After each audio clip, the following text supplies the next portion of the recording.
The guy in red asks Happiness to think about the fact that no one knows about this hidden dungeon. After all, if you clean it up without making any unnecessary noise, then all the loot will be theirs.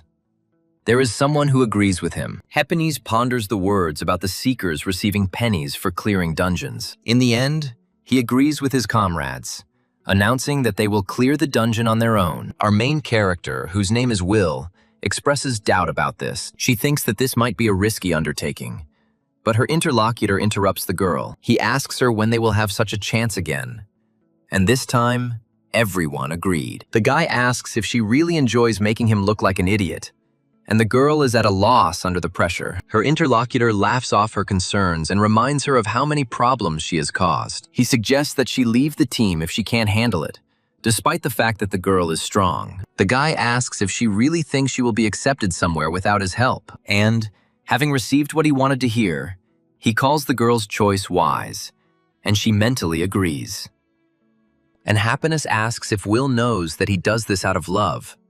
The brunette agrees, and she thanks the guy for being the only one capable of loving such a worthless thing. The guy is satisfied and tells the girl to go first, because she is a tanker. Will utters something unintelligible, but thinks that he doesn't want to disappoint Happiness anymore. With each new step, the bad feeling inside the tanker girl grows. When she stops, her knees start to tremble with fear, and her hair stands on end. The premonition did not deceive, as Will thought. They found themselves face to face with insects. But that's not even what's scary. This guy refuses to believe that there are so many of them. The insects, beginning to click their mandibles in a frightening manner, produce a piercing ultrasound. Leaning forward sharply, keeping pace with his opponents, the boy orders his comrade to deal with them. One of the girls shouts a curse at either him or the person attacking her. Happiness reminds Will that the bugs are their concern, telling him to focus on holding the front. Agreeing, the girl activates the shield, thinking that she must hold out. On the other side of the scale, Will puts the thought that they might lose. Some attacks manage to get through, and the girl screams in fear. She immediately pulls herself together, mentally ordering herself not to be afraid, because they have almost broken through. Before dying, the insect makes a long, creaking sound that does not bode well. The girl's face becomes even more doomed as the number of opponents increases. They ask Happiness what they should do, but he himself has no idea how to proceed in such a situation. Meanwhile, Will gasps from another cut, and inconsolable thoughts creep into his head. She doesn't understand how much longer she has to wait, and the pain only makes this picture worse. It's unbearable to hold on. Will asks Happiness to heal her, admitting that he can no longer hold back the onslaught. But turning towards the guy, she notices a very interesting picture. The girl cannot believe that her comrades are running away, leaving her in the thick of the battle. She calls for Happiness, and he, calling Will an idiot, reminds her of the order to hold the front. The girl no longer sees the point in holding back these creatures. Their numbers are not decreasing. Therefore, throwing down the shield, she hurries to the team with the last of her strength, asking them to wait for her too. The girl is amazed that Happiness is not going to save his partner. He doesn't care, and he slams the door right in her face, and Will crashes into a solid barrier, desperately drumming on it. The girl begs Happiness and the others to let her in. The voice trails off as the words about her boyfriend not caring about her reach her ears, and the enemies don't hesitate, getting ever closer with their rattling squeal. Will pulls himself together, realizing that now is not the time to despair. Looking around to check possible escape routes, the girl gathers her strength. She takes off and rushes forward, thinking that she must survive. The naive girl believes that as long as she is alive, Happiness will return and pull her out of here. Lost in her thoughts, Will belatedly stops, not noticing the obvious. Something huge and incomprehensible makes the girl switch, thinking in a different direction. Looking at the clot of energy, Will tries to understand what it is. She has never seen anything like it. Mesmerized, she moves closer as the ball also moves towards her. There is a ring on the snag finger, and the girl takes it off and begins to examine it. The guess that this is the hidden treasure comes to Will's mind. Putting the accessory on her finger, the girl slowly twists it several times. A system window appears in front of her, and everything soon becomes clear to the girl. She learns that the ring of the parasite affects the wearer's rank, life, and heals him. Reading the words that the host will not die until the incubation is complete, Will becomes disappointed. She screams desperately, not understanding what good the ring would do then. And behind us, a familiar, piercing squeal is heard. Getting closer and closer, a horde of screeching insects descends on Will at once, knocking the girl off her feet, falling into their power. The only thing the girl thinks about is asking for help, at least from someone. At some point, she doesn't even have the strength to whisper, just to think. With the last of his strength, Will tries to move his lips to utter a request to stop, but these prayers do not touch the soulless beetles, and the woman's hand goes limp and lifeless. And at that very moment, the ring is activated, wrapping the wearer's fingers in magical light. Words come into Will's head that the host will not die until the incubation is complete. Belatedly screaming, the girl falls silent and sits up, trying to bring her breathing back to normal. Looking at his hand, Will speculates that she has somehow been resurrected. Trying to understand how this happened, a more pressing thought suddenly comes to mind. The insatiable insects still stand in front of her, drooling with hunger. Remembering the torment she experienced, the girl runs away, screaming loudly, but in vain. A moment later, they catch up with her, knocking a stifled cry from her throat. The torment is repeated. The screams, which were previously loud, become quieter with each passing second. But the ring bearer cannot die until the incubation is complete. So he is resurrected again, and she is also overtaken by the ill-fated creature again, causing a cry full of pain and horror. The beetle grabs the girl by the leg, causing her to reflexively ask him not to do it. Will cries out to Happiness, frantically begging him to come back and save his girl. And the next tormentor is already behind you, blowing his foul breath onto your skin. Will, not finding anything better, begins to beg him, imploring him not to kill. But all this is in vain. The creatures do not know pity. They are driven only by animal instincts. Will is already losing count not only of the system windows with their damned notifications, but also of time. At first, she tries to understand this, but then she corrects herself, because she now only desires death. She doesn't want to believe that she is destined to live forever as food for these monsters. Wandering aimlessly around the area, the girl stumbles upon a sword, seemingly her own. It turns out he was lying nearby.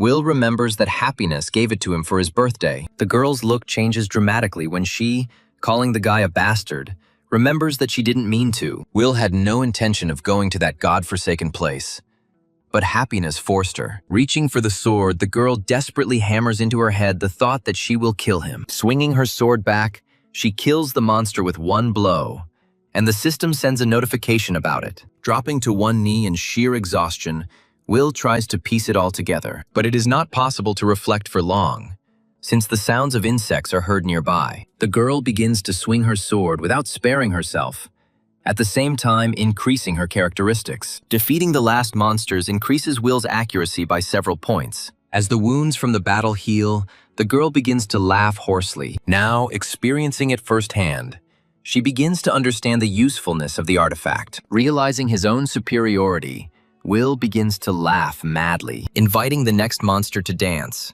The girl promises to leave no one alive. In her mind, she also turns to Happiness, vowing to definitely get out of this place. Tormented by the desire to carry out her revenge as quickly as possible, the girl breathes rapidly. The next enemy dies, cutting off his rasping scream, followed by another. As Will cuts insects into pieces, he experiences an unforgettable and intoxicating thrill. And this turns out to be dangerous for her, because the girl loses her vigilance for a moment. Gasping in surprise, groans of pain escape Will's lips as the wound is further irritated. But the ring flashes its bright light, executing the ability. The girl, turning sharply and cursing, cuts off the head of the previously unnoticed enemy. As soon as part of the insect touches the ground, Will kicks it furiously. The movement causes pain to the girl.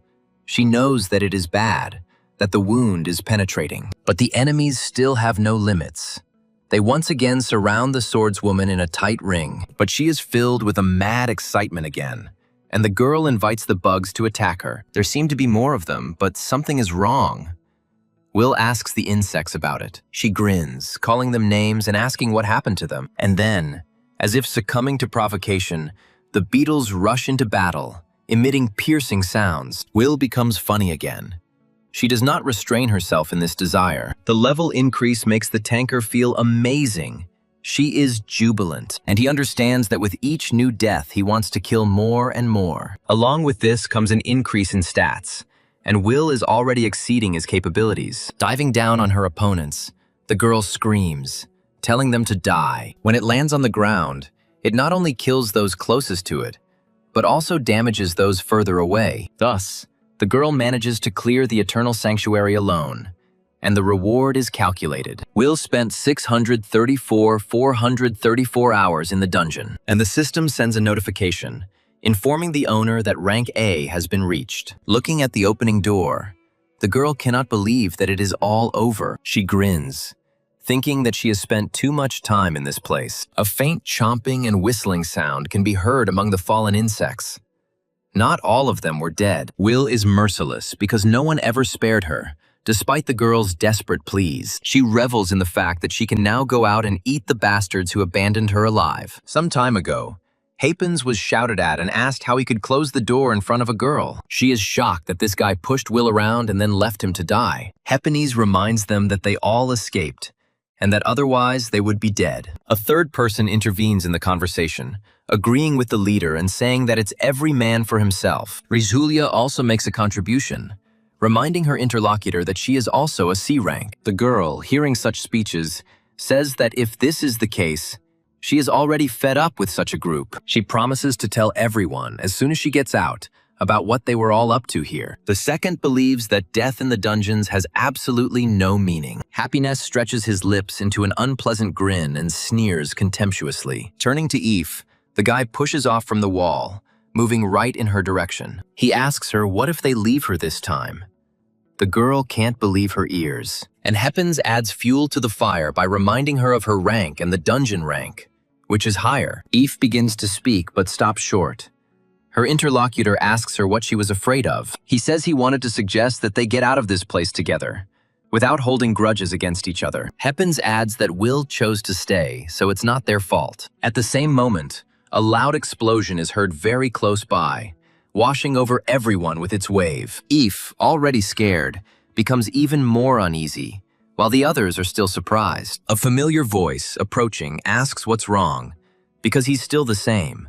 Coming out into the light of day, the girl, by her standards, notices that they haven't seen each other for a long time. Happiness can't believe her eyes when she sees Will approaching in front of her. Although he doesn't understand her greeting, the guy pulls himself together and switches to something else. He is now incredibly interested to know how the girl survived in this dungeon. Eve stutters when she says her former teammate's name, and Hapens suddenly changes his shoes, expressing joy at the return of his girlfriend. He apologizes to her for not being able to save her, about to add something else. He pauses and then explains that he had no choice, as it was all for the group. Will says he knows she understands, and the guy is happy with the predictable answer. And then he thanks this kind soul who, as always, understands everything. Turning to her again in an attempt to say something, Happiness stops short, recoiling in fear. He can't understand what this strange look is. The guy has never seen anything like it. As he begins to examine the girl, Happiness notices torn and dirty clothes, but the girl doesn't have a single scratch, which makes you think that something is wrong. The couple's reunion is interrupted by a third participant, who loudly places his hand on the girl's shoulder. He agrees with the leader, expressing joy that Will understood everything correctly. The guy invites the girl to go again and fight this time with the final boss. Will laughs, wondering if they hadn't already killed him while waiting for her. She thanks her friends, and Happiness relaxes a little, chalking it all up to paranoia. The hugger agrees, saying that he couldn't even move from the spot, he was so scared. And this trio, talking along the way, leaves under the long gaze of their leader. He still wonders if it's just his imagination, or if his girlfriend really came out of the dungeon differently. These thoughts do not allow Happiness to relax properly, forcing him to remain tense. The peaceful tranquility of the forest is disturbed by a flock of birds that take to the sky,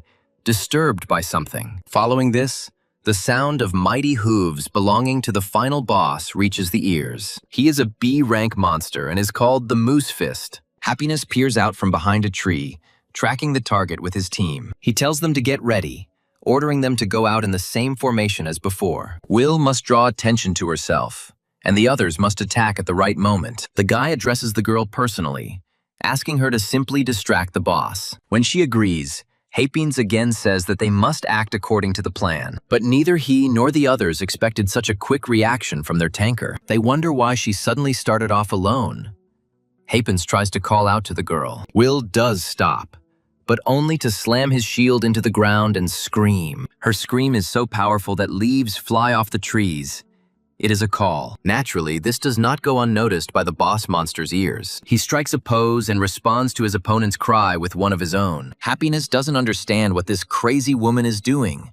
Considering her to be too aggressive, he orders the entire crew to immediately position themselves behind the tanker. The creature, seeing the source of the sound, rushes towards it, stomping heavily. The team captain encourages the participants, saying that it is only a B-rank boss. When the monster hits the tank's shield, the girl moves forward. Happines reminds her that all she needs to do is hold the line. And at that very moment, the girl is thrown into the air by one powerful movement of the beast's head. Happines looks up at his team's tanker with apprehension, but it wasn't the monster that hit her.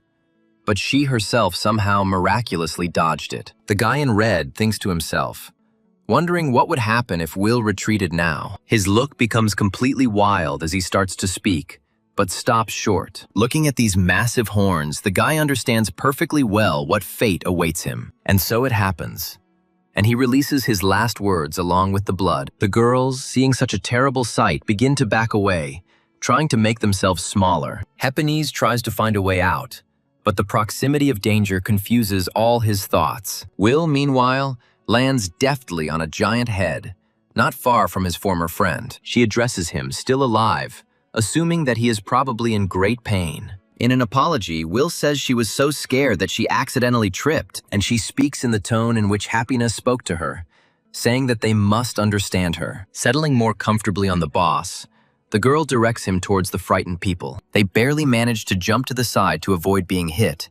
But it wasn't easy. Happines angrily asks the girl why the hell she is doing such a thing. She also asks, as if by the way, what, in his opinion, all this looks like. The guy asks her to stop fooling around and come back down right now. The girl is extremely amused by the word fooling around, and she asks him to repeat it to clarify. Glancing at the already dead man, she asks if Happiness really thinks this is a joke, and then gradually, the harsh truth begins to dawn on everyone present. Taking the silence in his own way, Will forces the animal to turn around. She invites her former companions to see who can last the longest. By grabbing the fur differently, Will makes the monster rear up. The next moment, giant hooves sink into the ground, causing the little people to scream. Sitting among the potholes during a break, they try to bring their ragged breathing back to normal. Rejulia turns a hunted look to the leader, asking what they should do now. He says that she will take the blow, and he will heal her from behind. The girl is confused,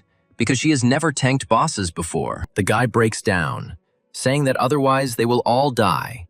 Nothing else matters. Happines reminds us that he is the leader of this group, and that we must obey him. The guy asks the girl to focus on defense, promising to support her. He expresses confidence that they will definitely be able to get out of this place. Asking if they are finished, Will suggest that they start over. Happines is not as talkative as before, but he still allows himself a witty remark. Inwardly, he wonders how a C-rank person can control Boss B, and the monster with the girl sitting on it is getting closer and closer, making my knees shake. When he gets close enough, the guy gives the order to set up a block. Fearing to the point of blackness before her eyes, the girl helps herself to hold on with a warlike cry. By some miracle, she manages to successfully put up and hold the shield, and there are joyful cries from behind. Happines expresses joy about this, but Eve is in no hurry to be hopeful. And this is reasonable, because the redhead's success does not last long.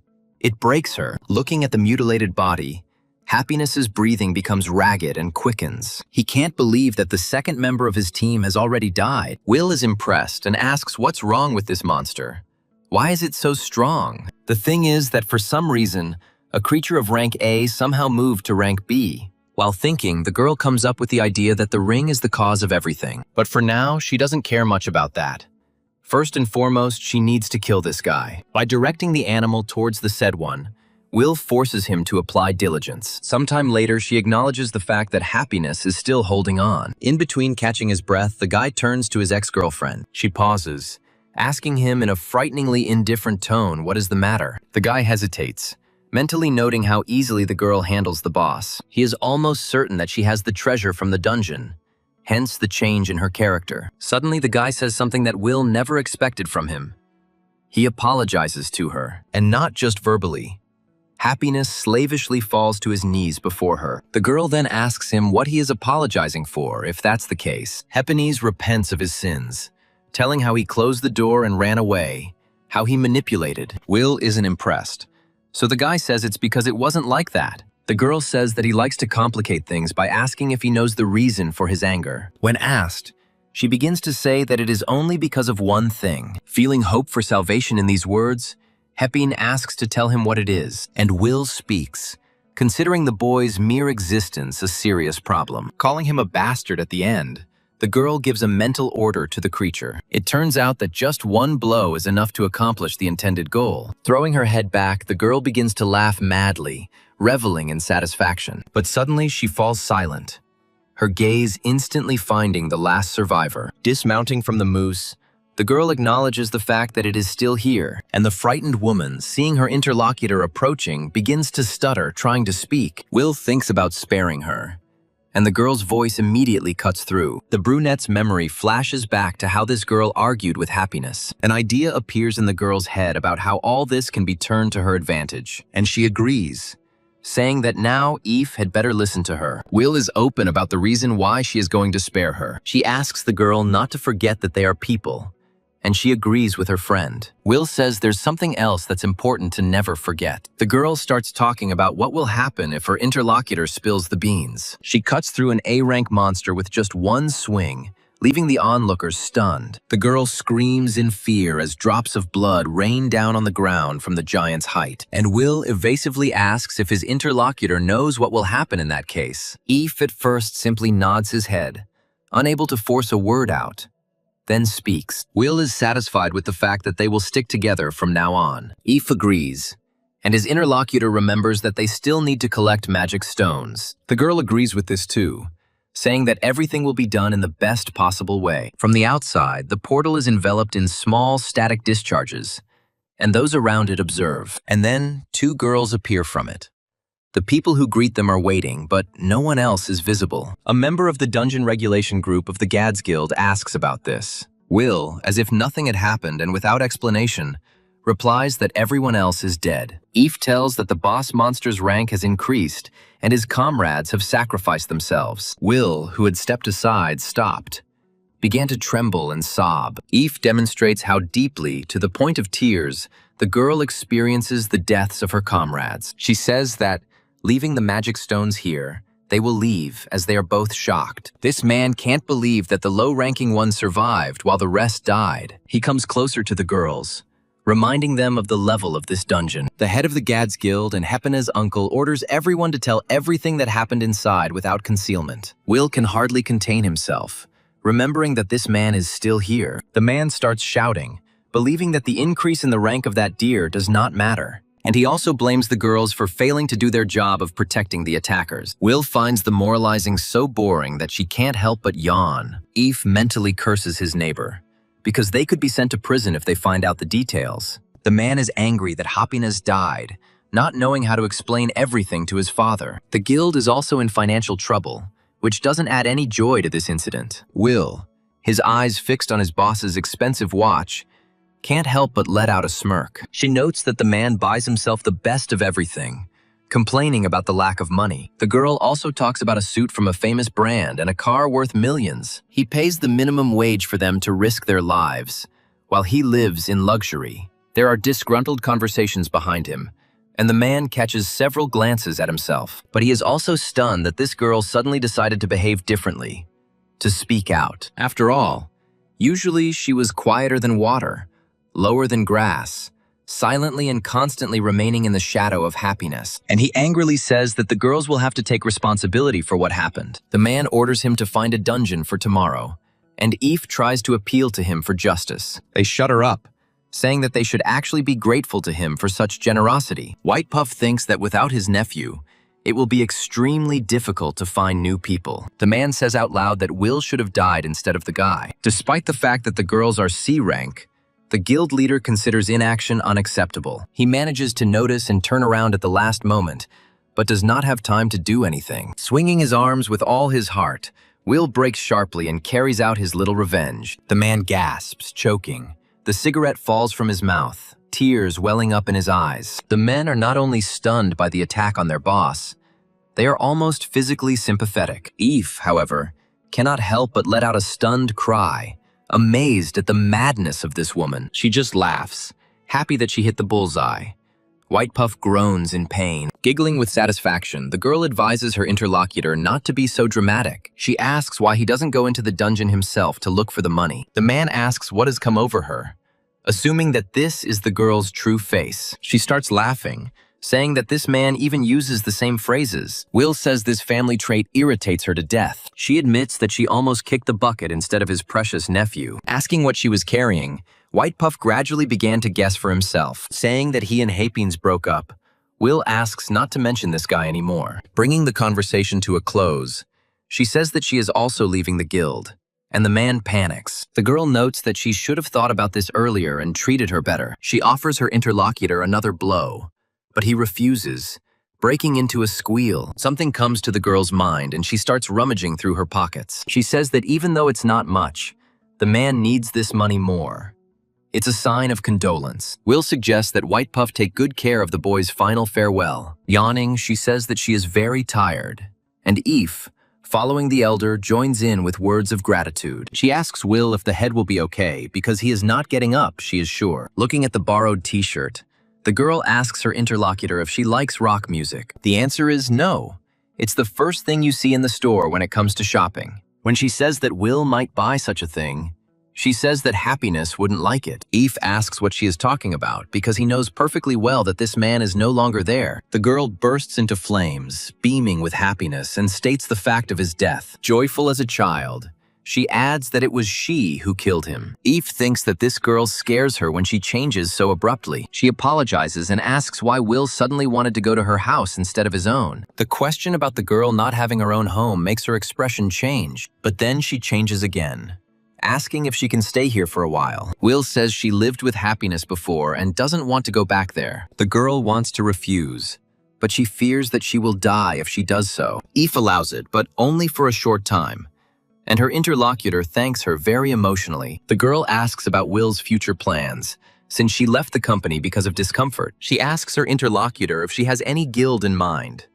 The answer is negative. Eve asks about living expenses, and is told about millions in the piggy bank. The interlocutor is surprised by the amount, recalling Happiness's words about taking on the expenses himself. Will says the guy paid a deposit, but they split the rest equally. Eve understands that here too, this braggart was embellishing, trying to make himself look better. The girl wonders why Will doesn't have any plan. It's annoying, so she asks her interlocutor what she is going to do next.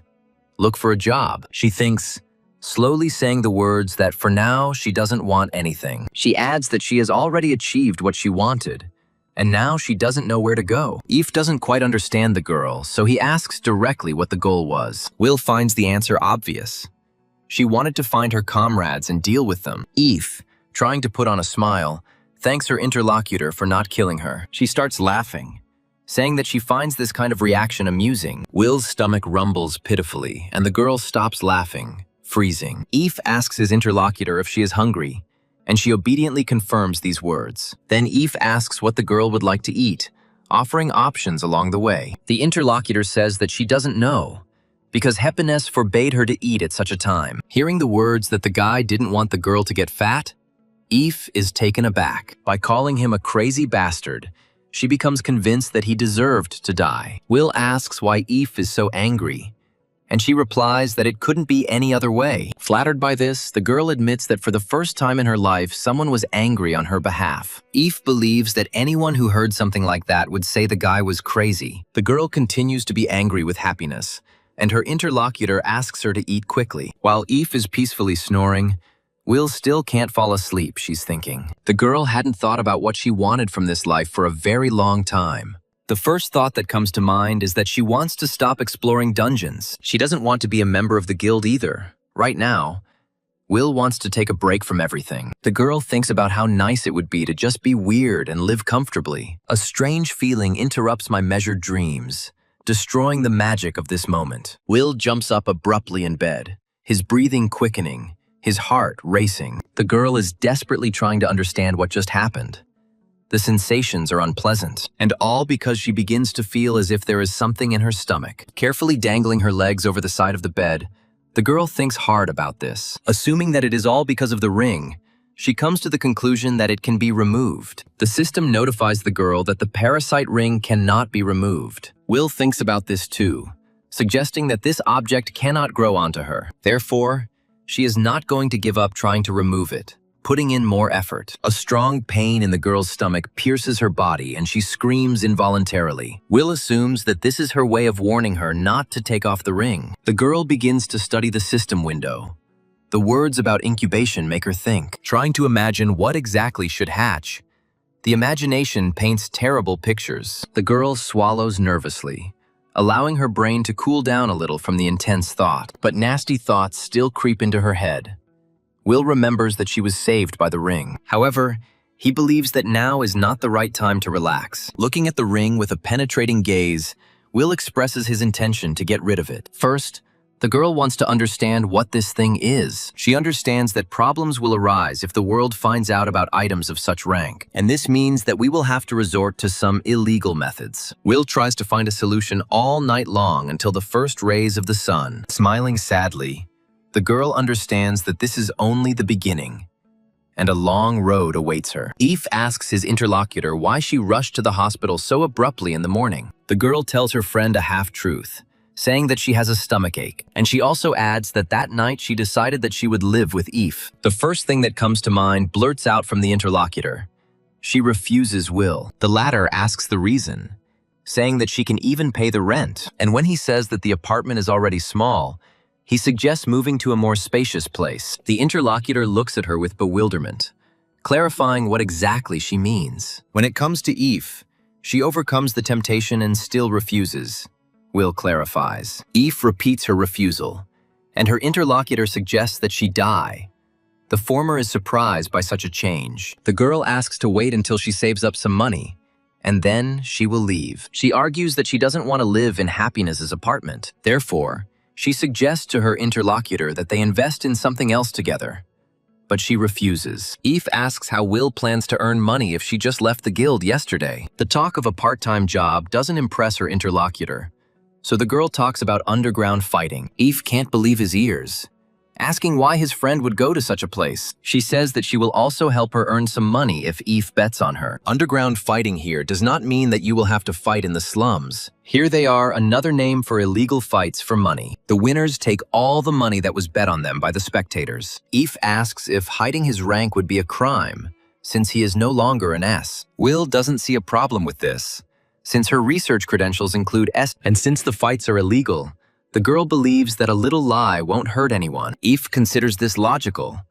but as he begins to speak, he pauses, thinking hard about what will happen next. After a short silence, the girl gives in, agreeing with her neighbor. She asks if winning is guaranteed if they increase their odds. The interlocutor allows herself to smile, saying that now they speak the same language. One asks the other if this is an arena for underground fighting. The answer is yes. Will says her little brother told her about it. Eve can't believe what she heard. The latter begins to worry, fearing that they might have made a mistake. But her friend can no longer be stopped. She confidently moves forward, going inside. When the girl turns to her granny, she tears her tired, elderly gaze away from her knitting needles. Will, confident in herself, tells her silent interlocutor that she is looking for something. The elderly lady returns to her task, asking what exactly it is. When Will shows his ID, the old woman runs her eyes over him. In addition to the name, it also indicates the girl's gender, date of birth, rank, and class. The woman says she's seen brats like that before and advises them not to be brazen and to join the guild. To this, Will, with feigned enthusiasm, announces that she has left her guild. Granny suggests joining another. Rank C is hired more readily than lower ones. When Will says she's on vacation, Her interlocutor thinks there's nothing to get tired of there. She thinks that the problem is that the girl standing in front of her is spoiled. After studying Will thoughtfully with her eyes, the old woman speaks up again. She asks the girl if it is true that she killed someone.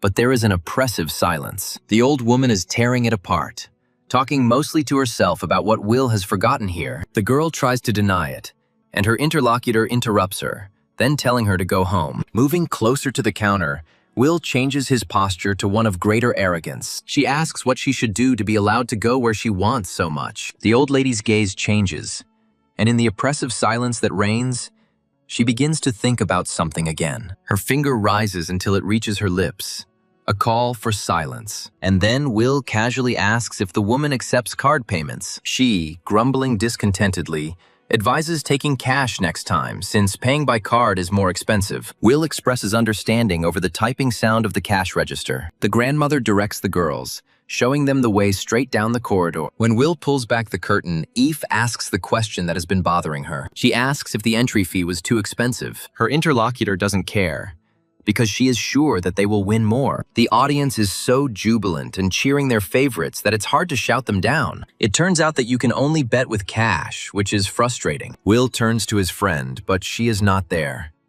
And the girl is surprised. As she begins to wander her gaze around the area, the tanker finds her neighbor. She thinks about Eve has changed, and money becomes another issue. When the girl returns, she tenses up under the weight of her friend's gaze. She looks at her like she feels betrayed, but she doesn't say anything about it. Eve can't resist asking what that look was, and if she did something wrong. Will recalls that she forked out thousands at the grocery store while her interlocutor remains silent. Eve says that not everyone can afford such a sum.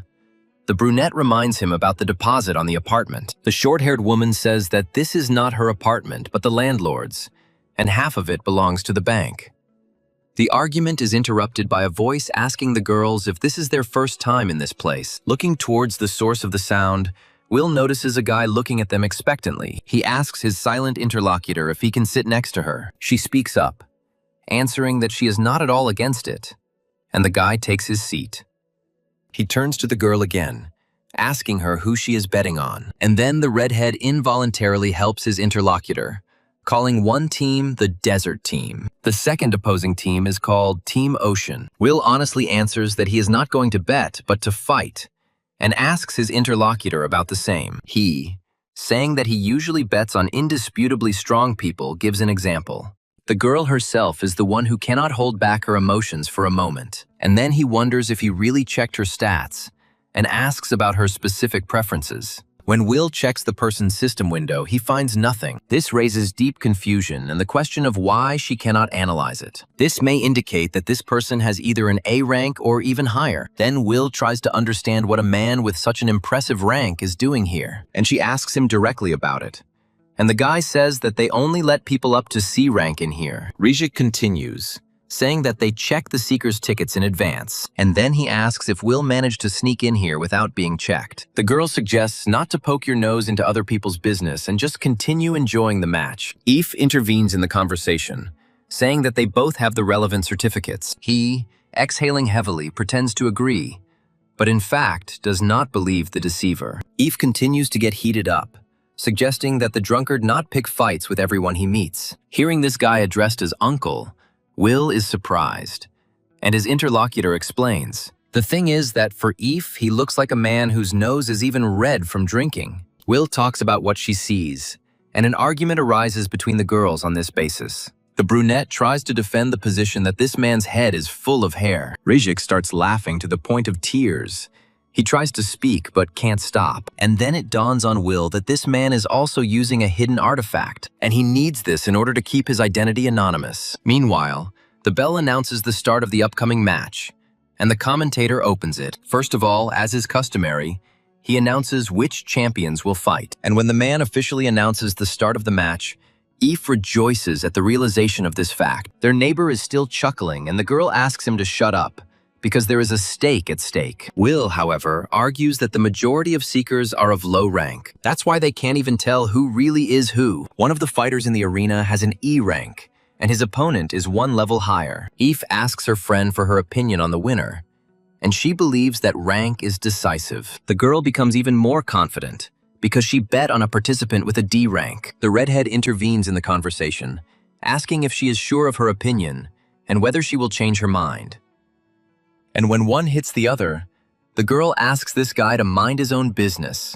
It seems as if he has the initiative. But the next moment, the situation changes. Seeing that the favorite was knocked over, the girl screamed in frustration and asked him to get up. Her neighbor is amused by this, laughing and calling what is happening a complete mess. And at that moment, one of the opponents, without thinking twice, sinks his teeth into the flesh of the other. Rijik is amazed that this man even sharpened his teeth for such a thing. Eve is indignant at the unflattering words, and the guy asks him to stop denying the obvious. Will enthusiastically replies that this E-ranker fights very dirty. Eve can't believe that her friend is also on the opposite side.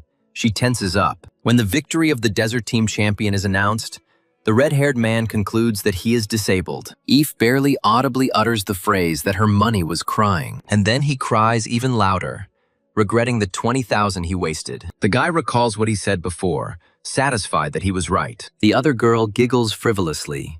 For her, what is happening is great fun. Eve asks her how she can laugh, since the D-ranker should have won. The girl asks her friend demandingly what about her money. Will's voice changes abruptly when she asks what the little one is doing. It suddenly dawns on her and she hurries to apologize to her friend. The girl changes the subject, asking when Will enter the ring, ready to place a bet. As she leaves, she says that she is not going to go out, as if she had changed her mind. Eve shouts after her, reminding her that Will promised to help her earn money. She no longer hears her, heading towards the guy and calling out to him, forcing him to turn around. He asks if she really decided not to participate, if her sleeping conscience has finally awakened. Will says that since she didn't earn any money because of him, he now owes her. The guy advises her not to waste her rank in this place, but it is better to join a guild. Will replies that it's just fun, asking what he's doing there. She clarifies, adjusting the question to why this guy is using illegal artifacts.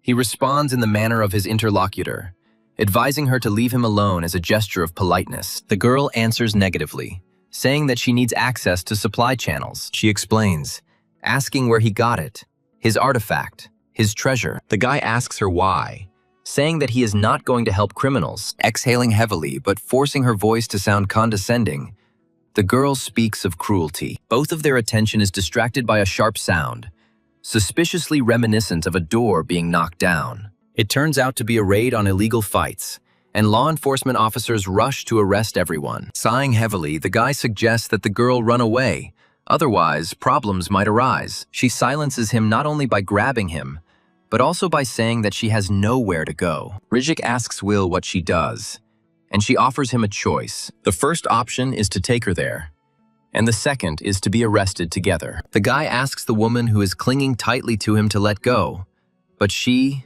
laughing, categorically refuses. Will tells the officer who noticed them to arrest the guy, who thanks him. A few minutes before, nothing foreshadows irreversible consequences, after which the space around is scorched by the consequences of the greedy tongues of the explosion that occurred. Our heroes escape from the depths of the building engulfed in flames silently, and for a while they move forward in absolute silence.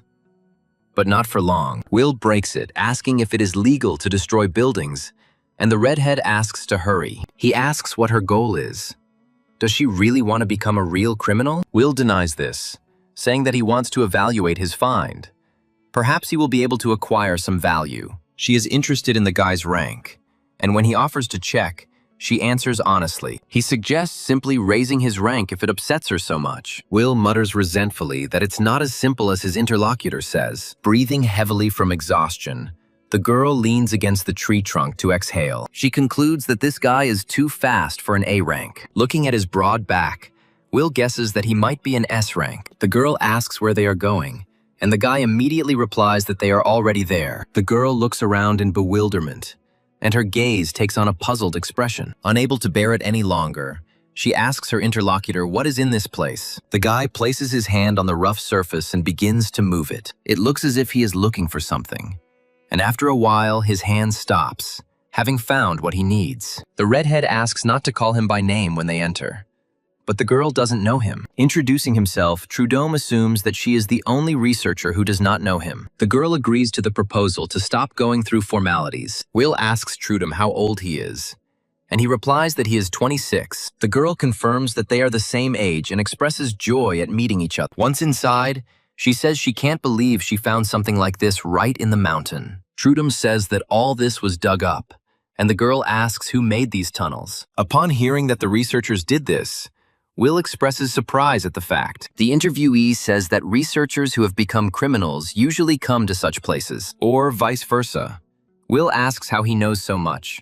The guy was here often, but earlier, the girl asks about what he is doing now, making an assumption. It's about owning a guild, but Trudome only joined the existing one. Will becomes curious about which one, but the guy replies that it's a secret. The old woman finds it strange that she can't see anything at all when touched. She asks the girl where she got this artifact and how long ago she received it. Will responds, adding that it is a non-removable item, but he would like to get rid of it. The woman, puzzled, says that there must still be a way to do it. Will says that this is exactly why she came here, and they tell her that this is the first time they have encountered something like this. The girl thinks that even in this place, no one knows about this ring. The woman asks permission to try to take it off.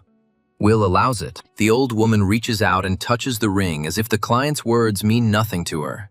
And at that very moment, the girl's stomach was pierced by a familiar pain, causing her to hiss. The old woman suddenly jerked her hand away and jumped up and down, screaming. Will says it hurts when she tries to get rid of the ring. The old woman says that she can hardly appreciate it and asks the name of this ring. The girl wonders whether she should tell the name to a person she meets for the first time, so she decides to say that she was unable to determine the name of the object. The interlocutor repeats that she cannot evaluate the ring and says that she will not take money for the session. Expressing understanding with this, the girl hesitates a little, but then gets up, saying that in that case she will go. Will is about to leave, but he freezes, catching some kind of glint to his right, and turns his eyes there. She is drawn to the shadow earrings, which allow her to hide the characteristics of their wearer. This intrigues Will, even though the earrings don't work on those taller. The girl smiles, already anticipating how even S-ranked ones won't be able to see their rank, and she immediately turns to the seller to ask him about the price of the accessory. Having named a rather hefty price, the grandmother believes that someone like Will has no need for them, but the girl is absolutely sure that she wants them, asking if she can pay by card. Hearing this, the saleswoman looks at Will as if she had said something stupid. Trudome, having heard this, takes the earrings, saying that he will pay for the purchase himself. Putting on her new outfit, the girl shows it off for a while, and then turns to the guy. She asks him if he sees her characteristics. He answers negatively. When Will says she hasn't seen S-Rang, the guy responds with a mysterious vagueness. However, he is much more interested in the girl's mysterious ring, and she quickly retreats. Pretending to be interested in something on the counter, Will impresses Trudome with her speed. He slowly closes the distance between them, hissing in displeasure, and the girl ponders. She's considering whether to find another appraiser, as it could spark rumors. At the same time, Will cannot leave everything as it is. She is trying to find another way out. Suddenly, an idea comes into the girl's head about something she had successfully managed to forget. If she gets back to the hidden dungeon, perhaps the dilemma can be resolved. 11 of these have been found worldwide, and one of them is in her country. Even after clearing, they do not disappear, but reboot, which means only one thing. Will is determined to explore as many dungeons as possible, but she remembers that you can't join a dungeon without a guild, and she doesn't want to join the old one. Looking at this girl, the guy thinks, remembering how he bargained for something for her. He tried to cut the price in half, but the saleswoman was not too keen. Calling her greedy, the guy reminded the old woman that she couldn't even do the assessment. She seemed to casually remember that a new dungeon had recently appeared. Hearing this, Trudome even stopped for a moment, ceasing to count the money. Pretending that this was the way it should be, the guy turned around and spoke to his interlocutor again. Holding out more than he wanted, he remembered that she had just returned from clearing the dungeon. Sitting now with the girl, Trudome asks her full name, and she is surprised by this. The guy says he has a hobby, and that is collecting treasures. The girl reminds him that he saw with his own eyes that the ring would not come off. Labor thinks differently. He is firmly convinced that a way will always be found. Trudum ominously says that he can always take the ring along with the finger it is on. In retaliation, the girl, using the same tone, calls her interlocutor's hobby feeble. And yet it is strange, because no new dungeons have appeared lately. With difficulty, leaning even closer, he clarifies whether the girl was in the hidden dungeon. She thinks that now this man's help doesn't seem so surprising anymore. Now just one look at this guy is enough to understand. All this time, Trudum jealously hid all his magical potential of impressive proportions. It's hard to believe that she and this overwhelming pressure are separated by only one rank. However, even this cannot compare to all those days of despair spent in real hell. Unable to bear the devastating memories, Will screams, ordering his interlocutor to shut up. He reflexively covers himself with his hand when an unexpected magical wave hits him, and the one sitting next to her continues to shout, forcing her to take more decisive action. The guy is forced to cover his ears, thinking that this girl has gone crazy. He had never seen anyone desperate enough to use the skill outside the dungeon. If there is a difference in rank between researchers, they automatically obey the strongest one. However, for some reason, this girl does not have such an instinct. It looks like it was torn out by the roots, although there is another version. The guy suggests that in addition to being an innate ability, this may be acquired. Besides the crackling of broken wood and other components of destruction, breathing can be heard. Even though it wasn't easy for her, Will smugly puts the bastard in his place. Trudum apologizes to her, justifying himself by saying that his joke went too far. Pursuing a selfish goal, the guy says that there is only one way to find out about the ring. He invites the girl to go in search of the hidden dungeon together. Hearing the words that this guy will help her, Will does not trust him. In response to her interlocutor's words, the girl quietly replies that she is not hungry. Will says she has pork buttocks, reminding Eve that she likes them. The girl says that she took alcohol too, but her interlocutor replies that it was something else. She asks the brunette where she was and how she could leave Eve in that destroyed building. The girl continues to whine for a long time about how these guys left her there alone, and sometime later, the neighbor asks her if she has finally calmed down. She, eating her favorite dish, responds with consent. She really does feel better. Eve asks about Will's plans now that the arena is closed, offering to join the guild. She refuses, revealing her plans to search for the hidden dungeon. The interlocutor cannot believe her ears. She has many questions about this. Eve wonders how the girl is going to do this if she is not part of the guild. Will says the issue is resolved, and Trudum Gold said he will help her with it. Eve thinks it's a joke, but asks if this is the same Trudum Gold who has an S rank. Now Will is surprised, asking why his friend didn't recognize him at the underground fights. Eve doesn't believe her, but her interlocutor assures her that she is telling the pure truth. Then the girl shows her friend the face of their respected Trudum Gold. She wonders how she could have made such a mistake, assuming that it was because of her age. Eve asks his interlocutor if she knows the Red Ship Guild. He is from there. Will agrees that it is Trudum, but she didn't know that he was a member of this guild. But her interlocutor is deeply stunned when she hears that it really is him. She's incredibly curious to know how that guy could have turned out to be this handsome guy and vice versa. Will explains that Trudum used a treasure that changed his appearance. Eve has no words, so she screams for a long time. The girl reproaches herself for what she said to him, and Will assures her that Trudum is not angry. Eve lets out a sigh of relief and regrets that he can't even join the guild now. Her interlocutor becomes interested in what makes this guy stand out so much. Eve is angry at his friend's ignorance, but explains that the ship provides better conditions. This guild was founded by one of the 2 known SS-ranked people in the world. 3 of the 8 existing S ranks acted as assistants. Their influence was comparable to that of an entire nation because of the power these people possessed. Eve says the odds of getting into this guild are 1 in 1,000. Asking if it's tasty, the girl suggests that her friend eat more. The next day, Will silently looks at the man standing opposite him, as if he were a stone statue. Straining under the increased attention to his person, he asks, "What's the matter?" Will finds it surprising that the guy in the ship is surprised by her knowledge. A guy asks a girl, referring to a shield, why she needs it, but she doesn't understand the reason for the question. They are going underground, but Trudum says that she herself will soon understand everything. The girl asks to tell him everything now, but the guy is adamant. As he takes a step, he stops, saying that he almost forgot one more thing. Trudum advises the girl not to let down her guard for the following reason. He is sure that the hidden dungeons inside are much more dangerous than the girl can imagine. Jumping out of the makeshift shelter, the monster opens its mouth with a disgusting sound. His plan turns out to be a losing one, and the lizard soldier is sent to increase the seeker's points. Remembering her partner's words, the girl still doesn't understand that such a thing could happen. He's delighted at the joke's success. Most dungeons are like that. But Will doesn't share the delight. When asked about the location of the hidden dungeons, Trudum says that they were found in the regular ones. He adds that Will's shield irritates him and asks her to put it away in her inventory. Hearing reproachful words about her being arrogant with the A rank, the girl shuts up her interlocutor. Trudeau is surprised that the boss appeared before they even found the dungeon. He asks his partner what she thinks would be the best thing for them to do. To keep looking.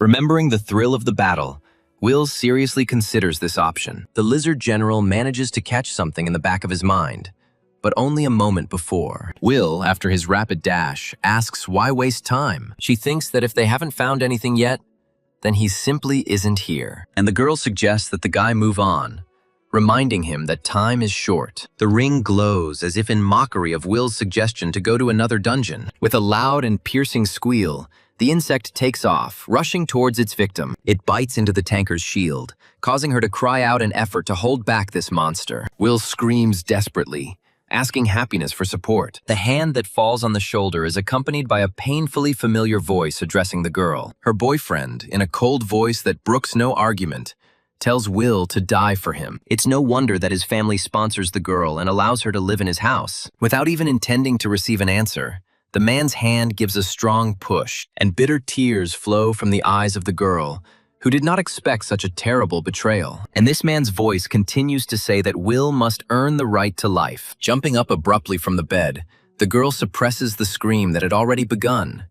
She breathes heavily. The nightmare I just saw still stands before my eyes, refusing to dissipate. To distract himself, Will raises his hand to his eyes, but notices that it is shaking. Clenching her fist vigorously, the girl reminds herself that this rotten man is dead. Then Will can't understand why he's still pursuing her. The girl says with envy that this lucky woman is already seeing her 10th dream. She mentally adds that Eve is now begging for her life to be spared now. However, Will is sure that sooner or later this girl will definitely betray her. She thinks that he can kill her at any second, but now is not the time. Once she figures out what's inside her, she won't have to go into the dungeons anymore. Will thinks with delight about the time when she will not be tied to anything. Just as the girl is about to finish her thought, her attention is distracted. As she starts to dress on the go, Eve screams desperately, the essence of which is her lateness. Will asks his neighbor where she's going, and finds out she's going to a guild interview,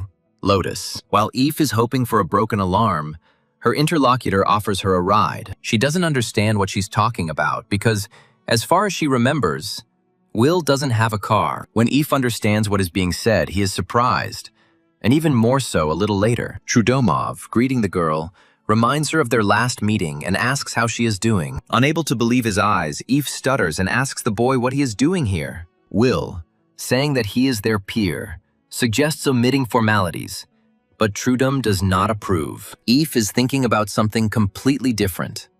Remembering what she said before, the girl is worried. She's afraid that Mr. Trudum Gold will kill her for her unacceptable rudeness. Therefore, the girl asks her not to kill, feeling an all-encompassing weakness. Will is amazed by this reaction, wondering if she really passed out. Trudome, on the contrary, is amused by this, and says that he finds this girl interesting. A few minutes later, the car is already cutting through the noisy city. When asked where to take her, Eve asks to stop at a certain traffic light. He asks her which guild the girl is going to interview for. When Eve answers, Will suddenly remembers the once very loud rumors. Trudum confirms that the leader of this guild has not returned from the hidden dungeon. The girl wonders why the redhead doesn't go into the dungeons with them. The interlocutor admits that he doesn't like them and says that they have a bad relationship. Will counters by reminding her how the guy wanted to cut off her fingers, and he talks about their collaboration. Eve mentally asks the couple to have a fight after she leaves the car. Later,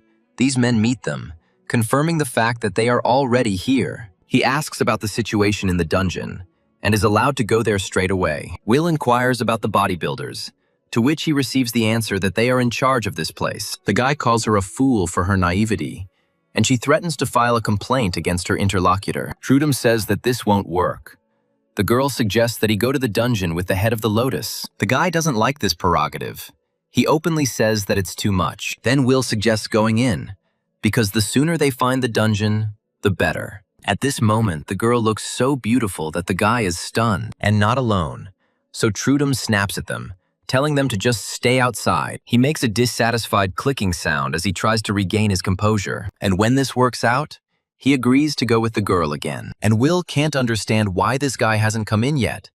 It's more profitable for her to finish quickly. She's distracted from her thoughts by a familiar feeling, as if the ring is starting to pulsate again. But it quickly subsides, and she brings her hand to her eyes, trying to understand what it was. The object doesn't give off anything. It feels like a completely ordinary accessory again. The girl allows herself to admit the thought that it was just her imagination. Trude asks her why she's stuck, and Will switches gears, accusing the guy of being slow. He apologizes, but these words are full of sarcasm, and in fact, Trudome does not repent. Turning away, he thinks that Will is acting like a spoiled girl. She also thinks that first of all, she needs to collect as much information as possible about the ring. A month passes, and in the distance, the sound of flapping wings is heard, like that of a large bird. Several more join her, and the whole pack begins to track down prey. As soon as they succeed, the birds dive down like stones with a piercing cry. But because they underestimated the victim's abilities, a crushing defeat occurs. Before dying, one of the birds manages to begin its last song, and the girl begins to dance between the remaining opponents, tearing them to shreds. Noticing that Will is too active today, Trudum makes a guess about an unlucky day. It seems to him that they will not find anything today either. And the guy suggests that his partner leave. Instead of a verbal answer, the girl gives him a withering look, and suddenly he takes off, reaching his interlocutor in an instant. He, smiling, directly asks why this girl is behaving this way. He suggests that Will wants to test his abilities this way. It doesn't take much effort for a guy to restrain her, unlike the girl herself. Putting a little more pressure into the push, Trudum pushes Will away from himself, but this turns out to be enough for her to cover a decent distance. At some point, Will concentrates, forces himself to slow down, and shingles. She stops and remains inactive for a while, then comes to her senses. The girl herself is surprised by what just happened. Only the feeling is stronger than Trudum's. Noticing the confused look, the guy finds Will looking tired. He suggests that she take a rest, while he himself is going to go and tackle the final boss. Will doesn't respond to this, but an active thought process is going on in her head. Trying to bring her breathing back to normal, the girl tries to understand what she just did. Now she no longer knows whether it was right to go in search of the hidden dungeon. Each time she feels more and more strange, as if someone is trying to control her. Involuntarily glancing at the parasite ring, the girl tries to figure out what to do. Crossing the threshold of the house, Will announces his return to his neighbor. Her friend's look causes concern, and she asks what's wrong with Eve's face. She, periodically whining, shares that she was not accepted into the guild again. When asked how she is doing, Will honestly replies that in a month of searching, they have not made any progress. Giving her friend a bag, the girl offers her to order something. These words puzzle Eve, and she asks her neighbor what is inside. Will replies that they are pork legs, asking if there is alcohol in the house. Sometime later, Eve says that a nightmare is happening in her life. She is sincerely perplexed as to why she cannot find a job and makes assumptions. Eve hates that she is a support, but her drinking buddy has other thoughts swarming in her head. Forcing the latter to be distracted from them, the girl says that she wants to become stronger. Will suggests they go kill monsters, but Eve says he can't even attack properly. To this, the friend replies that in this case, the only thing left to do is to accept it. The girl starts to cry even harder, calling her interlocutor evil and insensitive. A stream of feverish thoughts takes Eve's thoughts in an interesting direction, and she asks a question. The girl assumes that Will managed to become strong so quickly because of the ring she picked out. Eve considers this a stroke of luck, and begins to think about going with her to look for the hidden dungeons. Will mentally says that she doesn't think she's lucky at all. Quite the opposite. The girl believes that if she became at least a little stronger, it would be easier for her to find a job. Will, however, continues to think that becoming prey to beetles cannot be called lucky. After all, she didn't even have the opportunity to die and had to become stronger in order to survive. Will is outraged that her neighbor, knowing nothing, continues to talk about it like that. And the girl continues to imagine how good her life would have been then. And what would have happened then? Will breaks down and asks if Eve really thinks it was luck. The girl says that her friend has completely lost her conscience to talk such nonsense. The interlocutor asks her not to jump to conclusions, and she smiles sparingly in response. When she says that this is not what she meant, Will asks a clarifying question. Eve apologizes again, citing her stupid words as having drunk too much. Remembering this picture, she wonders what she did. After all, on that day, she herself managed to miraculously survive in that ill-fated place. Eve feels uneasy at the very thought that Will decide to finish her off. Apologizing for the third time, the girl asks her neighbor to pretend she didn't say anything. Eve's voice trembled as she said that she was truly sorry, and she truly regretted what she had said thoughtlessly. The brunette's searching gaze speaks of a thorough analysis of her interlocutor. Finally, exhaling heavily, she comes to the conclusion that she could not have known this. She's always been curious, but Will asks her never to say anything like that again. When Eve agrees, the two continue their meal in silence for a while. Carefully considering the words he wants to say, Will finally speaks up. When she turns to her neighbor, she, surprised, allows her friend to continue. Will asks if the girl knows that she almost died in that dungeon after finding the ring. Eve turns out to be surprisingly smart, clarifying that her interlocutor survived thanks to the ring. Will repeats what he said earlier about not having any amazing ability. She says there is only one way to increase your stats.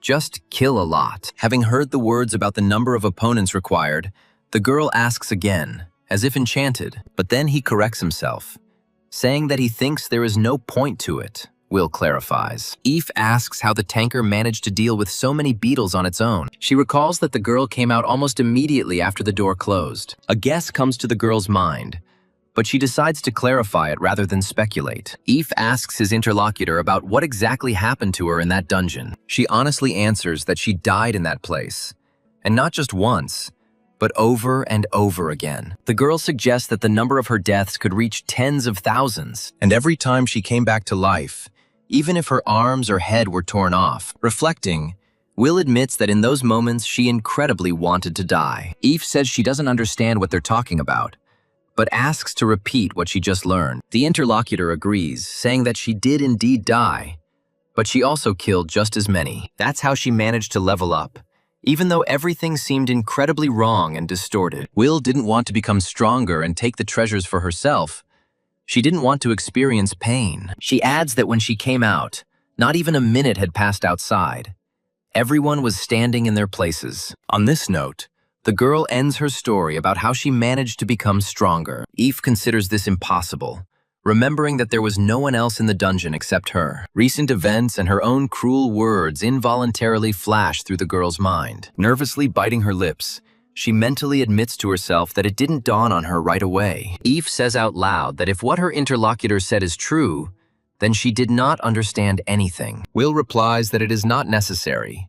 She just needs to know that it happened. The girl asks why she spared her, and her interlocutor is involuntarily surprised. Eve now regrets letting that asshole close the door even more. Will continues to be surprised by the emotional reaction to what happiness has put her through. But suddenly, her lips involuntarily stretch into a silly smile, and the girl bursts into laughter. And then he bursts into loud and sincere laughter, causing a reaction in Eve. She says that she spared her not because she deserved it, but because she wanted to. She starts to say something else, but her interlocutor interrupts the brunette. The girl can't contain her emotions when she apologizes yet again. The woman sitting opposite is speechless, but she quickly pulls herself together. She asks, feigning bewilderment, if Eve is seriously crying after this. She is embarrassed, responding with an emotional denial, but the eyes cannot be deceived. He thinks about the question and answers in agreement, saying that they apologize to him. Will is surprised by the answer,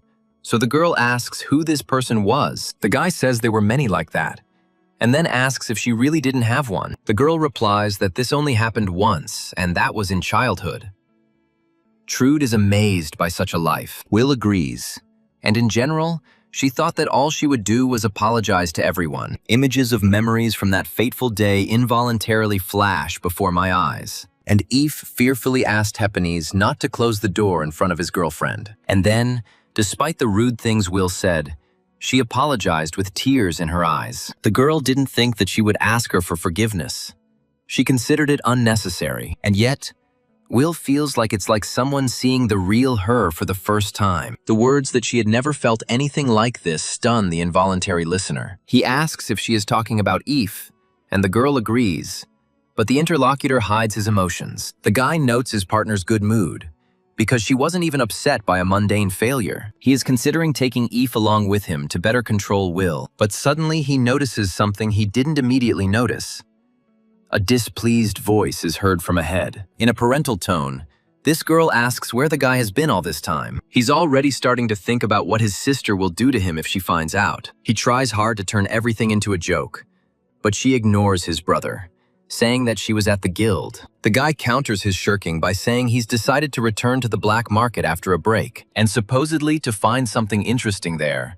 The girl joins in the conversation. She asks if her brother accidentally went to look for the hidden dungeons in her absence. He pretends that she irritates him, repeating that this did not happen. Hearing a word bordering on swearing, the girl teaches Trudome a lesson for educational purposes. He jumps up and denies that this word is a swear word, and is directed at his sister in general. The same one, excited by the upcoming foolishness, gives it a start, and she rushes towards the impudent man, ordering him to watch his language in her presence. She says that the head of the guild told her that Trudome had not been there for a long time. The girl promises not to hit him if he tells the truth, but the guy continues to refuse. The blonde stands her ground, asking what he had been doing all this time. Mentally apologizing to Will, the guy says out loud that he was dating a girl. The blonde stops abruptly, stunned by the words, and asks them again in disbelief. She wonders how her brother managed to meet some girl in the first place. He feigns indignation, asking how anyone could say such a thing to his brother. She apologizes, admitting that she still simply cannot believe what happened. She asks where they met, and Trudome carefully replies that he went to the fights, and it was there that he met this girl. He asks his sister if she understands this. After all, as soon as he saw Will, he immediately realized that this was his man. The guy mentally feels sick of himself, but he can't do anything about it. The secret is more important. He continues to make things up, saying that after they talked, they started dating. The blonde begins to suspect something is wrong, wondering if her brother has made the girl up. But still, she is more inclined to believe that this is true. And then something else becomes important. He calms his sister down with difficulty, saying that she is not dangerous, just a C rank, not a member of the guild. The guy says that now is the best time to meet, which is why they became so close so quickly. He mentally apologizes to Will once again, saying that he absolutely needs to survive. The blonde gets angry, asking where he has time for girls when he has to work. The guy, getting irritated and flaring up, says that he knows about it perfectly well. The interlocutor asks him to be careful, because the head of the guild is actively looking for him. The guy expresses understanding and thinks about what he should do now. He also thinks that the blonde is teasing him like this because there are few hunters these days. The group leader orders them to remain in position, saying that he will do so when he gives the signal. And it is interrupted by surprise when the rising wind blows from two sides at once. The thing is that these two are not going to submit to the usual way of life. Crushing the monsters, Trudome declares that today he will be the one who wins.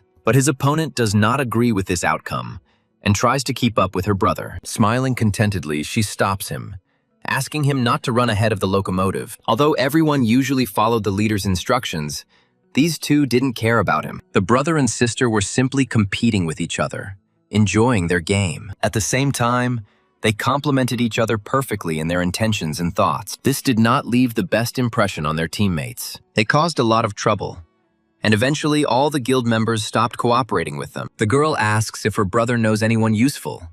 Participants are needed for the new season. He asks with difficulty whether it's worth bothering so much, since he could take one of the new guys. The blonde asks if they can work together, and the guy finds the question reasonable. Sighing heavily, he promises to try to find someone suitable. The blonde finds an alternative by suggesting that her brother invite his girlfriend. He strains, trying to digest what he just heard, and at the same time, asking again. Trudome asks why her.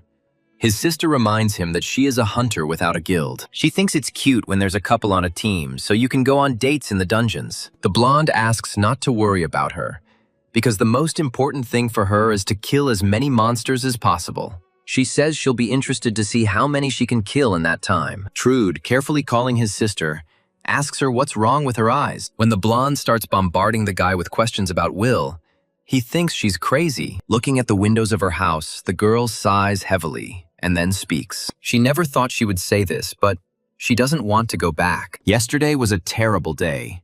Will's story made the girl apologize, and yet now she can no longer look at her neighbor in the same way. Eve doesn't know what to do, but she knows that Will probably has nowhere to go right now. She feels she should take better care of her neighbor if she can repay him in this way. Will appears out of nowhere, causing his friend to scream in fright. Eve notices that her friend is early today, and she laughs and says that she was waiting for her. A brunette announces that she is going to move, which leaves one puzzled. Eve can't understand what's wrong with her, remembering that she had nowhere to go. Not long before, Will was reflecting on how she had failed to find what she wanted again today. She wants to find at least some information about the ring, because the girl feels stranger. Nothing happened to her body then, but no one can guarantee something similar in the future. Will is almost certain that this is all happening because of the parasite ring. It's one thing if it happens in a dungeon, and quite another if it happens outside. Eve guesses what it all turned out to be.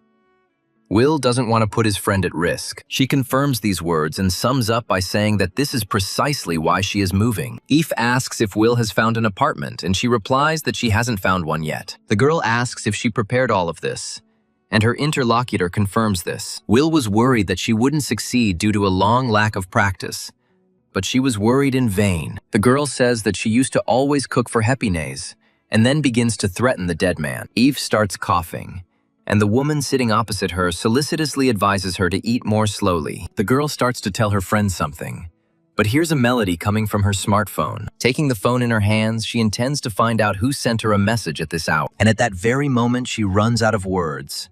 The bar of emotions begins to rise. Eve lets out a delighted cry, causing her friend to ask what happened to her. The interviewee announces that she has passed the selection interview. Will echoes his neighbor's enthusiasm by asking where she applied, and, still not believing his luck, Eve replies that it was the Red Ship Guild. The girl prays to successfully pass the second interview, promising obedience. It will take place in 3 days and requires you to form teams with others who have come to the dungeon. Eve asks for more alcohol because she is happy and excited.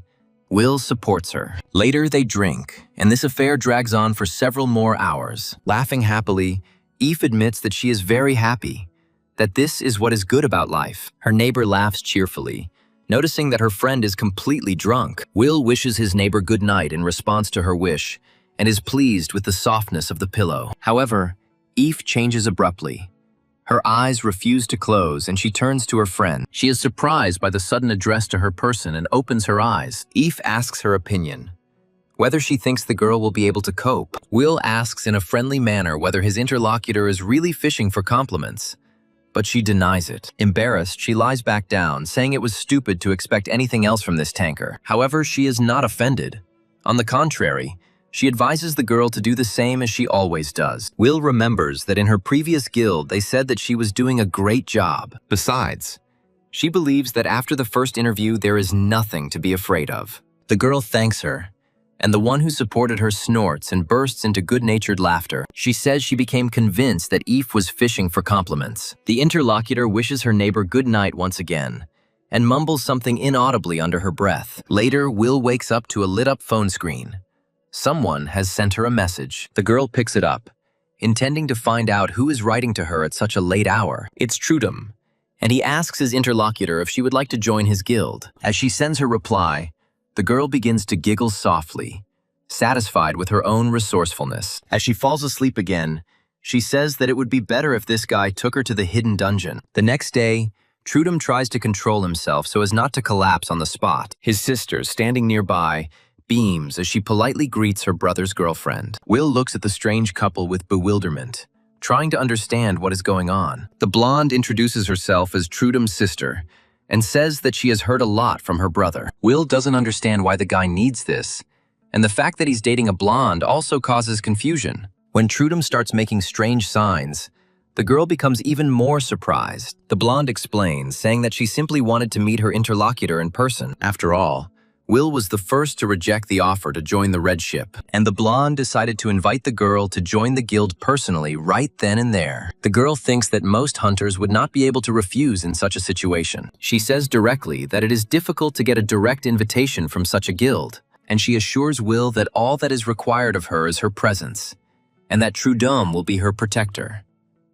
The blonde rushes the girl to answer, adding that this way you can earn a lot of money. Will responds bluntly, stating that she is not at all interested in the proposal. Her interlocutor cannot believe her ears, even losing the gift of speech, and mentally amazed by the answer. He is not at all surprised by labor, thinking that this is exactly what he expected from the girl. The blonde tries to find out why Will refuses, assuming that the brunette is ignorant. She thinks that the girl doesn't know about the red ship, nor about who her interlocutor is. The blonde admits the idea that Will considered the proposal a joke.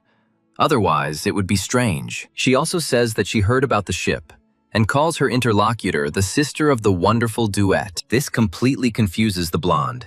She asks again why Will refuses. He asks his sister to stop, saying that he feels awkward, but it's hard for the girl to accept it. The guy suggests that Will may have his own reasons for wanting desperately to leave. While the blonde tries to figure out her interlocutor, Trudome mentally begs her to come to her senses. Trude Gold and Gloria Gold are not only brother and sister, but also S rank. The birth of representatives of such rank is considered practically impossible. This is precisely the reason why the media dubbed these two the wonderful duo. The brunette remembers that Eve told her this and ordered her to remember it. Now, Will is trying to understand why these two needed her. The blonde, falling exhausted, rhetorically asks where they will find a person for the team. Will sees no reason to be discouraged, asking if there are no volunteers in the red ship. Trudeau calmly replies that there is nothing serious here and tells his sister to get up. The blonde resorts to a radical measure, threatening Will with a ban on seeing his brother if he refuses. The boy's face falls. He turns to his sister in fear and asks what she is doing. Will is silent for a few moments, then expresses understanding of the situation. She turns to the guy and he starts mumbling excuses, trying to prevent a disaster. Using her sweetest smile, Will tells Trudome that she doesn't like him. The situation is interesting, because it's strange to be rejected even without admitting your own feelings. The guy starts to get irritated, trying to justify himself. He says that he was misunderstood. Will lets loose with laughter, and Gloria joins in with much more gusto. But suddenly the girl falls silent, because she had a very strange feeling. She tries to understand what it is and where it came from, while her relatives continue to sort things out. Glancing towards the girl, Trudome carefully asks her what she is looking at. Will, in turn, asks the guy if he felt anything unusual. He asks a clarifying question with difficulty, since he really didn't notice the anomaly, and the girl shudders. Fearing that she won't make it in time, she cries out invitingly, asking her brother and sister to turn around. Will's sixth sense tells him that he needs to get out of this place as soon as possible. He asks the girl how she understood this, and her interlocutor suggests saving herself first. And yet, during breaks, she replies that she doesn't know how she managed it, although something else is important. Meanwhile, the crack grows and the glow from it becomes even brighter. Together with it, a powerful flow is formed, the pressure from which breaks the window. But that's not all. The buildings begin to collapse behind the fugitives trying to escape. Will notices that it is absorbing everything around it, and Trudome is happy about his successful rescue. The girl doesn't listen to him anymore, because an interesting idea comes to her mind. The anomaly miraculously resembles a portal that is an entrance to a dungeon. Sometime later, the police cordon off the area to protect the unwary from danger. It's difficult to notice that something similar happens every time a dungeon appears. Will is more interested in the question of when they will be able to get inside. The guy is surprised. The girl thinks they can enter even without a guild, but Trudome says that doesn't work that way. They hear Gloria being told that she won't be able to go inside until the examination is complete. The boy turns to the officer, whose name is Bjornor Pine, with a degree of surprise. The person responsible for the affairs of the city's hunters greets her interlocutor respectfully. The guy asks what his sister did this time, and she talks about wanting to enter the dungeon. He tries to ease the tension with a joke, but the officer is unusually serious. Gloria worries that the dungeon might close, but she is reminded of a certain protocol. The blonde doesn't see the problem, believing that her team can be formed in a second. Red Ship A-rank healer, Thrift Savern, apologizes for being late. Gloria asks her why she is alone and where the tanker is. Her interlocutor begins to hesitate. It turns out that the tanker said that the team with 2 S ranks could handle it without him. The blonde suddenly remembers Will's existence and begins to beg the brunette again, but she is not there, which surprises not only Gloria but also her brother. Looking up at the dungeon, the thoughts of everyone present converge on one thing. They suggest that this girl, taking advantage of the situation, could have entered the dungeon. Judging by Will's actions, Trudome is starting to think that his sister isn't the craziest person he knows. Thrift politely asks the guy if it's legal, and he honestly replies that it's not. Gloria's opinion of Will begins to change, as she herself wanted to enter the dungeon. He tries hard to dissuade his sister from this crazy idea, but she doesn't care. Declaring that she wants the same, the girl rushes towards the portal to the dungeon. The guy asks for help, and the blonde, breaking free, actively resists him. He takes his words back with difficulty, wondering why there are crazy people around him. Meanwhile, the hunter is addressed respectfully and allows the dialogue to develop. The officer asks if it was Will Good who accidentally entered the dungeon,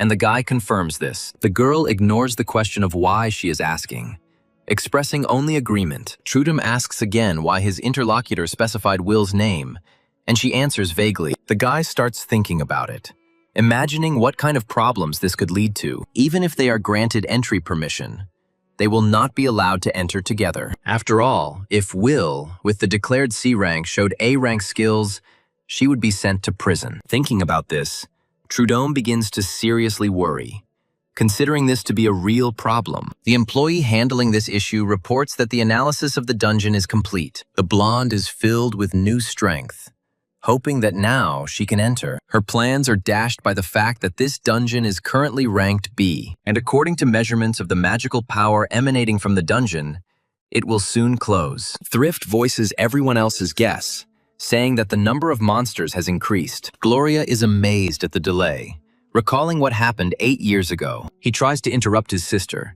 but she asks him not to do this if she is not going to help. The guy means something else.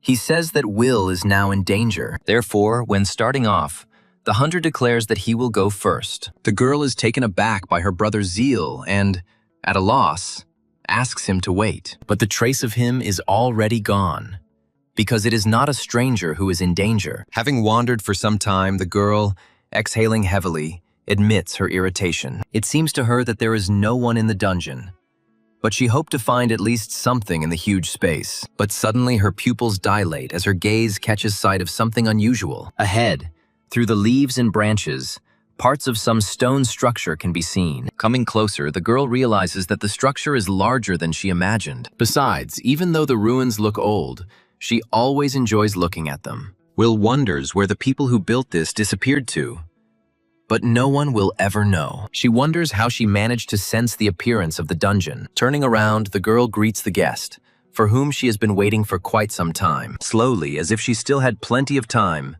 Will comes face to face with the monster. Calling him a freak of nature, she asks if his wings are heavy. The eye suddenly takes off from its place, beginning to dive downwards, like a bird of prey. Stopping abruptly at a sufficient distance, the creature makes a nimble attack. Will manages to dodge it in 2 counts, but the ground where she stood is covered with craters. The girl has no trouble maneuvering between the shells and gets closer. Finding himself just where he needs to be, Will pushes off the ground, giving himself a boost of speed. Not expecting such agility, the eye opens in surprise and is taken aback for a moment. Extending his arm forward for better statics, Will asks if that's all, and finding herself just a few centimeters away, the girl suggests that this freak die. By striking the very pupil, Will sends the monster flying against its will. It is unclear from where, but a piercing and drawn-out screeching sound erupts from the enemy. Noting its volume, the girl asks how this creature can scream without trauma. They land on the hard surface almost simultaneously,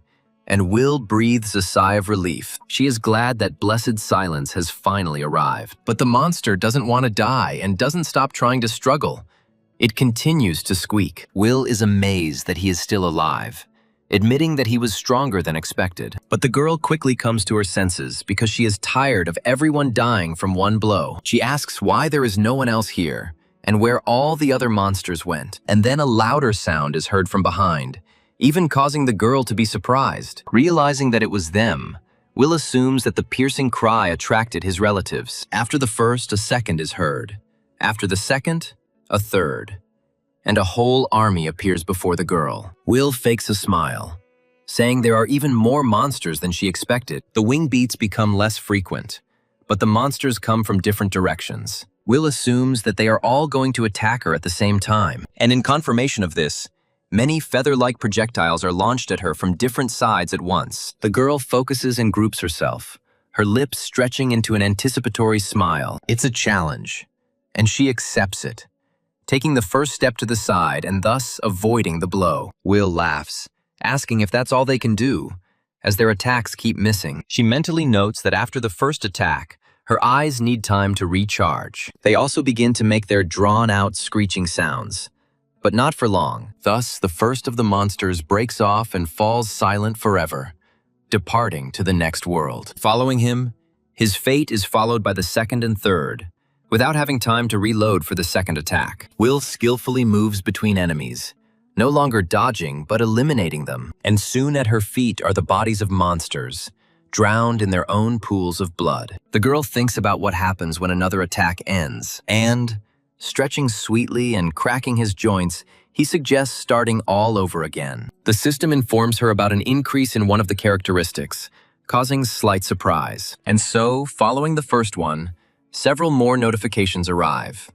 Something that hasn't happened for a very long time. The girl instinctively turns around to take a look at the body of this type of monster. It's hard for her to believe what's happening.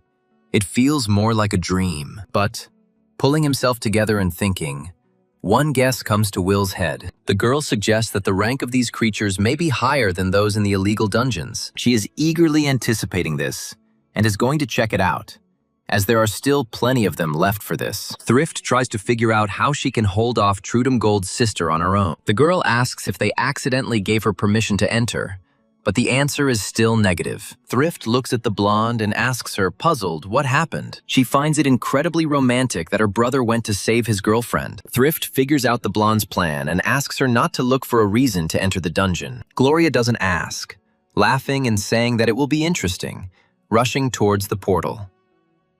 The officer reminds them of his own words, and Thrift apologizes for the behavior of his guildmates. The blonde asks the girl, when asked by the boss, to say that her brother started first. Sharply raising her hand edgewise for the next blow, the girl lowers it just as quickly. The blow turns out to be just as powerful as the previous ones, and again increases her characteristics. Will is not going to stop there, reveling in his crazy passion. She mentally admits to herself that she hasn't felt something like this for a long time. Every time one of them falls to the ground, the girl's stats increase, and she feels herself filling with power.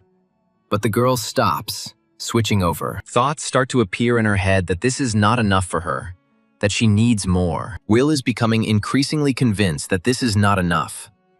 She needs to keep killing. The girl's attention is distracted from her thoughts by the sound of wings appearing from behind. The next moment she hears the soft feathers begin to harden, compacting the structure. Will even allows them to break away from their master and rush into her, lazily turning around. However, she, pushing off from the air, hovers above the eye, thinking that she wants more. Flying higher than her opponent, the girl deftly lands on him. She grabs his wing, thinking that she wants it to awaken. And then he asks, bending closer to the monster, if he is the last one. Will mocks the creature, that his friends no longer come. It's not enough for her. The eye's plaintive squeak turns into a shrill scream as the girl tears apart the wing, and Will likes it. She even says it out loud, allowing her victim to scream. And it's not just like that. The insatiable girl wants other monsters to come and save their fellow monster. With a helpless cry, the eye falls to the ground, no longer able to maintain its balance. Throwing the unnecessary wing aside, the girl calls up a window of her characteristics. Although the stats increased, it was less than Will had hoped for, and she was disappointed. The girl is pulled out of her thoughts by a familiar sound that attracts her attention. She expected this, and now she is glad that there are still many of these creatures left. Tapping her sneaker on the hard surface, the girl expresses satisfaction, and, tearing off from its place, it rushes towards its nearest victim, anticipating a bloody feast. But something is wrong. A different sound is heard behind the girl. Surprised, Will turns around to see what adjustments this battle will make, and she watches in surprise as stone projectiles fly past her. The girl stops, tracing the trajectory of their movement further, and he notes with horror that, flying towards the monsters, they hit them right on the head. The force is so great that even though it pierces through, the stone continues to fly. This fate befalls all other eyes literally in the next few moments. At first, the girl is so taken aback that she can't find the strength to do anything but watch. But then she quietly begins to deny, lamenting her lost prey. Turning sharply at the familiar gate, the girl blurts out a painfully familiar name. As he approaches, the guy notices the mess his partner has made in this place. She is angry that he interfered. Trudome is amazed by such a response to his help. The guy asks if she really wants to reveal her true rank to everyone so badly. She could go to jail because of this. The girl says she remembers this. When asked why she went there, Will says that she didn't know the rank of the dungeon. The guy sighs heavily, saying that it is easier to talk to a schoolgirl than to her. Trudome offers to let him sort everything out. The girl agrees, but asks why. It turns out that the officer can cause them problems. Will asks for advice. Trudome suggests acting like a C rank until they clear the dungeon. The girl doesn't like it. She says that her friend has an interview soon and she needs to support her. He offers the girl to dry herself off, she snaps, but accepts the help. The guy casually says that the officer asked about Will. The girl's reaction makes him wary.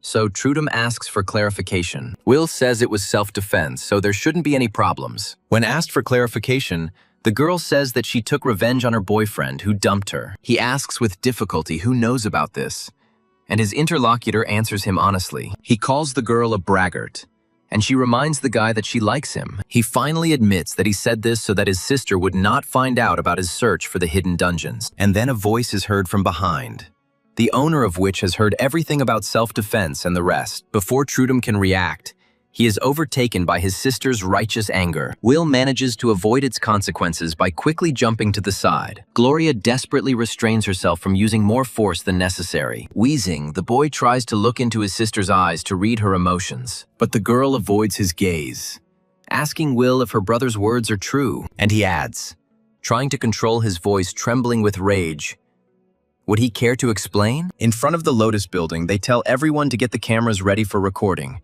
because the leader himself is on the horizon. Mr. Cloverwood is asked to comment on the clearing of the hidden dungeon. The man is asked to share his experience and list the treasures he managed to find. The reason for the appearance of the hidden dungeon is a big mystery to everyone, but there is one thing that can be said for sure.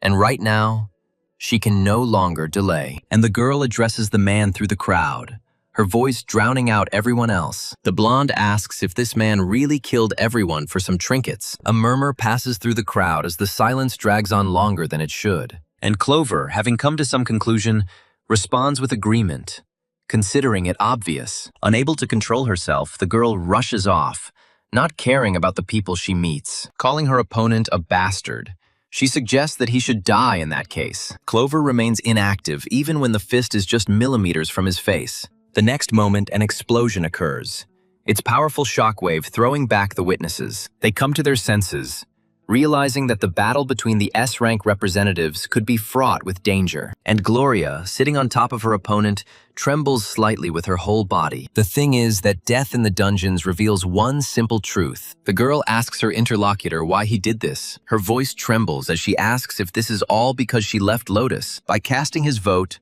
Clover says that her position is completely indifferent to him. Now Gloria asks again, turning to her interlocutor, rushing her. Why is she searching for the hidden dungeons with her brother? The girl reflects on Trudome's situation. She is surprised that there is such an impressive difference in strength at the same rank. And Gloria, as if for herself, states the fact that the brunette is a killer. Will, however, becomes aware of Trudome's tension in the presence of his sister, she says. Considering that it is unfair to call him a murderer, since the death of seekers in the dungeon is natural. At the same time, the girl wonders why death worries this blonde so much. She asks if there is no reason for someone to die in the dungeon, and she adds to herself, why worry so much? Gloria continues to hold on. Trubo wonders how Will is going to deal with his sister, S-Rang, and the one holding it asks whether the interlocutor will care in a particular case. For example, if this guy dies in the dungeon, Trudum understands that his sister is furious. Will grins flippantly, suggesting that the blonde try to kill him. The girl can't believe her ears. She can't even find words at first. Will becomes curious about how strong this girl really is. Suddenly, the blonde feels the ground beneath her begin to crumble and sink. And the very next moment, she realizes that there is no one left under her hands. And what's more, she herself fell into a trap.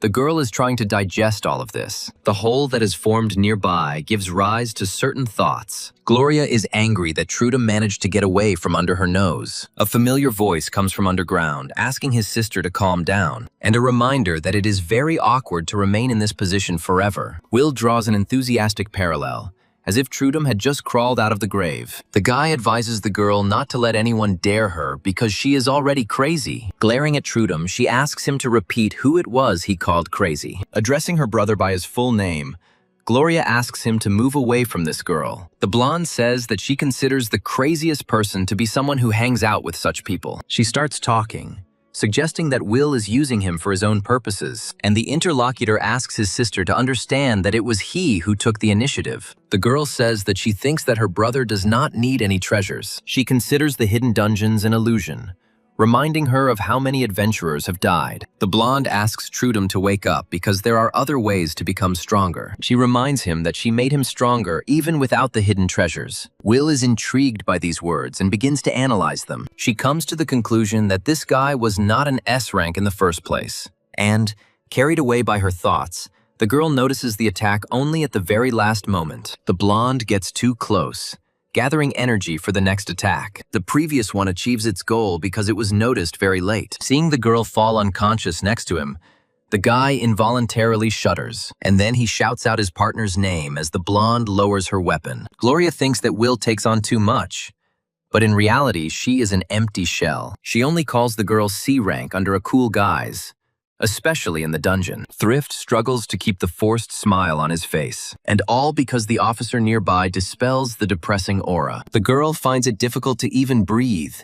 She prays that permission will be given as soon as possible. Hurried footsteps are heard, and people run up to the couple, addressing the officer from afar. The thing is, they were finally given permission to clear out this dungeon. Labor reproaches his sister for what happened, and she says that everything is fine as long as she is alive. The guy thinks that this girl survived only because she was an A rank, but if she really was a C rank, Will would already be in her grave. But the wound is still much more serious than it seems, and the guy wants to heal his partner as soon as possible. In response to his sister's words to hurry, he asks, what about this girl? Gloria says that if she dies from something like this, then sooner or later she will drop out herself. The guy can't believe his ears.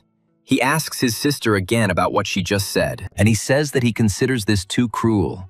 The blonde thinks that he is stating a fact. She says that she can give Trudum everything he needs, and asks about his understanding of what he said. The blonde reminds that she is the one who made this guy stronger. Trudum says that she knows this, and asks if this is not the reason she left Lotus. 12 years ago, the first underground tunnel opened in this country, and the government was unable to adapt. The result was the deaths of 10,000 residents, including the parents of these two. Then he asked the new head of the family what they should do now, how to live on. But the girl did not answer, because she herself had fallen, perhaps, into an even greater abyss. Due to her young age, Gloria simply could not cope with such a loss. From that day on, the world began to change rapidly because of the awakened.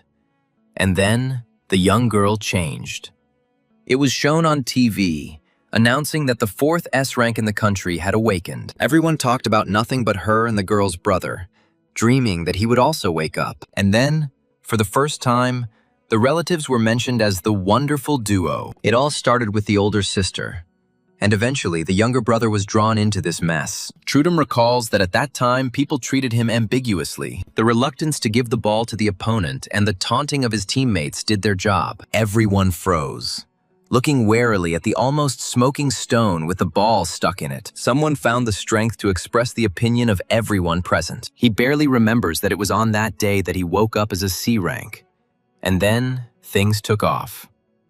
That day, the boy asked his sister why she left one guild and joined another. She, saying that it was just in time, handed the box to her brother, asking him to accept the gift. He clarified with difficulty whether this was really a magic stone, not understanding why it was given to him. Gloria then said that if you eat this rare thing, it will increase the user's stats. Trudeau asked incredulously whether he really could eat it, to which he received an affirmative answer. Gloria said that she got it just for her brother and would try to get more, but she had a condition that until Trudum reached S rank, no one would know about the awakening. The boy didn't like this. He was afraid to imagine how long he would have to hide, and Gloria said that this is a condition of the Red Ship Guild. Almost no one knows about these stones because they are mined in the guild's domain. The girl then asked if it was bad to have the prospect of moving up to S rank from C rank. I didn't see any advantages to working hard, believing that I could become a researcher without it. Gloria said that her brother was weak and would die without growth, becoming a researcher. She believed that this was the reason for her parents' death. They were weaklings. The girl said that if her brother did not want to die, he had to become stronger, and she wanted to make sure of everything herself, to be sure that her little brother could handle it. When asked if he understood her, the boy responded with a sullen, unenthusiastic yes.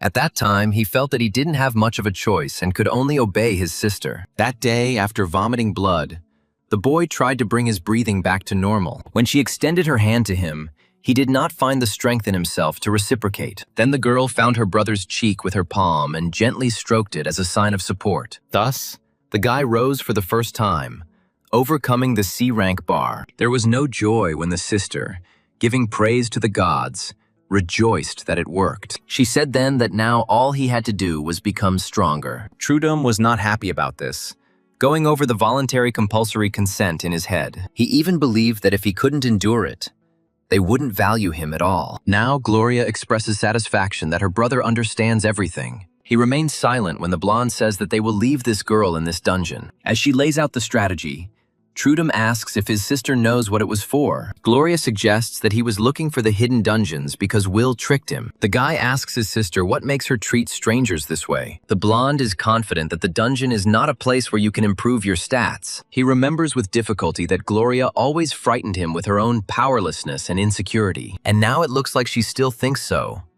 But now the guy doesn't care. He now understands through hard work that no matter what he achieves, he will be weak in his sister's eyes, and he offers to let everything go, whether he survives or not, if she agrees. Taking her sword out of the ground, the girl clarifies whether it will really go to the hidden dungeon. Trudum agrees, offering to tell afterward how everything went. The blonde rushes to her brother, asking if he would be happy to die in this place. After all, she believes that whether here or there, the result will be exactly the same. She asks with difficulty who told her that he was going to die, and, protecting himself and the girl, he uses his new technique, causing his sister's displeasure. She smiles nervously, asking what kind of childish trick this is. She's not going to play around and says she'll simply destroy everything here. Gloria begins to carry out her threat by crushing the crumbs. He says out loud with difficulty that he will have to hold out somehow, which raises a question from the one who has woken up. The guy says that everything is done so that the girl can be cured,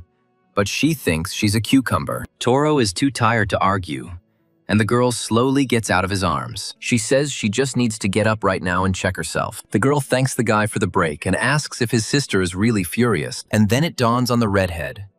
He starts to ask a question, but stops, finishing it mentally. He can hardly understand why this girl doesn't have a single scratch. Well, Will, stretching sweetly, jokes to herself, suggesting to start over. He makes another attempt to speak with difficulty, turning to the girl, who responds. Stuttering, the guy clarifies what exactly the girl heard from their conversation. Will replies that she heard literally everything from the moment she passed out. Labor begins to feverishly scroll through memories in his mind. Among them was a proposal to let things slide and words about his own development. And then the guy realizes what exactly the girl heard. And he starts stuttering, and she starts screaming, asking if she really did hear literally everything. Gloria is on her own wavelength, thinking that all her loved ones are dead because they lost. When she looked at her brother, she desperately tried to reach him in her mind. The blonde thought about how she was trying her best to prevent this fate from touching the last little person, and she sincerely cannot understand what he is unhappy about now, that he is putting himself in the noose. Gloria mentally turned to her younger brother, asking him to explain this childish rebellion to her, but she was even glad that she would be able to bury her youngest in this damn dungeon. Because the girl was dealing with the stones, clearing her way, she did not see the main thing. However, Then she clearly heard her brother's cry of unknown origin. The blonde assumed that she had managed to seriously wound him, which was impossible to see because of the dust. Instinct kicks in, and the girl, breaking through the dust, asks what happened. However, as soon as she manages to do this, the blonde freezes,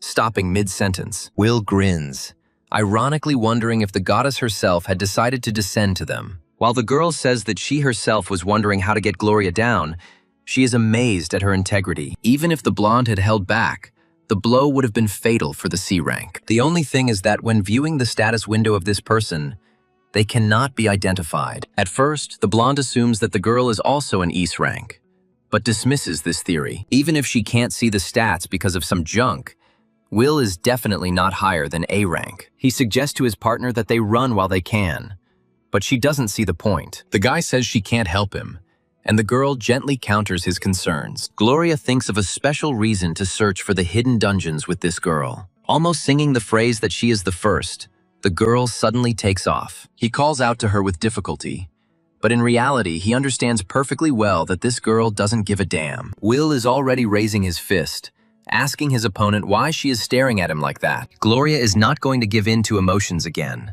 having already calmed down considerably. Analyzing her opponent, the blonde comes to the conclusion that she was C rank. However, her stats have increased in a short time, or she has the ability to quickly regenerate. Gloria is confident that such abilities do not appear after awakening, and in this case, this can only mean one thing, which the blonde certainly intends to take advantage of. Feeling a pull of unknown origin, Will no longer feels so confident. The impulse intensifies, now not just exerting pressure but producing a powerful push. He can hardly contain his worried cry, shouting out his partner's name. Having crashed into the wall, the girl separates from it and sags, her breath ragged from her exertion. She's trying to figure out what kind of attack it was that Will didn't even have time to identify. It was like something was pulling her back forcibly. It is not possible to think about this topic for long, since a similar force is pulling downwards. Will comes to the realization that her opponent has the ability to choose her direction. Her lungs felt like they were sticking together, leaving the girl unable to take even one breath. What can we say about moving our limbs or fingers? Will compares the feeling to every bone in her body pulling her down. A leisurely gait is heard, and a voice announces the disappointment of its owner. Gloria says she expected more after Will bragged about her strength. The blonde comes to the conclusion that the artifacts of the hidden dungeon are useless, but Will doesn't give up, continuing to make attempts. She tells her opponent to watch her language. Considering her situation too humiliating, the girl intends to get out of it. Gloria advises her rival not to move, starting to talk about the possible consequences for the bones, but it's too late. The discomfort gives way to a crunch, and its cause becomes visible. A cry of pain escapes Will's throat against her will, and Gloria calmly states the fact. Relaxing exhaustedly, the girl makes no effort other than to breathe. Noticing that her opponent immediately recovers, Gloria condescendingly allows her to continue. Trudoba is about to rush to help his partner, but his sister stops him. He asks the blonde to stop, saying that he will not become a good boy just because she asks him to. The girl resorts to threats, promising to crush Will if Trudum tries to help her. But she also offers an option in which the brunette will be spared. This will happen if the redhead stops looking for the hidden dungeons. The guy gets lost. Gloria doesn't understand what there is to think about here, and the guy talks about what his sister did. After all, she was the only one who made him stronger. Without her, he would have been dead long ago. The blonde chuckles sadly, calling her brother a weakling, and his breath catches. Meanwhile, the interlocutor asks about the fact that Trudum cannot defeat her. In fact, the guy starts to get turned on, and he asks if the blonde is finished. Will laughs, repeating the words about them planning to spare her. She recalls Happiness saying that he did everything for the sake of his love for his girlfriend. And another time he said that without him, she would have been dead long ago. He pressed on her feelings, skillfully manipulating them, and asked if she understood his feelings. And in the present, Will asks her opponent and tormentor rolled into one, not to make her laugh. She asks if she seriously thinks that anyone will believe these lies. After all, these are also just words to manipulate people as you please. The girl advises her friend to do everything as he wants, because his goal is to gain power. And she admits that she helps him because they are, in fact, similar. And the girl invites Trudum to follow him, believing that she can show him the right path. They ask the officer where everyone is, saying that they need to find them immediately. Thrift says that the hunter Trudum Gold went to rescue the girl. Bianor confirms. The healer believes that this will be on everyone's lips for a long time since the guy is popular. The girl is distracted from the conversation by something she had lost sight of some time ago. She asks the officer if the sky has always been this color, but the interlocutor denies it. Thrift begins to panic, believing that the dungeon is beginning to split apart. Bianor is not sure, but she is leaning closer to this theory. The sorceress refuses to believe what is happening. They unanimously come to the conclusion that it is necessary to urgently clear the dungeon. Will, meanwhile, continues his strong-willed attempts to resist his strong opponent. Trubom asks her to stop, fearing that the girl might die in this confrontation. Gloria mentally tries to understand what Will is trying to do, because she should be immobilized. Suddenly, the slightly wary look changes, and a question arises in the blonde's head. Along with the destruction that has appeared before her, a piercing scream cuts through the space. The girl tries to understand how such a disgusting screech could have appeared. She thinks it sounds like the roar of a beast clawing at its throat. Unable to hold on any longer, Trudum voluntarily covers his ears, cursing through his teeth. Remembering what happened at the underground market, he realizes that Will has become stronger. And what's more, this girl was weaker even than when she first entered this dungeon. And while he is thinking about this, another sound wedges into the space. Gloria realizes that this huddled pack of monsters was summoned by Will with her scream. The blonde even feels sorry to deprive the girl of such an ability, but she needs her brother much more. She thinks that otherwise they would have become friends, and that there are too many of these creatures. The blonde believes that Will is going to attack her to escape from the invisible bonds. The girl determines the rank of the monsters and wonders whether she should look for the boss herself. She is finally convinced that Will is trying to stop her with these fools. Gloria admits that she enjoys it because she can have a blast. The monsters gather ever more tightly, carefully continuing to close the remaining distance. Noticing the glowing feathers, Gloria asks if these are all the weapons they have, and several eyes go into combat readiness mode, directing an attack at the enemy. They circle around Gloria, who rushes forward in anticipation of a good fight. Already prepared to enter into a deadly skirmish with the confidence of emerging victorious, the girl slows down, and then she slows down completely and stops when bewilderment appears on her face. Having taken a more stable position, a puzzled question flashed through Gloria's mind. Why don't these creatures notice her?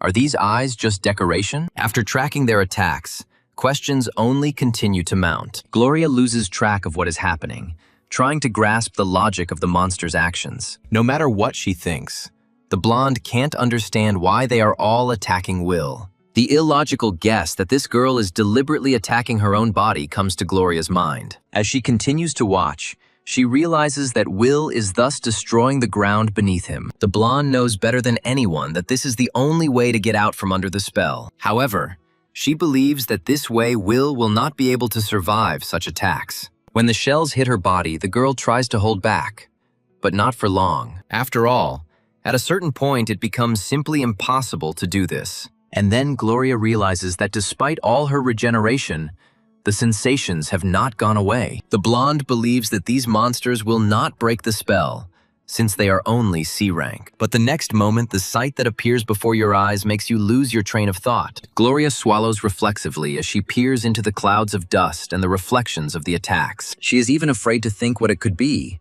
assuming that she is imagining things. And Will, who is under fire, mentally admits that she is in incredible pain. But she doesn't intend to give up. Realizing that this is not enough, the girl turns to herself, reminding herself that at this level, she is useless. And then Will gives a mental command to his eyes to attack her even harder. By locking eyes at the right moment, the girl confirms the purpose of control. The system informs that the confirmed target is granted a blessing. A plan is born in the girl's head. She forces herself to be strong and determined. The next moment, the prone one is attacked by a projectile more powerful than all the previous ones. Gloria watches all this and doesn't even know what to think now. Continuing her observation, the blonde realizes that the monster's attack power has become more powerful. When opening the status window for its user, the system displays the angel's A rank. Gloria can't believe her eyes, because just now the monster's rank was several times lower. As the dust slowly begins to clear, A familiar silhouette emerges through it. Will jumps up and attacks his opponent, speaking to her. The girl admits that she really thought she would die because of her. Realizing that this girl has raised her own rank, Gloria asks who she is. Will laughs unnaturally, saying that, unfortunately, he doesn't know that either, but she is absolutely sure that the blonde will die in this god-forsaken dungeon. Will asks if she thinks S-Rang's body can withstand those spears, and she laughs wildly at the moment when the shells mercilessly pierce both bodies. He watches what is happening with difficulty, trying to understand what is going on. The guy's gaze darts feverishly, switching from one object to another. Time seems to him sometimes too slow, sometimes too fast, as he digests what he has seen. And he comes to the conclusion that his invincible sister has been surpassed by Will Good. Even watching this with his own eyes, the guy cannot believe that what is happening is real. Gloria's thoughts are filled with similar things. She refuses what she is experiencing now, and analysis and irrefutable logic indicate that Will's own body was just a decoy. As Gloria flies back from the blow, she wonders if a human could use such a style. Weakened by the previous attack, the girl cannot find the strength to hold back a scream. There is no time to think, and, opening her eyes, the blonde sees her rival's face in front of her. He lets out a discreet chuckle, after which the space is filled with uncontrollable laughter. Will, however, continues to land blow after blow, satisfied with her own advantage. Waiting for the right moment, the blonde mentally curses her rival, and then he makes just a few simple movements to achieve what he wants. The contented smile is erased by a reflexive cough, which gives rise to all the consequences. Now Gloria is the one laughing. Now her face is adorned with a triumphant smile. The girl mentally expresses joy that her opponent fell into her trap, and Will's face breaks into a mad smile as she inquires about the blonde's vitality. She can't believe her own eyes, and her opponent activates her piercing scream. The surviving one-eyed angels respond, rushing towards their newfound goal. Gloria reproaches herself for letting her guard down too soon. But something else is even more striking. My head is occupied with thoughts about how the brunette can still attack. Opponents with whom Gloria would normally have a lot of fun now only irritate her. And the now completely healed opponent asks if the blonde has time to miss her. Gloria no longer knows what to believe, because Will managed to recover from his fatal wound. Calling the approaching girl a monster, the blonde swings her sword, but her opponent dodges and strikes from behind, and Gloria barely manages to stay on her feet. In her mind, the blonde calls Will a cowardly bastard for such an act, and she, landing on the ground nearby, asks if her rival is still alive. The blonde can't understand what's wrong with this crazy woman.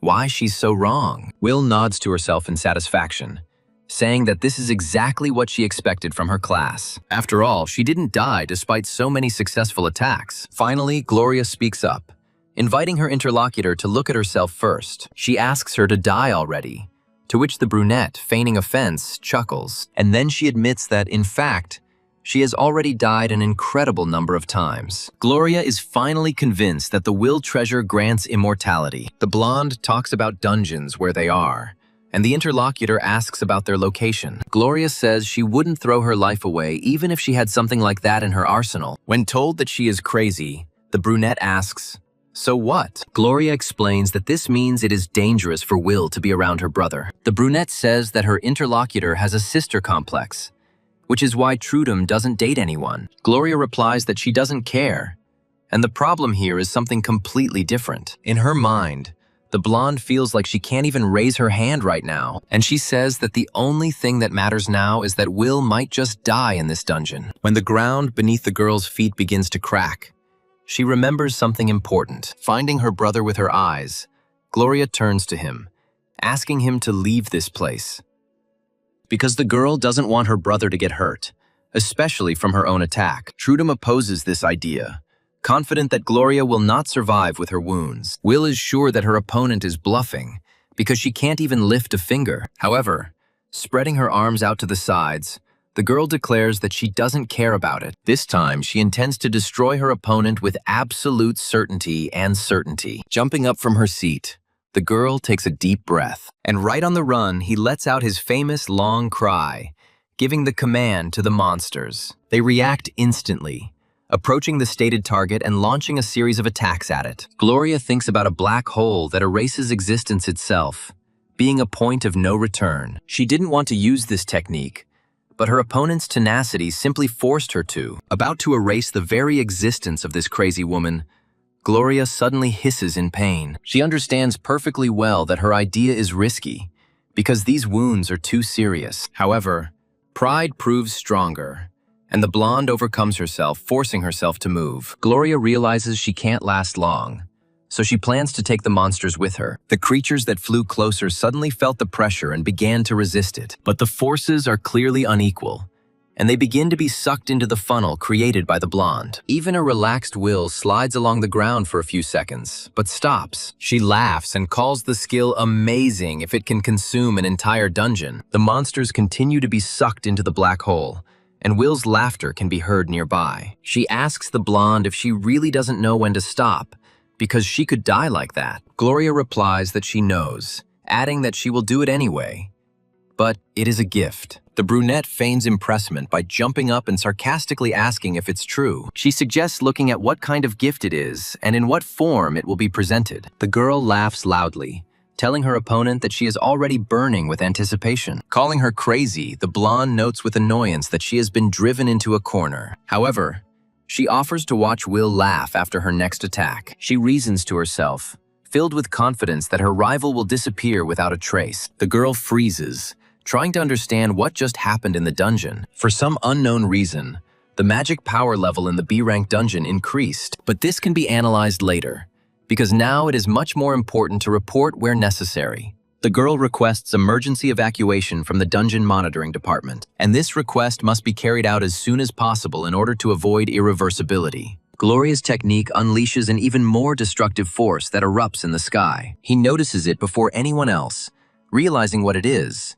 but refusing to acknowledge it. The fact is that the B-rank dungeon turns out to be unable to withstand the blonde's strength. Piece by piece, the sky begins to split, crashing its parts down to the earth. The girls sensed something strange already on the road leading to the hunters who had come before them. There was a lot of magical power inside, and the monsters were gathered in one place in the sky. Also, the B-rank dungeon monsters were supposed to be C-rank, except for their boss. But even the officer couldn't determine their rank, assuming that it was all because of the S-ranked ones in the dungeon. Just when she thought that there might be something wrong with this place, she saw a very strange picture. And now Bionor doesn't understand how a C-rank hunter can fight on equal terms with an S-rank. The girl cannot understand whether there was some mistake in distributing the ranks. The officer realizes she needs to arrest Will, but the dungeon may not be able to withstand the magical power. If this happens, the dungeon break will explode, resulting in the death of many. Bionor is determined to stop the battle even at the cost of his own life. Noticing movement from the side,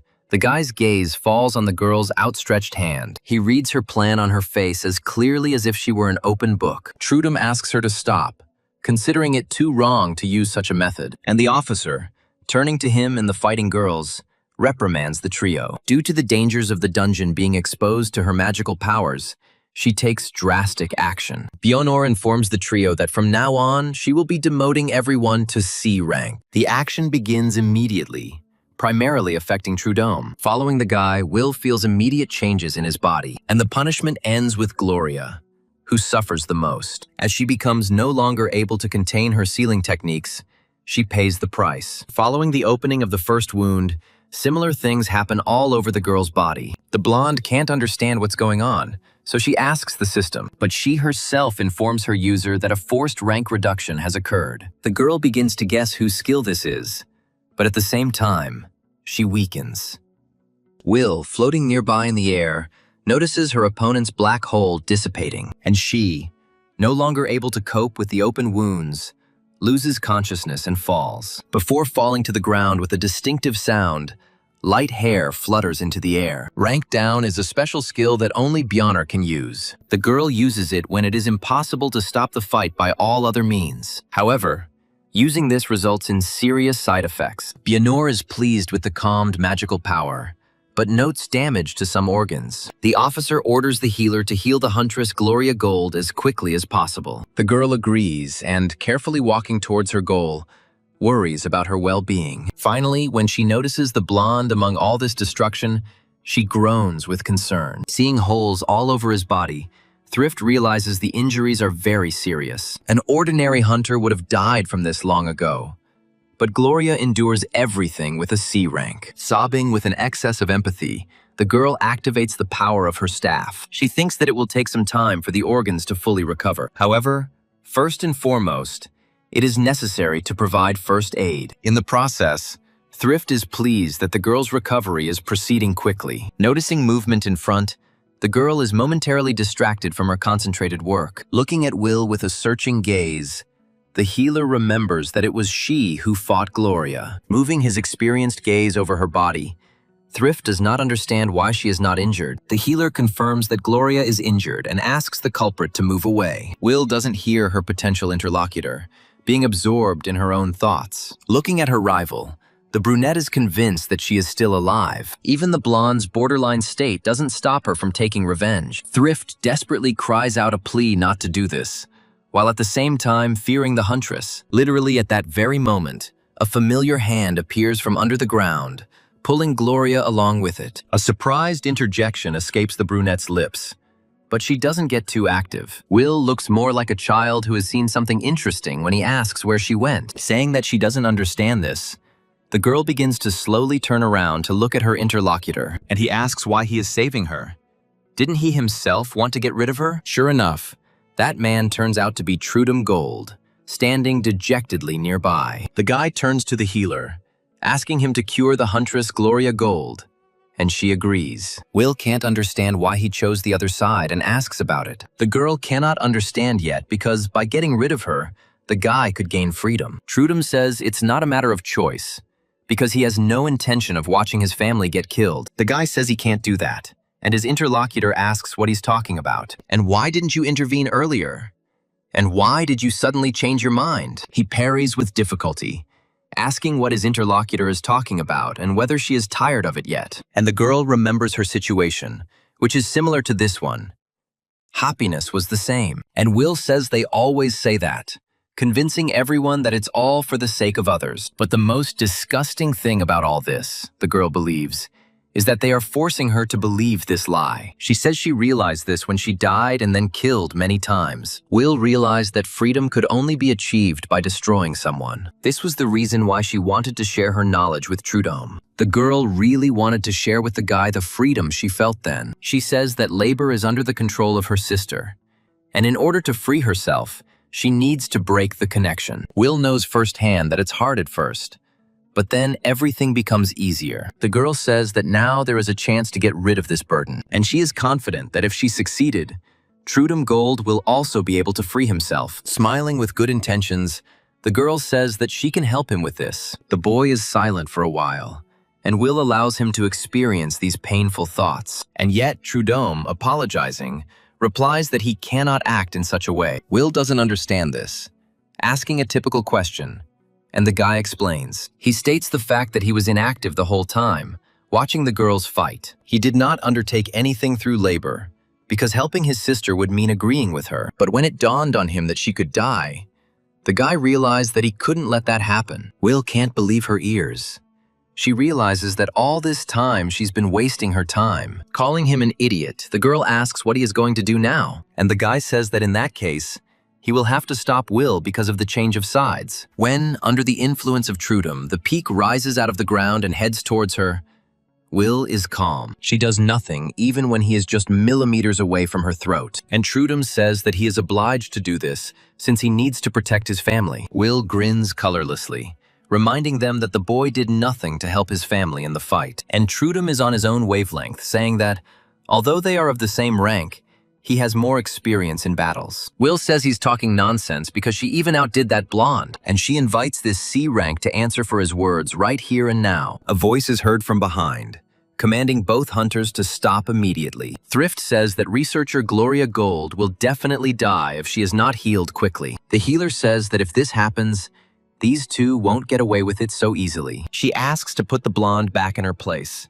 postponing all fights until a more opportune time. Turning to Will, Thrift asks her why she got so worked up so quickly. Watching this scene, The brunette cannot understand why Trudum tolerates this. Meanwhile, Thrift asks the guy to be more careful until he is C rank. He asks the healer to stop rubbing salt into his wound. A thought comes to Will's mind, and she begins to understand what kind of guy this is. Then she approaches Trudum and calls out to him. He asks, puzzled, "What's the matter?" And the girl with the sweet face asks this bastard to apologize to her. The guy flares up. Will realizes she misunderstood him, and they begin to talk about apologizing. Bionor asks the healer if the Huntress Gloria Gold is okay, and she answers positively. The officer feels guilty for the blonde's worsening condition, but the healer calms her down. The girl believes that since her mana has been stabilized, she needs to finish the research as soon as possible. This means they need to clear a B-rank dungeon with their current roster after healing. Thrift reminds his interlocutor that they are not from the attack classes, expressing concern. Will asks the guy what they are talking about, and he replies that they are talking about their helplessness. The brunette notes that she was a C-rank initially and remains one. The guy asks his interlocutor to stop chatting in a dissatisfied tone. He's already telling everyone that even with their C ranks, it's still possible to clear the dungeon. Will still can't understand why no one wants to believe her.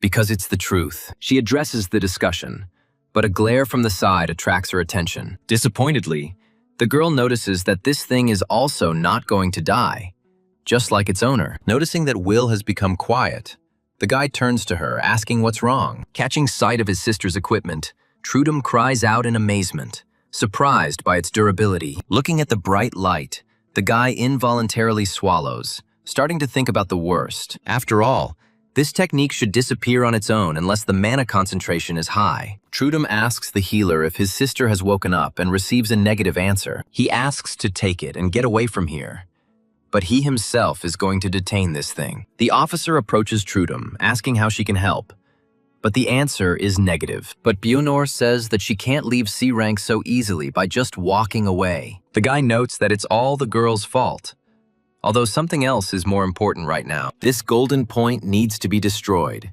and Trudum says he has already done this. Freeing the peak from underground, the guy asks to simply trust him in this matter. Watching the stone giant continue to grow, Bionor asks a question. She wonders if this boulder is too big, to which she receives an answer. The guy says that this is how it should be, because this is the only way to stop the equipment. He draws Will's attention to himself, prompting her to ask a follow-up question. Saying that it is dangerous there, the guy asks her to come closer.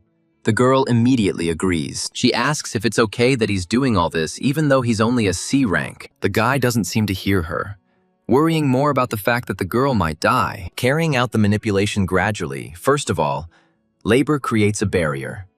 Jumping in to check its thickness, the guy is satisfied.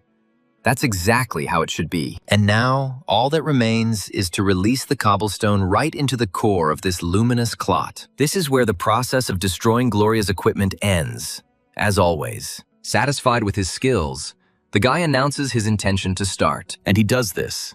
And a stone block of incredible size rushes down towards its target. Hitting the exact center of the golden source, she imprints it into the ground. From such a force, cracks begin to crawl across the ground in all directions, growing into webs of interweaving. A moment later, the stone shakes, doing its work, steam rising from the cracks. Pleased with himself, Trudum informs those present about the successful manipulation. But something seems wrong, because the barrier is shaking, and chips are appearing in some places. Labor acknowledges the fact that he could barely stand it, and Will asks what he is doing. The guy, in turn, asks why she climbed onto the barrier, because it's dangerous. Will asks how he did it, and Trudum explains the principle of creating a black hole. When the girl lost control, the technique became, to put it bluntly, a piece of mana without a master. Will is surprised, clarifying the fact that this is the work of Trudum's sister. The guy says he uses the cobblestone to redirect mana to the ground. Will finds this interesting, and Trudum adds that all that remains is to wait for the collapse. The girl finds this idea dubious and speaks about it openly. Trudum counters by saying that he has used something similar many times before. Will is puzzled by the glow and asks how long it has been going on. He answers with difficulty that everything is fine, just at the moment when the cobblestone splits. Will says that she's still lost, and the guy screams, calling what is happening madness. And, leaning down, he asks Gloria to come to her senses, telling her that she has lost. Smiling sweetly, The healer pauses for a very long time, and then he says that the recovery will take longer, most likely due to the lowered rank. The girl clarifies whether they were really going to die, but she believed Trudum. Will thinks of the situation as a mess when the guy asks the healer not to panic. As she casts a not particularly interested glance at the crash site, the girl experiences something unusual. The feeling seems strange to her because it reminds her of something very familiar. And then it dawns on her that these are the same flying eyes with which the girl fought the day before. Will senses that monsters are hiding below, and there are many of them there. The girl finds the dungeon quite interesting, because she can easily level up here. Will thinks the only problem is that everyone will die before completing the dungeon. There are only two options. Either go straight to the boss, or destroy this thing, which is more logical. After thinking for a moment, the girl suddenly smiles and turns to her interlocutor. When she turns to Trudum, he is surprised and asks what she needs. Will offers to thank her by calling the guy an unkissed C-rank small fry. The interlocutor explodes, asking why she even thought that this was so. Will argues that the boy can't even clean up after his sister. He stops short when he sees Will's actions and asks what she is doing. The girl, enjoying the solid ground for the last time, asks him what he thinks. And, jumping down, she answers her own question that she is going to clean up after his sister. Saying that she will clear the way, the girl recommends following her only after that. Looking at Gloria's technique, Will thinks that although it is small, it is frightening. The girl finds it incredible that such a concentration of mana would be concentrated just for the sake of killing her, just so that the older sister could protect her little brother. A scene in which Trudum spoke about protecting his family involuntarily comes to mind. Will mentally addresses him, telling him that she has no one to protect, and no reason to. And another memory flashes before my eyes, where my brother says that he is leaving because he finds the very fact that they are a family disgusting. Remembering how she called Jasper, Will thinks about how she was abandoned by everyone she loved, and yet, despite the harsh truth, she is going to do it now. Despite the fact that she understands that there is not much sense in her actions, Will remembers how he made her feel like she was wrong, and the girl is going to end it with her own body, to make sure. A detached laugh escapes her lips, and Will admits that it hurts like hell. Eventually it breaks down into atoms, leaving behind only the ring. However, it does not allow Will to die even in this case, beginning to create the girl's flesh. And so, cell by cell, it eventually appears in its original form. Will had foreseen this, so she continues her movement towards the source again. And just like the first time, the accumulation of concentrated mana begins to split it. And this happens again and again. And the system never tires of repeating the ill-fated words. After all, the carrier of the parasite ring cannot die before the end of the incubation period. Kneeling down to get a better look below, the officer calls out to researcher Trudum. The girl asks worriedly why this huntress is still alive. Bionor asks more of a rhetorical question about whether Will is really human, and the guy, without answering, falls into his own thoughts, plunging deep within himself. At some point, everything stops. The golden glow fades away completely. Realizing that her torment was over, the girl slowly turned around, and then she screams joyfully, glad that she was able to destroy this thing after all. Will bursts into laughter, allowing the officer to praise her luck. With difficulty, Bionor asks the girl to give the thing. Otherwise, her appearance distracts the guy too much. Calling him a kissless little thing, Will is amazed at the quality of the clothes he has on him. The guy is overcome with rage, and the girl laughs, amused by such a humorous reaction. Without wasting any time, Will suggests moving forward, much to the officer's confusion. And while Bionor clarifies what will happen next, the girl moves on to decisive action. And in the process, it reminds them that they still need to clear this dungeon. Trudum enters the conversation, asking if she really means clearing the dungeon. After all, it looks like something else, at least not in the usual sense of the word. The impact is so strong that everyone falls down, ending up underground. They check on each other's condition, and then Trudum provides some light. The guy freezes in a stupor, not expecting something like this. But Will is amused by what is happening. Looking around, they notice how the monsters' mouths begin to drool onto their prey, and then the first of them lets out a deep, drawn-out growl, starting to slowly approach. He can't understand why there are so many monsters, This never happened in normal dungeons. The thought flashes through the minds of each of the hunters that they are surrounded, that the situation is dangerous. Under the gaze of the predators, Thrift not only trembles, she begins to squeak in fear. And then he suddenly remembers one important moment, sharply turning to the side. The girl wonders why Gloria uses the monster's paw as a pillow. The girl apologizes and says that she should have taken better care of the seeker. Meanwhile, breaking free from the crowd of its brethren, the first monster decides to take action. He throws his hand forward with difficulty to protect the healer, who is unable to fight. The boulder successfully pierces the monster, causing Thrift to recoil just in case. Trude asks why she jumped here, and she replies that she followed the unconscious Gloria. The guy leaves this unanswered, swinging at the approaching monsters. So far, dealing with them has proven easy, and Trudum is taking advantage of this moment. So, around a group of people, there is a protection of stakes with monsters impaled on them, but there are still too many of them. So Trudum suggests leaving the creatures to the other team. The girls agree with the guy unanimously, realizing that there is meaning in his words. Satisfied with the answer, Trudum gives the order to search for the boss's hideout. He himself does not intend to sit on the sidelines, joining in the search. The guy mentally addresses him, asking where he is. Moving his eyes first one way and then the other, Trudum slowly scans the area. But so far, his searches have yielded nothing. The guy discovers either small ones or emptiness, but suddenly he manages to grab hold of the thread that leads Trudum to his cherished goal. So the guy finds the boss's hideout, successfully determining the direction and approximate distance to him. Will asks her to ignore the boss, promising to eliminate everyone.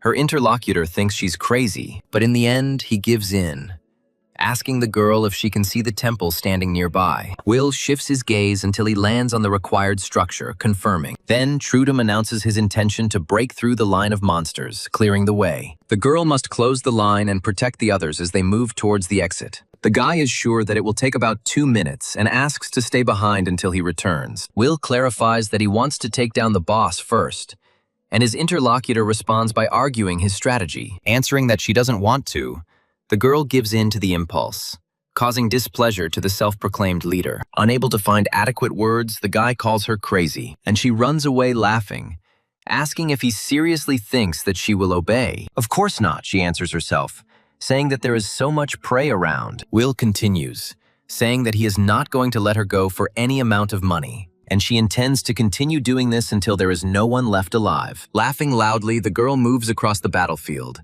enjoying every moment of it. She states that no one will go to the boss's arena, irritating Trudum. All the monsters that come don't stop Will, and they don't diminish her excitement in the least. On the contrary, she is becoming more and more heated, increasing her stats at an impressive rate. Unable to keep up with its owner, the system continues to send notifications about her success. Will, frozen for a few moments, acknowledges the fact that the monsters never end. But instead of grieving about it, the girl's lips stretch into a mad smile. Will suddenly looks up, realizing she's gone a little further than she planned, because she found herself right in front of the place where the boss of these creatures lives. But before entering, the girl is going to make another small increase to her strength. She gets into a more comfortable position, slowly beginning to fill her lungs with air. And then he starts screaming at the top of his lungs, influencing nearby monsters. As if hypnotized, the monsters, one after another, begin to look back at the source of the sound. Those who had been hiding begin to crawl out of all the cracks,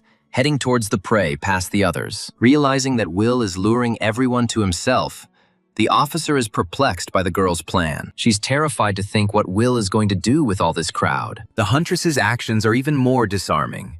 Her intentions seem insane. Bionor doesn't understand why this is so, since she personally lowered the girl's stats to C rank. Trudum is also outraged, believing that Will remained at A rank all this time. And while he is thinking about this, a monster that has strayed from the pack sneaks up on Thrift. The healer is already preparing for the worst, but she is saved just in time. Trudum asks, shouting, if the girl is okay, and she thanks him just as loudly in response. Will, who noticed this, is worried about something else, that the guy stole her kill. She asks him to stop stealing, and the guy is amazed at the recklessness of this girl. He asks if she really wants them all to die, to which she answers in the affirmative. The guy promises to beat up his interlocutor as soon as his previous rank is restored. She just teases him, asking if he really doesn't need her help anymore. He answers with work in his hearts, confirming his words that he does not need the girl's help. Noticing the newly arrived monsters, the guy announces that their numbers are growing. He begins to beg Will to help him, and the girl mocks him in response. She turns around at the exact same moment when she is told to put up a block right now. An unpleasant shudder runs through the girl's body. She can't believe what she's hearing. She would recognize this voice among 1,000, but it cannot be here at all. Trudome again asks the girl to help him, reminding him of his request. Will agrees, but calls the guy by his ex's name. Screaming disgustingly, the monster approaches from behind so that Trudome will not be able to block. However, he faces a fiasco, caused by a swift backhand movement. Will rushes next to him, making a few more movements with his shield, which he uses to cut the monster. He tells the girl that he believed in her, and sincerely thanks her for saving him. He turns to her and asks if everything is okay, since Will, for some reason, does not answer. She says that he is already dead, asking why he still continues to command. She is also extremely concerned about why she continues to hear it. There's a loud noise from behind, and Will turns around with the hated name on his lips. She sees in front of her something other than what she should, but she remembers that she killed Hephanes Kama. The girl can't understand why she still obeys her ex-boyfriend's orders. Trudeau thanks him again,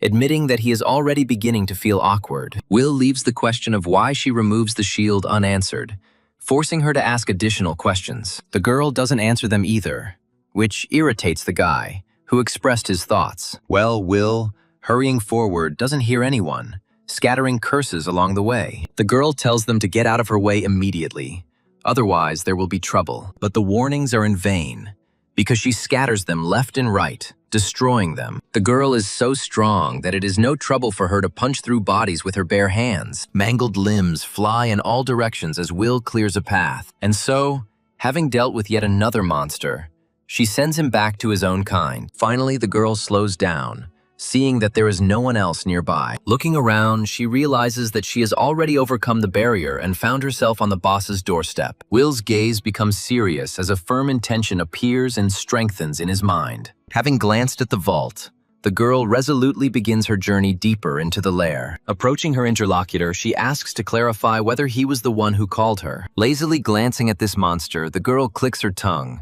calling this thought absurd. The ruler of the fallen paradise, a B-rank boss, stood before her in all his glory. He starts to say something, but the girl doesn't understand the words.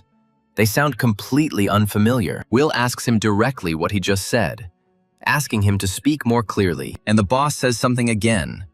And although the words are incomprehensible, the emotion is discernible in his furious speech. Will again says he doesn't understand, but notes that the noise is too loud. The ruler of the fallen paradise continues his speech in an incomprehensible language, and the girl exhales. Saying she was bored with it, Will took a wide leap, rushing towards her opponent. But he is not as simple as he seems, and is already beginning to exude his magic, concentrating. At that very moment, a painfully familiar voice is heard behind the girl, addressing her by name. Stopping and turning around, Will can't believe her eyes, her eyebrows rising in surprise. Approaching the girl, Happiness greets her with the words that they haven't seen each other for a long time. He says he missed her very much, continuing to close the distance. But the girl does not allow the illusion to get any closer to her, eliminating it at the root. Not a muscle moves in Will's face, and her answer is sarcastic. She shakes her hand after the blow,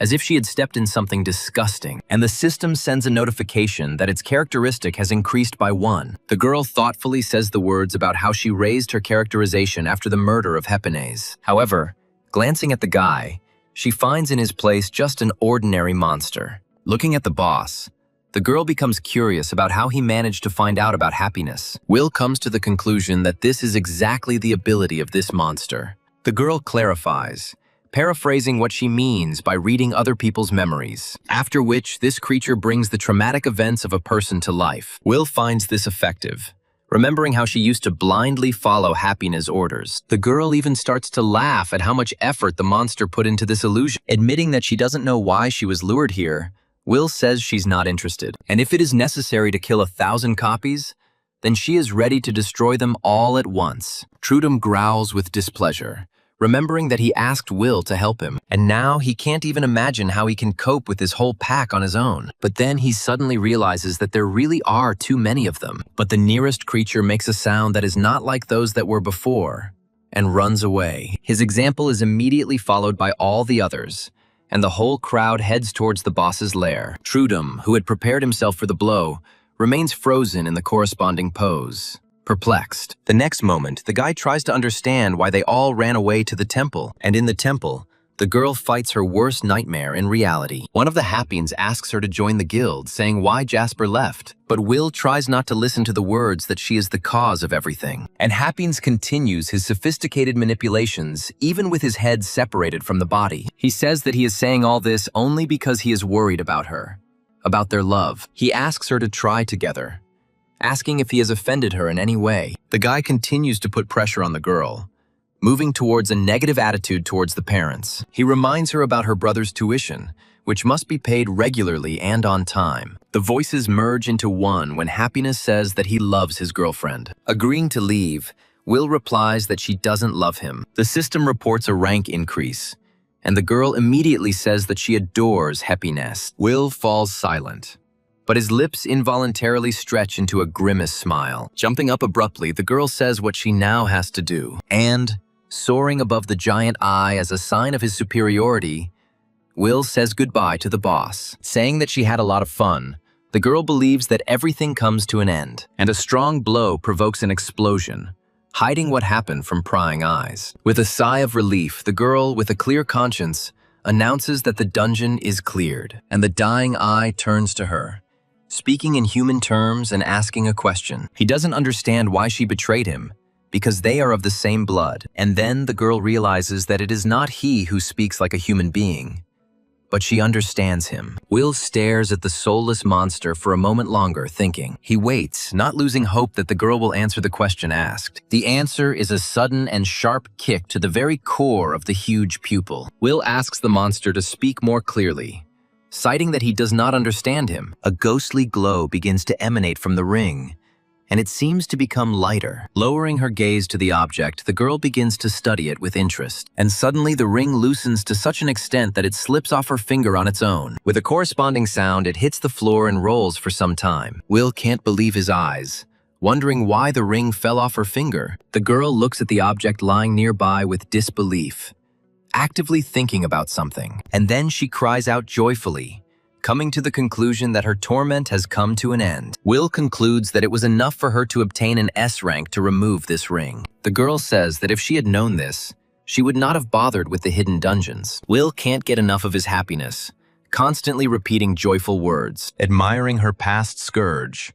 The girl notices that everything turned out easier than expected. She's in for a surprise when the system tells her that this E-rank ring is empty. The girl does not understand how this is possible, remembering that it used to be the parasite ring. And then the system, raising questions, reports that the primary development has been completed. As Will thinks about this, a distorted, rattling sound bursts into her head. The unknown interlocutor continues to say some incomprehensible things, causing panic. Will tries to understand what is being said, but she can't do it. The girl does not give up, stubbornly asking herself what this creature wants from her. Gloria's eyes widen and she gulps in air, filling her lungs with oxygen. She can hardly believe that she is still alive, so she says these words out loud. The healer and the officer notice that the blonde has woken up and openly express joy. They ask her not to move and apologize for contributing to her worsening condition. Gloria politely brushes off the pleasantries, asking what's wrong with her little brother. The healer cannot hold back tears of emotion and joy that the blonde is alive. She also apologizes to Thrift, noting that, unfortunately, she showed her worst side. The girl is already sobbing loudly, asking Gloria not to put herself in danger anymore. And while they are making out, Trudum finally suggests that they rent a room for themselves. Gloria feels uneasy because while she was unconscious, Will was still steering everything until now. The girl considers this shameful, because she could never even think about something like this. She thinks that the situation seems strange to her, thoughts that lead to the Lich's skills. The blonde recalls Thrift's words about the girl leaving shortly after providing assistance. She is unnerved by the fact that Will's power is so great despite visiting many dungeons. Gloria asks her brother to take her to the boss arena. The guy is surprised by his sister's zeal for battle. The blonde says that it's not about that, but about finding a way out after clearing the dungeon. She offers to meet with Will. Thrift asks him to promise to avoid fighting. Gloria says she'll have to tell this girl something. Her brother clarifies what. The blonde replies that she wants to thank Will because she saved their lives. The guy is amazed at his sister's calmness because the brunette almost killed her, and she doesn't care. Gloria emphasizes that she is alive, which means she should be grateful for that too. The guy states that people change after clinical death, and the interlocutor jokes, and he suggests that she wait until she gets home if he really wants to argue with her. The girl promises to listen to her younger brother, which surprises him. Taking advantage of the moment, he is going to go to the hidden dungeons, which is still forbidden. Not understanding how it works, the guy asks why it's still not possible. The old Gloria returns, saying she doesn't want her little brother to die. Thrift notices that the blonde really loves her brother. The officer confirms this. Entering the final boss's chambers, the hunters and Bionor are amazed by Will. It's not that they doubted her, but now they were convinced that she had killed all the monsters. Gloria asks her brother not to relax, because there was no sign yet that the dungeon had been cleared. The guy agrees to be left alone, but notices that the place is very quiet. As they clear the final obstacle to the boss room, Trudome whistles. As the defeated boss comes into view, one of the girls voices everyone's thoughts. Trudome speaks of a sea of blood and asks Will, calling out if she is finished here. Coming closer, the guy suggests to his partner that they leave this place as quickly as possible, and he suggests simply finishing off the boss, since that's how the exits from the dungeon open. The girl mumbles something, but Trudome cannot make out her words and asks again, but she doesn't answer him at all. Will is talking to the defeated creature. Hoping that he is imagining things, Trudome turns his attention to the situation. But Will is clearly speaking. Frightened but cautious, the guy asks if she is really talking to a monster right now. Noticing strange clots in the girl's hands, the guy feels uneasy and calls out. And the interlocutor, turning around, addresses the guy, her intonation changing to a question. Trudomov does not understand what she is saying and tells the girl about it.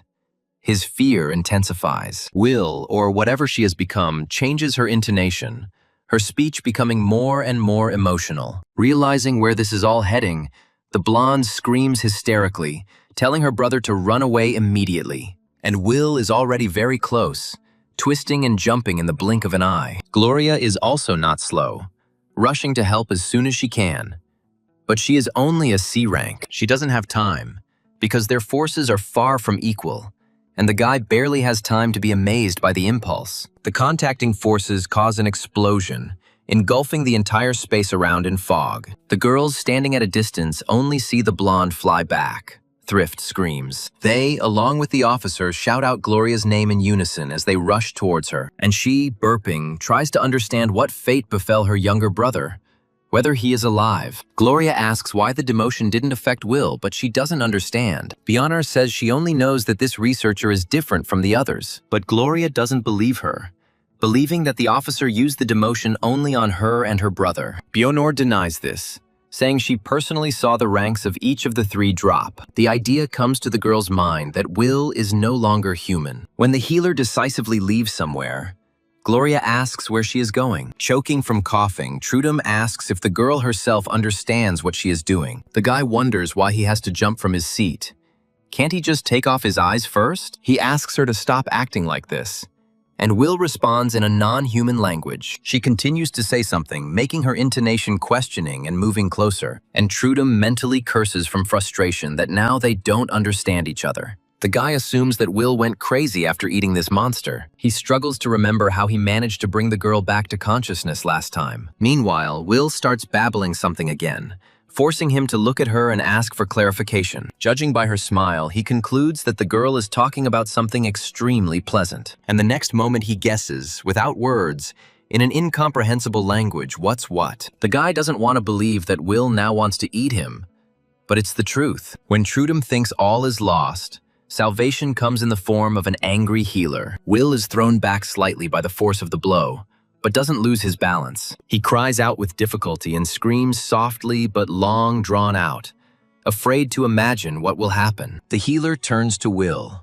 reminding her of her words about warning her. She told the girl that she would never again allow a hair to fall from Gloria's head. Trudum reminds her that the healer's attack will not end well, but she has her own opinion. Thrift tells the guy to calm his girlfriend down, to which he says they are not dating, and Trudum asks the healer to stop saying such terrible things. Will, meanwhile, comes to his senses and begins to say something in the language of monsters, and she leans forward with the intention of getting Thrift, who dared to interfere. She recoils in horror, not knowing what to do, already regretting that she dared to interfere without a plan. The guy comes to the rescue, anticipating the touch and attacking from both sides at once. A bloody cough comes out of Will's mouth, accompanied by some incomprehensible word. Trudum apologizes, but reminds his interlocutor that healers are a rarity these days. Gloria asks if Thrift is okay, to which she apologizes for getting angry. The blonde thinks there is no difference, but it was still all too much. The officer asks if Will is okay.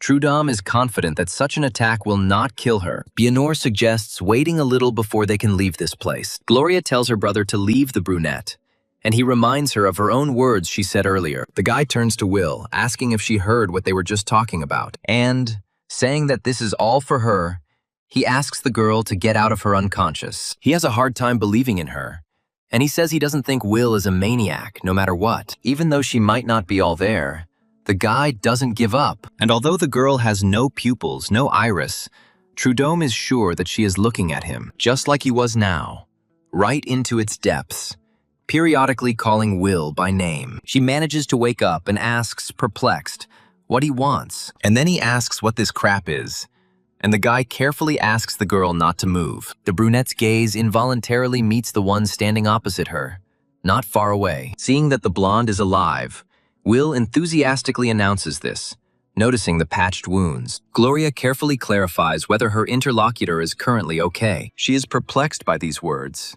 and then Trudum asks if she really doesn't remember anything. Will racks his brain and asks how they all ended up here when no one else was there. The girl also begins to remember how the parasite ring fell off her finger, and the system reported that the primary development was complete. Will's memories of what happened afterward also return, but they are far from encouraging. Saying that the girl was still too weak, the creature ordered that this eye be devoured. It punished Will to strive for a power that was much greater. This is how memories come together, beginning to form a coherent picture. Turning around, Will realizes that she has started eating this monster. The girl's breathing quickens, becoming intermittent as she thinks about it. And after this, consciousness begins to cloud over, and a dark veil descends over the eyes. Noticing that something is happening, Trudum has a bad feeling, and the girl falls down, wondering why she ate the monster boss in the first place. As Eve moves towards her goal, she is forced to slow down by some strange sixth sense. She stops to turn around questioningly,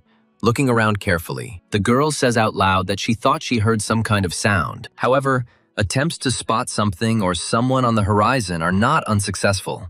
They call out to her, asking what the girl is doing there, to which she says that everything is fine. As Eve continues on her way, she tries to understand why she is worried about Will at this moment. Meanwhile, the worried Trude tries to bring the girl to her senses, but in vain. She doesn't react to him even when the guy's voice turns into a scream. Users receive a notification from the system about the clearing of the Fallen Paradise dungeon. The members of the other guilds are also happy that everything is over and they are alive. One of the guys didn't expect anything less from the Red Ship Guild, who completed the task in 7 hours. The second one is about to go inside now, but he is reminded that he cannot yet. The guy doesn't see anything wrong with the fact that the previous group is still in the dungeon, and those who notice the researchers first notify everyone else of their exit. When the 5 emerge from the portal, those nearby say they are okay. Red Ship-obsessed fans are praising the returning explorers. Gloria notices that Thrift is still embarrassed, and she says that it's hard to get used to something like that. The blonde switches to her brother, reminding him of Will's actions, and he parries. He is about to add something else, but remembers one very important thing. The guy thinks that Bionor has already realized that Vid's rank is not equal to C. He entertains the idea of saying they don't know anything and walking away. And the bespectacled man expresses joy, saying that they were scared during the dungeon class upgrade. When asked to tell what exactly happened inside, Trudum begins to hesitate. Bionor, who intervened, apologizes, but all the information will be revealed later, in the report. The interlocutor agrees with this, reproaching himself for not having thought of this immediately. When Bionor approaches Trudum, he asks why she did it. The girl ignores the question and says that she needs to go, asking him to take care of the others. Finally, the officer says that he will write in the report about the brother and sister clearing the dungeon. She believes that researcher Will Good should rest after the changes she has experienced. Trudum doesn't quite understand his interlocutor. Assuming that she was already familiar with the brunette, she answers negatively, asking him to look after Will and protect her as best he can. The people around her are mumbling something, but the girl is not very interested in their ordinary conversations. Snippets and mutterings reach her, but she is too deep in her own thoughts. Bringing the now empty parasite ring closer to his eyes, Will thinks hard. The incoherent muttering, meanwhile, grows into a voice that gradually increases in volume. They suggest sending a group into the dungeon to retrieve resources for sale. This is necessary in order to send out trade offers to other guilds. Feeling someone's gaze on him, the guy turns to Will. Noticing that the girl has woken up, she asks what they are discussing, and the guy honestly answers what the topic of conversation is. Will starts talking about how she cleared the dungeon alone, but the ending is cut off. Trudum asks to contact them as soon as the resource assessment is completed, and the interlocutor agrees. The guy asks Will why she decided that all these resources belong to her. The girl calls him a bore, and Trudum asks if she can imagine the difficulties of ransom. Will gloomily remarks that this guy talks too much and boringly. The girl asks whether the Gads Guild will take part in the auction. Trudum clarifies. Will explains that she used to be a member, but perhaps the guild is more insignificant than it seemed. Trudum asks if his interlocutor knows Bionor, and she replies in the negative, asking why. The guy shares that the officer will not mention the brunette's behavior in his report. It is thanks to her that Will not be sent to jail, although he could have. Will counters this. Trudum is not surprised by such an answer, not doubting that the girl would have done just that. He thinks that Will needs to rest a little longer, but he himself is going to finish his business. As he leaves, the guy thinks that the brunette is now behaving normally. But the problem is, he can't be sure she won't go crazy again. And when the guy thinks that the ship better keep an eye on her, he is called out. When he turns around, he sees the girl shuffling her feet, clearly collecting her thoughts. And he asks if he thinks she's strange because he saw what she was like. Thinking back, Will says that other people look at her as if she were some kind of monster. And the ring eventually emptied, transferring what was inside to her body. And before that, the subject was of the highest class known to the girl. And while this thing controls the girl's body, she can't do anything about it. Will admits that she was scared, afraid that she would disappear completely. She asks what will happen if she actually turns into some kind of monster. The guy returns to the girl, sitting down opposite her and asking him to listen carefully. Addressing Will by name, he confidently says that this will never happen. Trudoy is sure of this because he himself will never allow this to happen. While the girl is trying to cope with this strange feeling, he continues asking a question. He assumes that Will come to his senses if it is cut off, and believes that he can prevent this from happening. The girl thinks that the guy will have problems someday because of his soft-heartedness. He replies that this will never happen, and asks her not to cry when she gets beaten up. Not noticing what was coming, Will notices that his interlocutor is again pretending to be tough, and Gloria menacingly asks how much longer her brother is going to hang out here. Will calmly asks if Trudum has any idea what's inside her. Hearing these words, Gloria freezes, involuntarily completing the picture with her imagination. The blonde seems to stop breathing, trying to understand what this girl is talking about. And Trudum says that when it gets out of the villas, it will be just as unbearable. And when he asks her not to worry because he will take responsibility, Gloria growls. The unsuspecting guy asks his sister when she managed to come, and she, calling her brother a little bastard, talks about the problems that arose because of his adventures. He doesn't resist with difficulty because he doesn't even understand what could have enraged the Fury so much. And the blonde is already asking Will if this child is really her brother, the guy retorts. The girl thinks for just a moment, and then a cunning plan matures in her head. Gloating, she orders Trudum to take responsibility for this, calling him a scoundrel. The guy gets even more furious, asking how dare this girl set him up. Embarrassed, Thrift finds the strength to congratulate the young father, but he refuses, and Gloria, having heard this dialogue, becomes even more furious, shouting her brother's name. He tries to explain everything with difficulty, saying that the girls misunderstood him. The blonde is still unhappy. Although her anger has already subsided, Trudeau remains sullenly silent, having come to the conclusion several times that it is better not to contradict his sister. Well, Will, who is preparing food, periodically turns puzzled glances at her relatives. Finally, she asks what the gloomy mood is that hangs in the room between them, and they all say in one voice that it's all because of her. The girl asks what she did. Gloria doesn't understand what Will is doing in their house, and they tell her that her own house was destroyed. This happened after the portal to the hidden dungeon opened. Gloria says it's not her problem, and Will wishes the girl bon appetit. The blonde is irritated by everything connected with the girl, starting with the food she prepares. Trudeau says that he personally intends to eat it. Gloria does not share his enthusiasm. Without listening to his sister, the guy puts the first portion in his mouth and freezes, amazed. He admits that he didn't know that something like this could be prepared in their kitchen. The guy asks if Will cooked it herself, and the blonde misunderstands her brother. The girl asks who this brat thinks he is, and the interlocutor retorts. Then, Will mercifully allows him not to eat what she cooked. Gloria looks from one to the other with distrust, torn between principle and curiosity, and yet, the latter wins out, forcing the blonde to cautiously try a piece of the dish. And at that very moment, it was as if an electric shock struck her, and completely unexpected thoughts were born in her head. While washing the dishes after a heavy dinner, the brunette is respectfully called out. Gloria asks if the girl would like to stay and live with them, and Will responds with a modest consent. Sighing in irritation, Trudeau asks if his sister has changed her mind too quickly. Returning to them,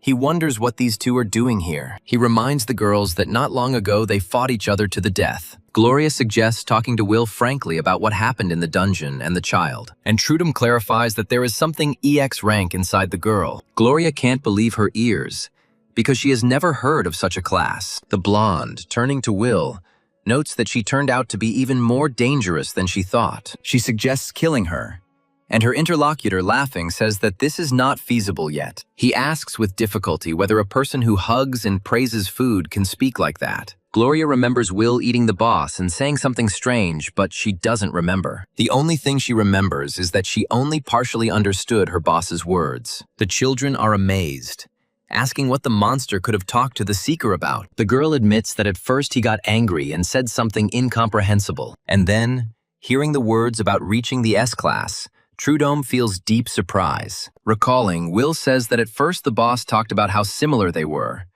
then about betrayal, how she remembers now that huge eye, crying and asking about what had been done. Will wonders whether he should tell his listeners what happened next, and in the end, she answers that she was unable to make out the last words of this creature. Looking at the faces of her brother and sister, the girl asks inquiringly what is wrong with them, and they begin to talk about the pressing issues, about what might happen to the world after the discovery. Will suggests going back to try to make out all the boss's words. Trudeau denies, and then he asks if the girl wants to go back to the dungeon again.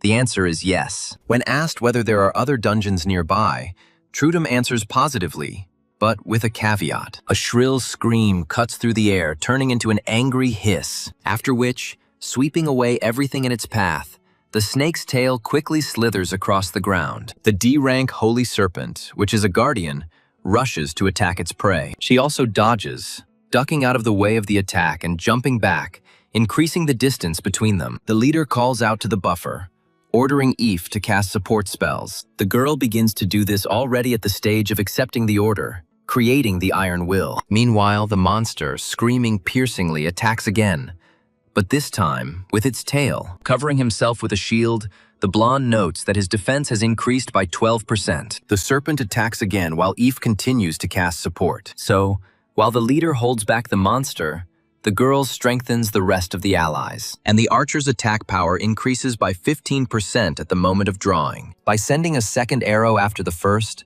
the girl wounds the enemy in several places at once. Meanwhile, Eve asks researcher Hannah Gold to prepare by canceling the Iron Will. At the same time, the girl cancels ally strength in favor of another buff. When a comrade gets ahead, Eve uses Awakening on him, and the swordsman, swinging his sword just a couple of times, sends his enemy to the next world. After all, Eve manages to deliberately increase the power of his attack by 18%. When the system reports that the cleanup is complete, the girl allows herself to breathe a sigh of relief. The team leader praises his teammates for excellent work, and they reciprocate. The monster begins to disintegrate, and the system notifies that the training in the virtual dungeon has been completed. Today's training is over, which means it's time to rest a bit. Despite his success, Eve becomes lost in thought. Lost in uneasy thoughts. The blonde man asks why the girl is so sad and guesses the reason for her concern. Eve is happy she made it to the second test, but she's worried that's all there is to it. The girl apologizes to Vorksen's suite, assuming that she has burdened him with problems. The guy asks her not to worry about it, confident that the results will be good. The girl begins to understand the meaning of what was said only after Vorksen leaves, and she thinks deeply about this scene. But she is distracted from her thoughts. From somewhere to the side, a muffled noise is heard, forcing the girl to look away. When she does this, she is surprised by the sight of a familiar person actively waving his arms. Eve is almost as surprised by her friend as she is by her unusual appearance, and the girl is trying to understand where Will kept such clothes.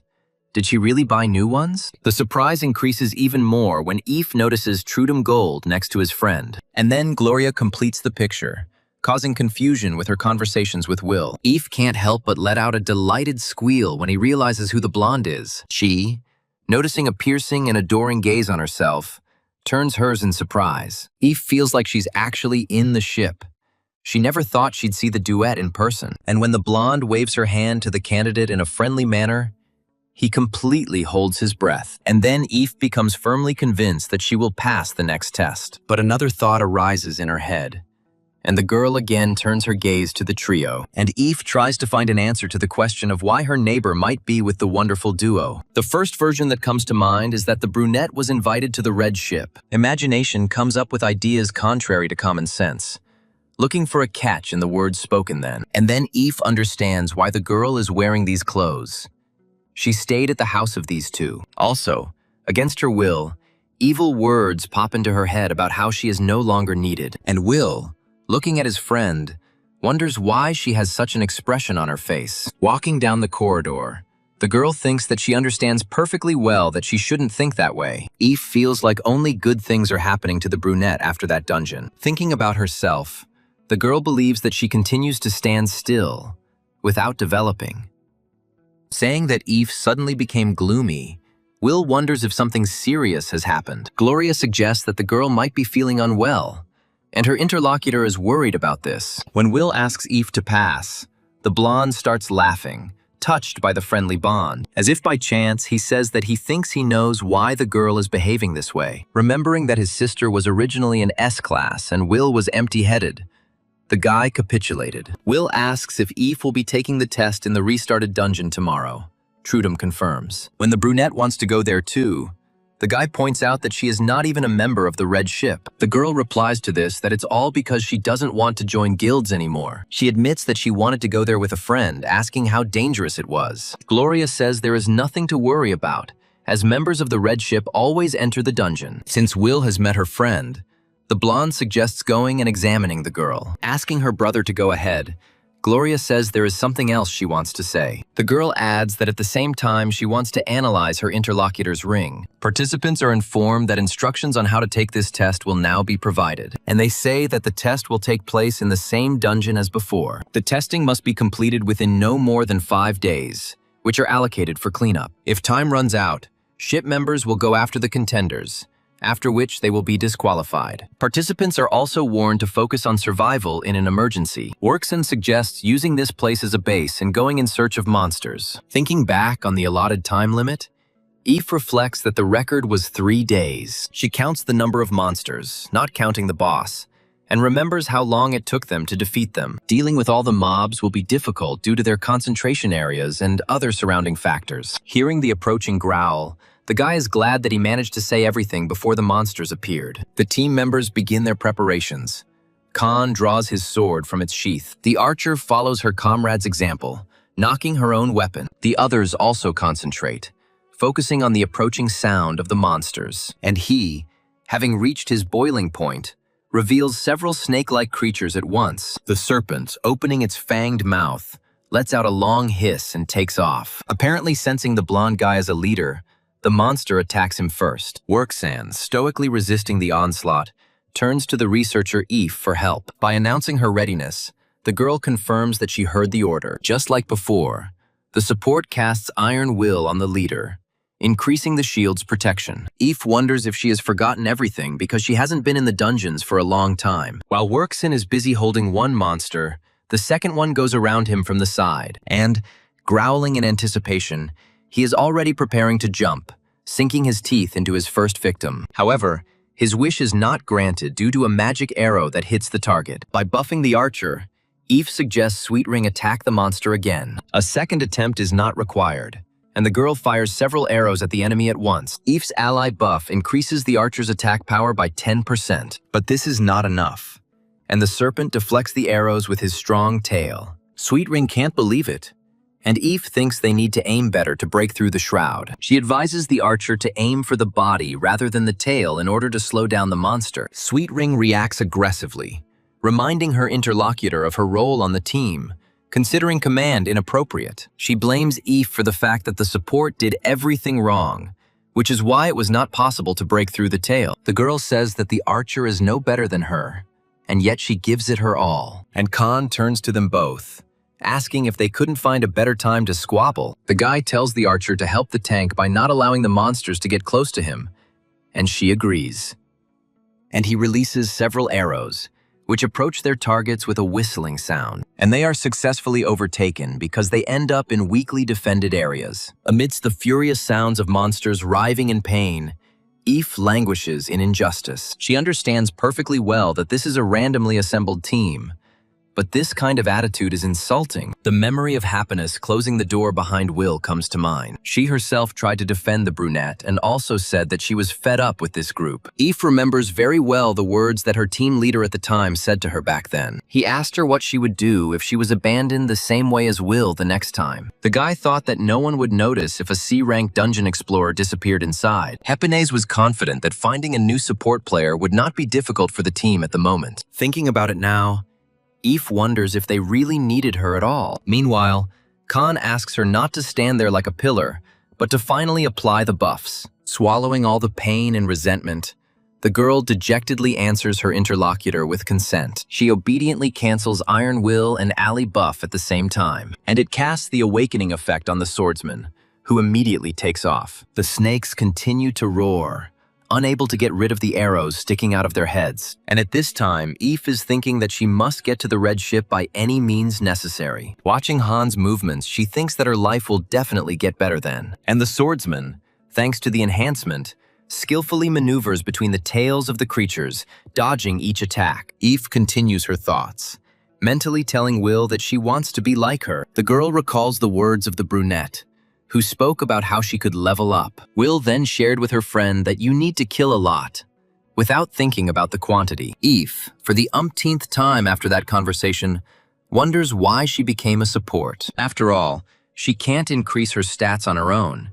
She exists with the class she awakened with. Lost in her thoughts, the girl doesn't hear the team leader addressing her, which notifies Eve that there is still one more monster looming right above her. And the support continues to envy Will, who found herself locked in that dungeon that day. A cry full of pain comes out from the open mouth, ready to grab onto prey. Having reached its desired target, the arrow throws the monster back with the force of its thrust. The girl, struck by a blow from a powerful tail, tries to somehow group herself together, reducing the risk of injury. The boys rush to the researcher, inquiring about her condition as she tries to cough. Suddenly, Worksan slows down, his gaze becoming puzzled at the person in front of him. The guy is desperately trying to understand why such a creature is in a place like this. Early in the morning, in one of the apartments of this high-rise building, the sound of a persistently ringing telephone is heard. Opening his sleepy eyes, Trudum does not give up hope that his potential interlocutor will give up. In vain.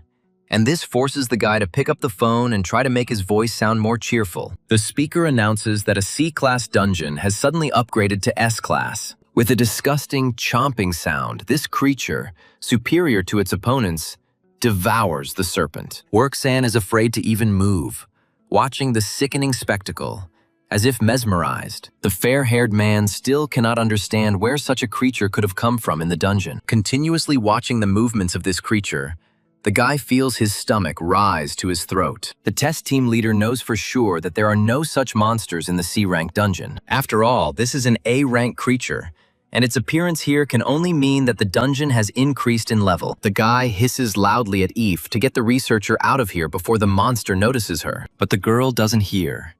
No matter how the blonde man raises the decibels, bound by a sticky fear, the guy keeps trying to call a group member, and the archer suggests leaving the support and going out on their own. After all, they will all die because of her. And Eve is desperately trying to hammer into his head the order for his body to move. She understands perfectly well that she needs to leave. The girl does not want to become a burden for these people. Eve continues to give himself commands to move, hearing the rustling of the monster becoming audible closer and closer. With varying success, the girl is given the opportunity to move her head, and she gets the opportunity to appreciate the creature in all its glory. And then thoughts about its gigantic size mixed in my head, along with a feeling of fear. The latter take over her consciousness, and the girl can no longer think about anything other than the desire to live. Desperately, she repeats to herself, like a mantra, the words that she does not want to die at all. When the creature's limb touches the girl, she sobs convulsively, thinking that this is the end. However, there is no pain, and Eve widens his eyes in confusion, wondering. Looking up at this monster, the girl does not understand why he did not kill her. These large eyes seem strange to the support, as if human consciousness is flickering in them. A puzzled Khan asks why he doesn't attack, and the fellow archer replies that she doesn't know either. The fair-haired man doesn't understand why this monster is so calm, because usually such monsters have a monstrous appetite. Not believing his eyes, the guy assumes that there is something special about this researcher. The monster, meanwhile, approaches Eve again, touching her with its mandibles, which frightens the girl. As the creature begins to move its mouth, it makes strange sounds, somewhat reminiscent of speech. The girl, who had already calmed down a little, asks her strange interlocutor again what he said. The creature's gaze changes abruptly, and, as initially expected, it reaches out with its limb towards the victim. The support, unprepared for this, convulsively takes in air, accelerating her already restless heart. The leader of the group is already shouting at the top of his voice, trying to appeal to the voice of reason of the researcher. Unable to continue to stand idle, Khan walks around the blonde man, rushing to the aid of his teammate. Orksan continues to shout, now turning to the guy with an order to stop, and tells him not to provoke the monster. But it is too late, and the creature, making a lightning-fast movement, clicks its mandibles just once. The cry addressed to Eve and frozen forever on Khan's lips never manages to escape, and the girl, as if enchanted, watches as the blood of her comrade, who was just alive, sprinkles the area. The archer, unable to cope with her emotions, screams hysterically, but then pulls herself together. Rushing forward, she asks with hatred how this monster dared to attack this guy, and, succumbing to emotion, he fires a volley of his arrows at the creature, forgetting about caution. This turns out to be dangerous. Blinded by rage, Sweetring does not have time to react in time to the monster's movements, and the very next moment the girl flies forward, hearing crackling and splashing sounds behind her. Seeing that the archer can still be saved, the leader rushes towards her, shouting her name along the way. And then a team member, who had remained anonymous until now, steps forward. Its magical light blinds the monster, causing it to make grinding sounds. Somehow, this girl manages to make the monster flee, and his inhuman language can still be heard for some time, interspersed with the rustling of the trees. The team leader continues to sit in front of the archer even when he becomes completely silent. Well, the girl apologizes, justifying herself by saying that the spell took longer because she was not used to it. The healer says that, besides healing, this is the only spell, protective light magic. But it's not offensive magic, and his girlfriend can only use it once a day. Expressing joy that the plan worked, the healer suggests leaving before the monster returns. Eve finds the strength to ask the archer, who has regained consciousness, if she is okay. She snaps back, asking if that's really what it looks like. And considering that these words sound much more like mockery, the girl feels guilty and asks her interlocutor for forgiveness for her stupid question. In response to these words, Sweetring addresses her formally, to which Eve responds tensely. Struggling to get up, the archer orders her support to track down the creature and take it out. The girl tenses up even more, inertially shouting out the question of whether her interlocutor is in her right mind. And she thinks that she is the only one who is out of her mind, because she should have been the first and only one to die. After all, the monster was aiming specifically at Eve. And now, because of her cowardice and negligence, the team's main damage dealer died. With all the hatred she can muster, the archer says that it is all on her interlocutor's conscience. Somewhere in another universe, a girl chuckles thoughtfully, looking at what she holds between her fingers. Will is concerned about whether she should use the drug or whether it is better to abstain. The person in charge of the first group exploring the ship's dungeons says they found nothing. The brother and sister ask their interlocutor to check again, and she reports that numerous tests have been carried out. And he adds that this ring has no characteristics. It is a low-ranking item. The researcher says the item is completely useless, but the Golds insist on re-examination. Will imagines how the woman was looking forward to examining her ring from top to bottom. Brother and sister are unanimous in their opinion about this crazy scientist. Gloria asks Will why the test didn't reveal anything, and she says the same thing happened at the hospital. It is difficult to assume that the problem could lie in the girl's idiotic character. The blonde pounces on her brother, reproaching him for an extremely unsuccessful joke. Watching the relatives bicker, Will suggests that a second reassessment might be in order. Trudum agrees with her, saying that it will really be more effective, and asks to take something. When asked what it is, the guy says it's a deworming pill. Will finds these attempts to help pathetic. The girl overheard the question of how many A-rank researchers could be recruited now. The guy asks his interlocutor to continue gathering everyone until he gets there himself, saying that he will try to gather everyone he can. Trudum stops short when he notices the girl. She looks at the guy who addressed her with bewilderment, trying to figure out what he was thinking about. Hearing the sound of approaching footsteps, the man turns to look at the newcomer, and, throwing the ash off his cigarette, he tells his interlocutor, who is Trude, that he is late. When introducing himself, A-rank damage dealer Pacified suggests that researcher Gold has become quite relaxed. Soder also introduces himself, revealing himself to also be an A-rank damage dealer, but one who uses weapons. Will follows suit, giving her fake rank and saying she's here with Trudome. The guys are unanimously confused, not understanding what a C-rank girl is doing here. Pacified calls the D-class shield trash, and Will takes offense, saying that her late ex gave it to her. When she talks about reliability, she almost blurts out that she is immortal. But with labor, she gets there in time, and he asks the girl to filter her words. The man considers this researcher to be out of her mind. Rijik says that he is ready to vouch for her skills, but not for her character.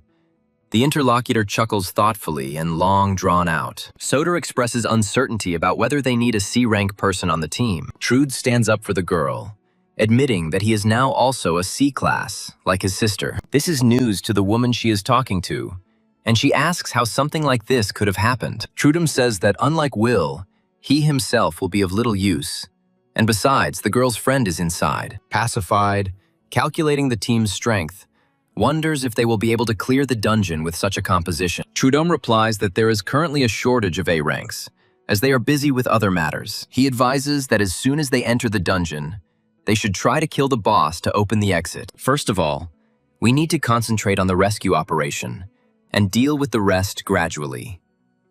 The guy also talks about what to do in one of the worst-case scenarios. Then, with a heavy heart, you have to forget about salvation, because the low-ranking ones will most likely be dead. Pacified and Soder unanimously accept the announced layout, expressing their understanding. Approaching the brunette, Trudome addresses her, lowering his voice almost to a whisper. He begs her to drive it like a normal tank, without doing anything strange, because now he can only count on her. The guy asks the girl not to eat all that junk and asks if she took the pill. Trudum promises to buy Will new equipment if she behaves well. The girl is inspired by this proposal and responds with an enthusiastic yes. Suddenly, faint echoes reach her, but the girl knows exactly who they belong to. Looking towards the portal, the girl swallows nervously, causing a questioning look from her interlocutor. Will can clearly sense the mantises, wondering why they are there now. The girl asks her friend for clarification, recalling his words about the secret A-rank examiner, and he confirms them. And then Will says that she has changed her mind, announcing her desire to enter the dungeon immediately. The guy is amazed by such a sharp change in the girl's mood and is unable to get used to her. And those who noticed Will's actions ask anyone to stop her, drawing everyone's attention to the tanker. But the brunette doesn't care anymore, because having seen her goal, she relentlessly moves towards it. Soder was the fastest of all, reacting to the request for help instantly. Catching up with the fugitive, she asks if she really doesn't know the rules of conduct in the dungeons. Addressing the C-rank tanker, the blonde says that the safety of the team comes first. But then something incredible happens. To his surprise, Soder feels a powerful push. Already in the air, the girl keeps a close eye on the brunette as she continues her escape. And she, turning around, says that she hasn't heard of such a rule and wishes the blonde good luck. The girl hit herself hard and gasped, beginning to suspect that the tanker's rank was not C at all. It's hard to admit that Will is technically a C rank, but she's actually an S-class tank.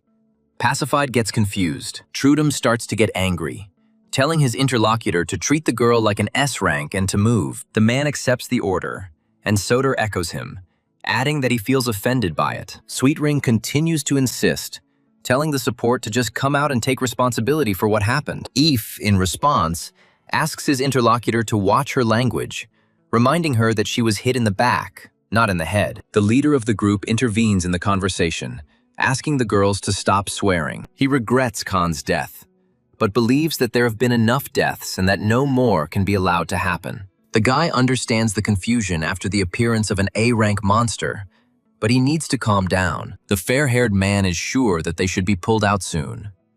The guild should have already noticed the anomaly. After he says they need to wait for a rescue party, Eve asks again. The words of the instructor, who had just told about a similar case, came to the girl's mind. And then he said that after the arrival of a special squad, they would all be liquidated. Then a plan begins to form in the support's head, according to which they themselves can defeat the monster. Workson says he knows what Eve is thinking, but if she dies here, her death will be meaningless. The girl tries to object to him, but the guy continues to speak, arguing his words. As soon as he says that it will be difficult for their rank to kill an A rank, the hairs on the back of my neck stand on end. The guy starts, wondering how this creature could find them so quickly, and the monster attacks without delay, not allowing any additional words to be inserted. The guy holds back the pressure as best he can, but the wooden shield is already cracking at the seams. Finally, he can't take it anymore, and the girls scream, asking the group leader to be careful.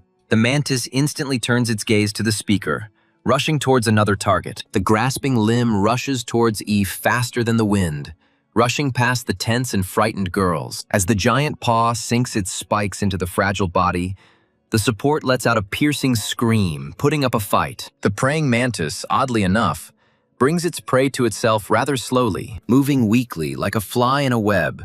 Because the movements cause pain, Eve asks the monster to let her go. Raising her voice, the girl says that she is in pain, wondering why everything is happening only to her. The pain turns into aggression, making the support feel stronger. Her voice sounds more insistent. Sweetring rhetorically asks what is wrong with this woman, believing that Eve has gone crazy, and the latter continues to rage, accusing them of now having to wait for a rescue team. The realization that she would no longer be able to join the red ship only made it more painful. The mantis is not going to tolerate the accusations any longer and squeezes the paw harder, causing the girl to cry out in pain. The pain is so intense that it takes your breath away, making your voice sound choppy, until your vision goes dark.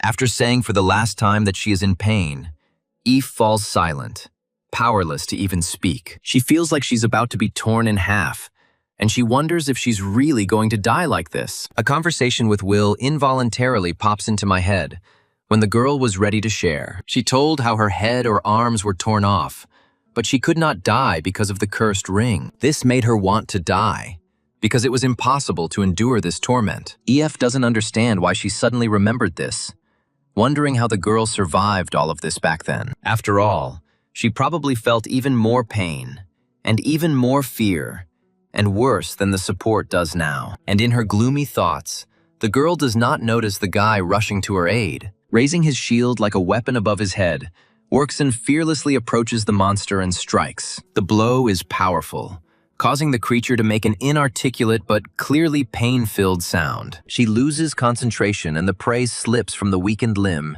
hitting the ground and screaming. The blonde man puzzles the researcher with his apology for being late. He says that normally, according to the rules, he shouldn't do this, but he can't let the talents go to waste. And under the piercing heather of the praying mantis, the girl learns that Workson is a member of the Red Ship Guild. The monster's scream suddenly dies down, and he turns his head to the side, listening in surprise. Moving its head from side to side, the creature freezes, as if it has found what it needs. The guy rhetorically asks what he's staring at, and the girl understands what he's talking about. Will appears from the thicket, gesturing vigorously and rejoicing that they have been found. Workson asks if Eve knows her, not recognizing her, to which she replies that the brunette is her friend. Tears well up in the support's eyes when she realizes that Will is here to save her. And the brunette, looking at the praying mantis, says that this is what will give her a brand new shield. Eve cries out in shock, clarifying that Will did not come to save her at all. And it occurs to Workson that the girl is talking about his A-rank shield. Some time ago, Will leaned forward to reach her opponent faster. They were perfectly visible to her, unlike herself,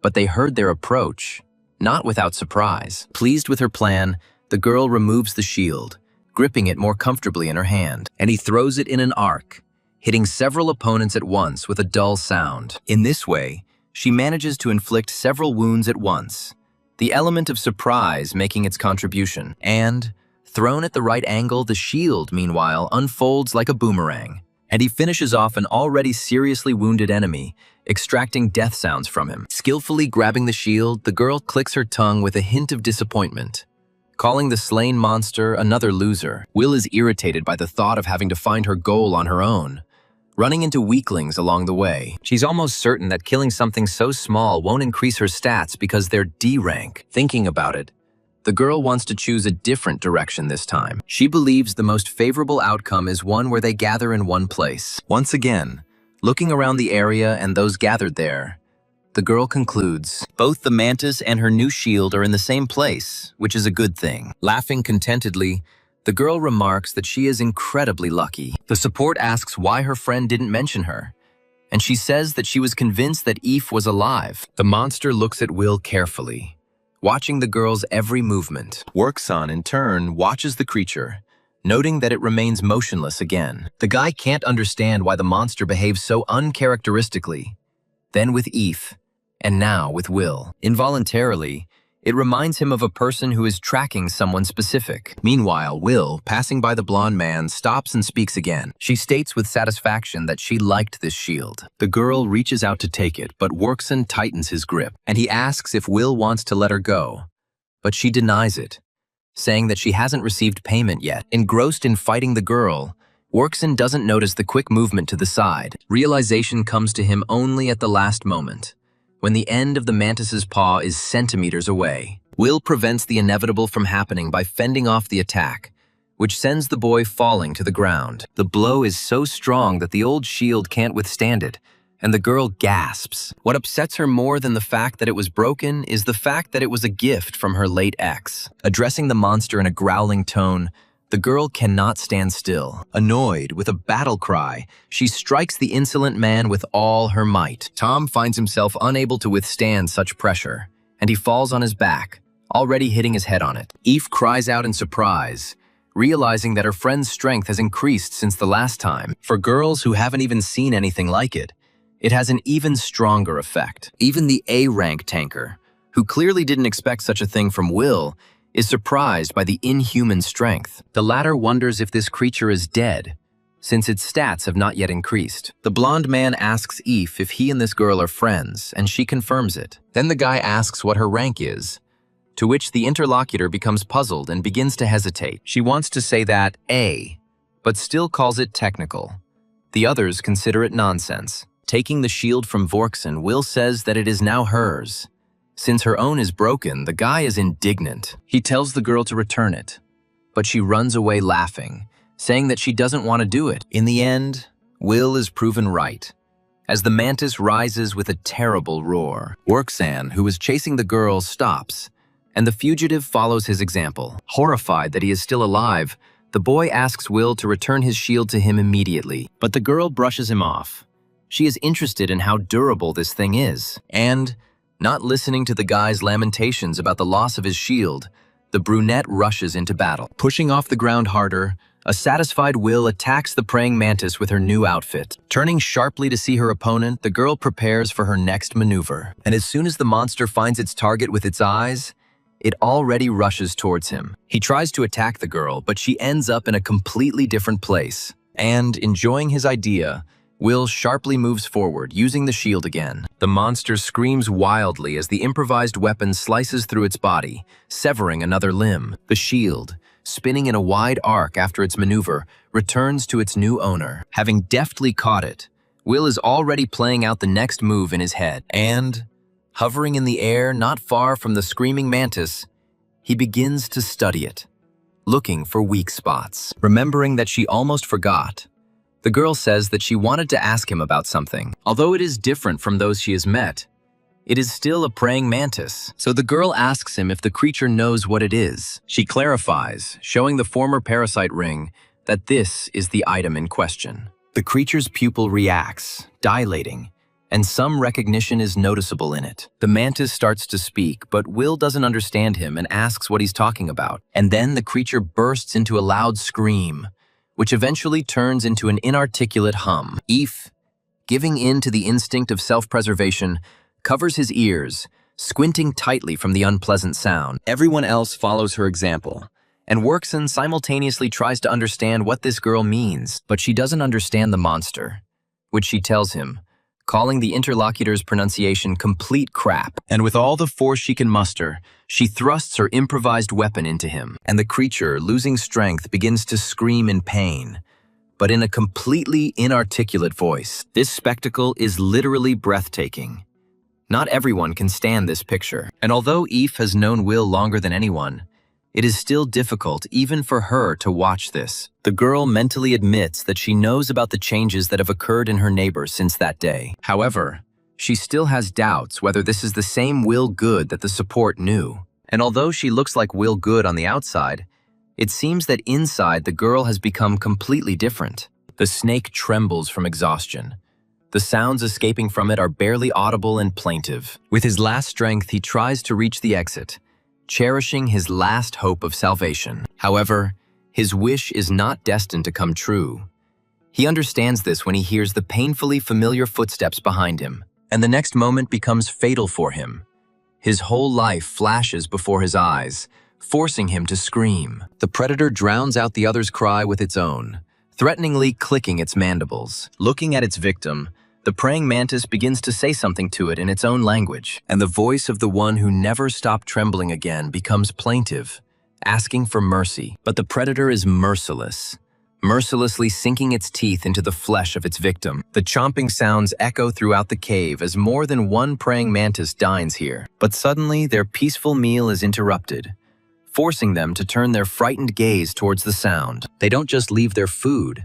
The monsters move towards this desperate call. He spreads for many miles in the hope that at least someone can help him. The one calling for help turns out to be the one from whom Will saved her friend and her partners. The latter asks in a parental tone if the monster could be quieter, and pushing away from his flesh, he says that screaming will not be able to help him in any way. Starting to laugh, the girl expresses the opinion that the praying mantis would look good with a broken head, and with one sure blow, she cuts the creature from the crown to the very ground. The expression on his face is frozen, like an unexpressed cry asking him to stop. The praying mantises in the cave continue to look towards the now faded sound, continuing to listen. A clearly distinct voice is heard behind them, saying that the girl has been caught, and then the creature switches to the language of monsters.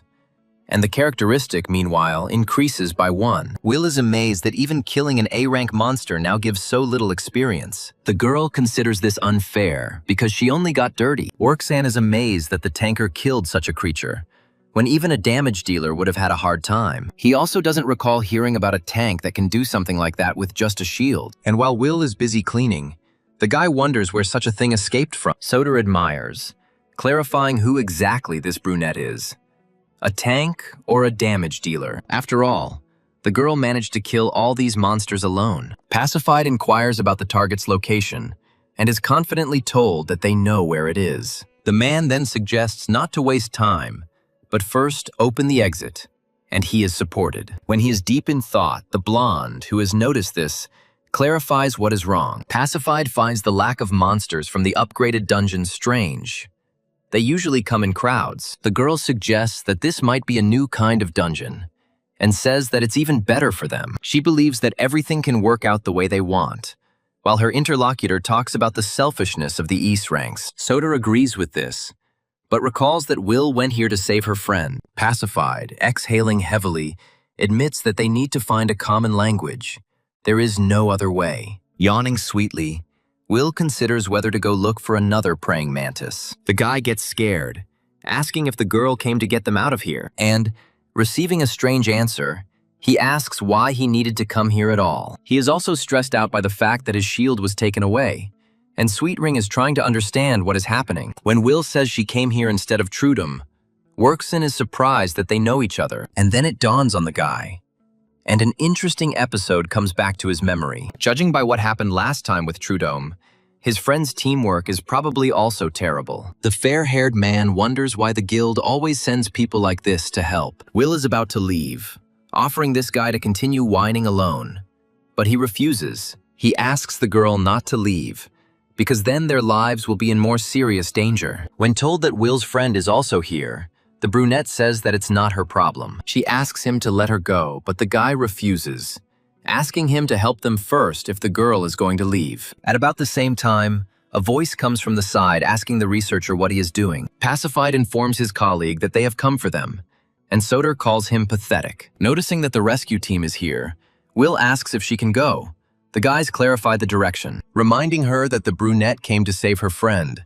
Pacified says that she needs to be taken out of the dungeon. The man asks his interlocutor not to say that she came here only because of someone else's shield, and he remembers how Workson boasted about his latest brand new shield. Asking if the shield is really cute, Will says that it is now her new weapon. This becomes the last straw, and after a few seconds of hesitation, the man takes off. Calling Will obscene names, he rushes into battle, and Workson warns that she is very strong. Pacified doesn't care and tries to stop the brunette from laughing and walking away, and the smile disappears from Eve's face, because harmful thoughts involuntarily arise in his head. Later, Pacified reveals that they plan to clear out the monsters and the C-rank monster to open the exit. When asked if there are any questions, Will clarifies that they will only be released after the boss is gone. Sweetring is now concerned about the outcome of the test, so she asks if this outcome means the test has failed. The man says he is not a judge, and his colleague admits that this is also the first time he has been in such a situation. The archer quietly laments her fate, as she had a chance to get into the red ship. Ef also thinks that she also doesn't want to leave the guild as soon as she's on the threshold. Turning to Vorkson, the girl asks if it is possible to continue the test. He says that in order for the exam to be counted, you need to kill all the monsters inside the dungeon and the final boss. But the dungeon has changed ranks, and the girl does not lose hope, suggesting to avoid dangers by killing normal mobs. The guy reminds you that you shouldn't throw your life away, but rather that you need to live until the next chance. And he also asks how the girl is going to clear the dungeon without a tank and a damage dealer. Eve thinks that at times like these, she wants to take matters into her own hands and clear the dungeon alone. Just as sadness appears on the support's face again, Will finds his friend with his gaze. She immediately turns to her, and the researcher responds to the call. Will suggests to his friend that they leave because, as this guy said, there will still be a chance.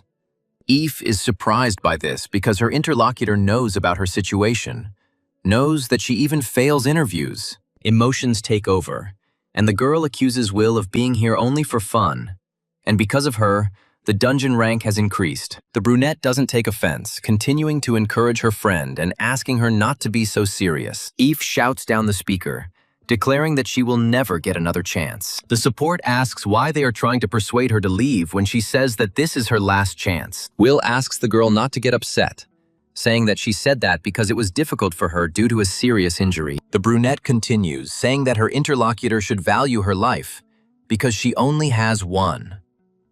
Workson intervenes in the conversation, nodding along and suggesting they calm down and then go in search of a way out. Eve says that Will is offering her the opportunity to leave so easily because she is strong. She herself is weak. Every chance is important, and asks the brunette to remember the attitude of those around you when you are weak. Eve asks why Will came here if she says such things, suggesting to ignore her. The girl believes that she shouldn't have gone there that day, because she wouldn't be standing here now. Understanding what the support was getting at, Will said her name in a cold tone. The girl realizes that she said something stupid, but it's too late. Orkson suggests that they quarrel outside and does not have time to finish his next words. 4. Tearing herself away from the spot, the brunette stretches out her hand to Eve to grab her even faster, almost touching the girl with her fingers. She agrees that it is indeed better for the support to die here. Eve thinks that she only understood everything after leaving the Gads Guild, namely, how pathetic it looks when no one needs you. Memories of her previous team make her think that at least she was needed there. That was until they decided to go to that hidden dungeon. The girl wondered where she was going again, and why she was doing all this. Eve didn't understand why such a pretty girl and a good tank would tolerate someone like Happiness. The girl then came to the conclusion that Will might have liked this, but she considered it stupid. Now this very brunette is the one in whose hands lies the life of the support in the literal sense of the word. Choking on tears and in between gulps of air, Eve asks Will to stop, and she, turning to the support, asks if she wants to say anything goodbye. Eve thinks about how much their positions have changed during this time. The support doesn't want to give up so easily. She keeps contacting her referee. With disobedient lips, the girl whispers words about how she is scared, that she wants to live. She remembers how she used to beg the brunette to save her and spare her. Before, Eve clung to her because she wanted to live.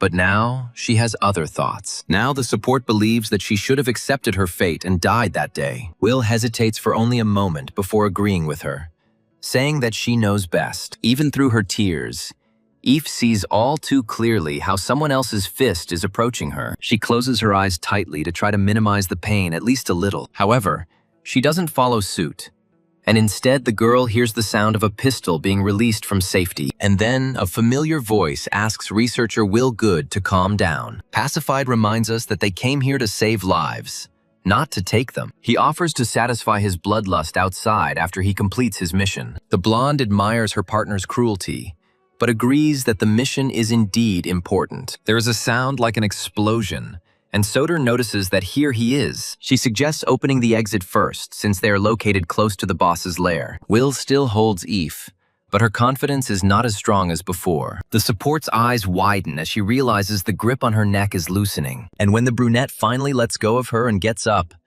she calls her name questioningly. Wishing the boys good luck, Will says that she won't go, no matter whether they die or not. Soder asks what's wrong with her again, and clarifies whether she's walking or not. The brunette advises them not to interfere, unless, of course, they all want to die. The man asks the blonde not to worry about it, confident that Will return as soon as he calms down. Pacified asks the C-rank researcher if she has changed her mind about leaving. She pauses for quite a long time, during which she swallows back tears. And then she says that it really would be better for her to leave. Pacified orders everyone to get ready, because once they kill the monsters, they will be able to leave. Workson fusses over the shield, promising to take better care of it and never abandon it. But Will snatches the gear from the guy's hands, telling him to give it back to her, and he whines again. The brunette, who has already recovered, asks if she just needs to pull them out, and they answer yes. Eve addresses the girl, while Soder, standing nearby, touches her pistol in warning. The support says she was wrong, but Will ignores her words as he walks past. And then he stops, turning to Eve, who responds, asking what is it? Will says that this is what she has to do here, because he made a promise. Therefore, the brunette advises that when Eve gets out of here, he should not be seen by her again. The support worker hesitates for just a moment, then nods in agreement, confirming his agreement and apologizing. When she begins to be treated, the girl finds such a high speed of healing strange. She wonders if a C-rank healer can be that strong. Meanwhile, Hill turns to the researcher, and she explains what's going on.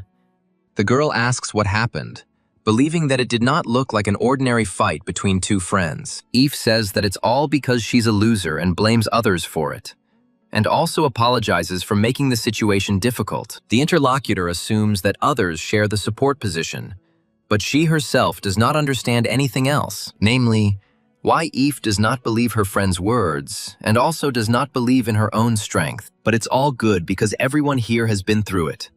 Even her. And the healer advises the girl to believe in herself at least a little more. Worksan asks if they are finished with the treatment and suggests that the girls follow the squad. The guy is surprised at how quickly the healer completed her duty, and she thanks her interlocutor. Since this is boss territory, it should be over quickly, even if there are more mobs than expected. To prevent others wandering around from interfering, several researchers cover the rear. Soder is flattered to be attacked by 2 monsters at once. The girl says she is at a loss as to who to target first. She ends up choosing the closest one and knocking it back, opening the door for the second monster. But not for long, because the next moment, under the puzzled gaze of his fellow, he rushes at him.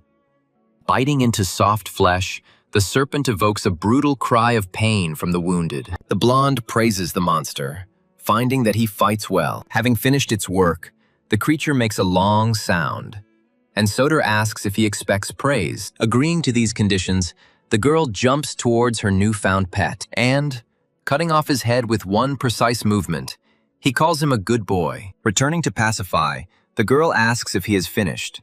He notices that she is losing to him. The blonde doesn't see anything shameful in this, suggesting, in this case, to take them home and re-educate them. The interlocutor thinks for literally a second before saying that it sounds convincing. Soder confirms these words, and Pacified agrees to agree that they are equal. When they take a break after dealing with the nearby monsters, splashes of blood reach them. The serpent doesn't even have time to fully roar out the curse in its own language.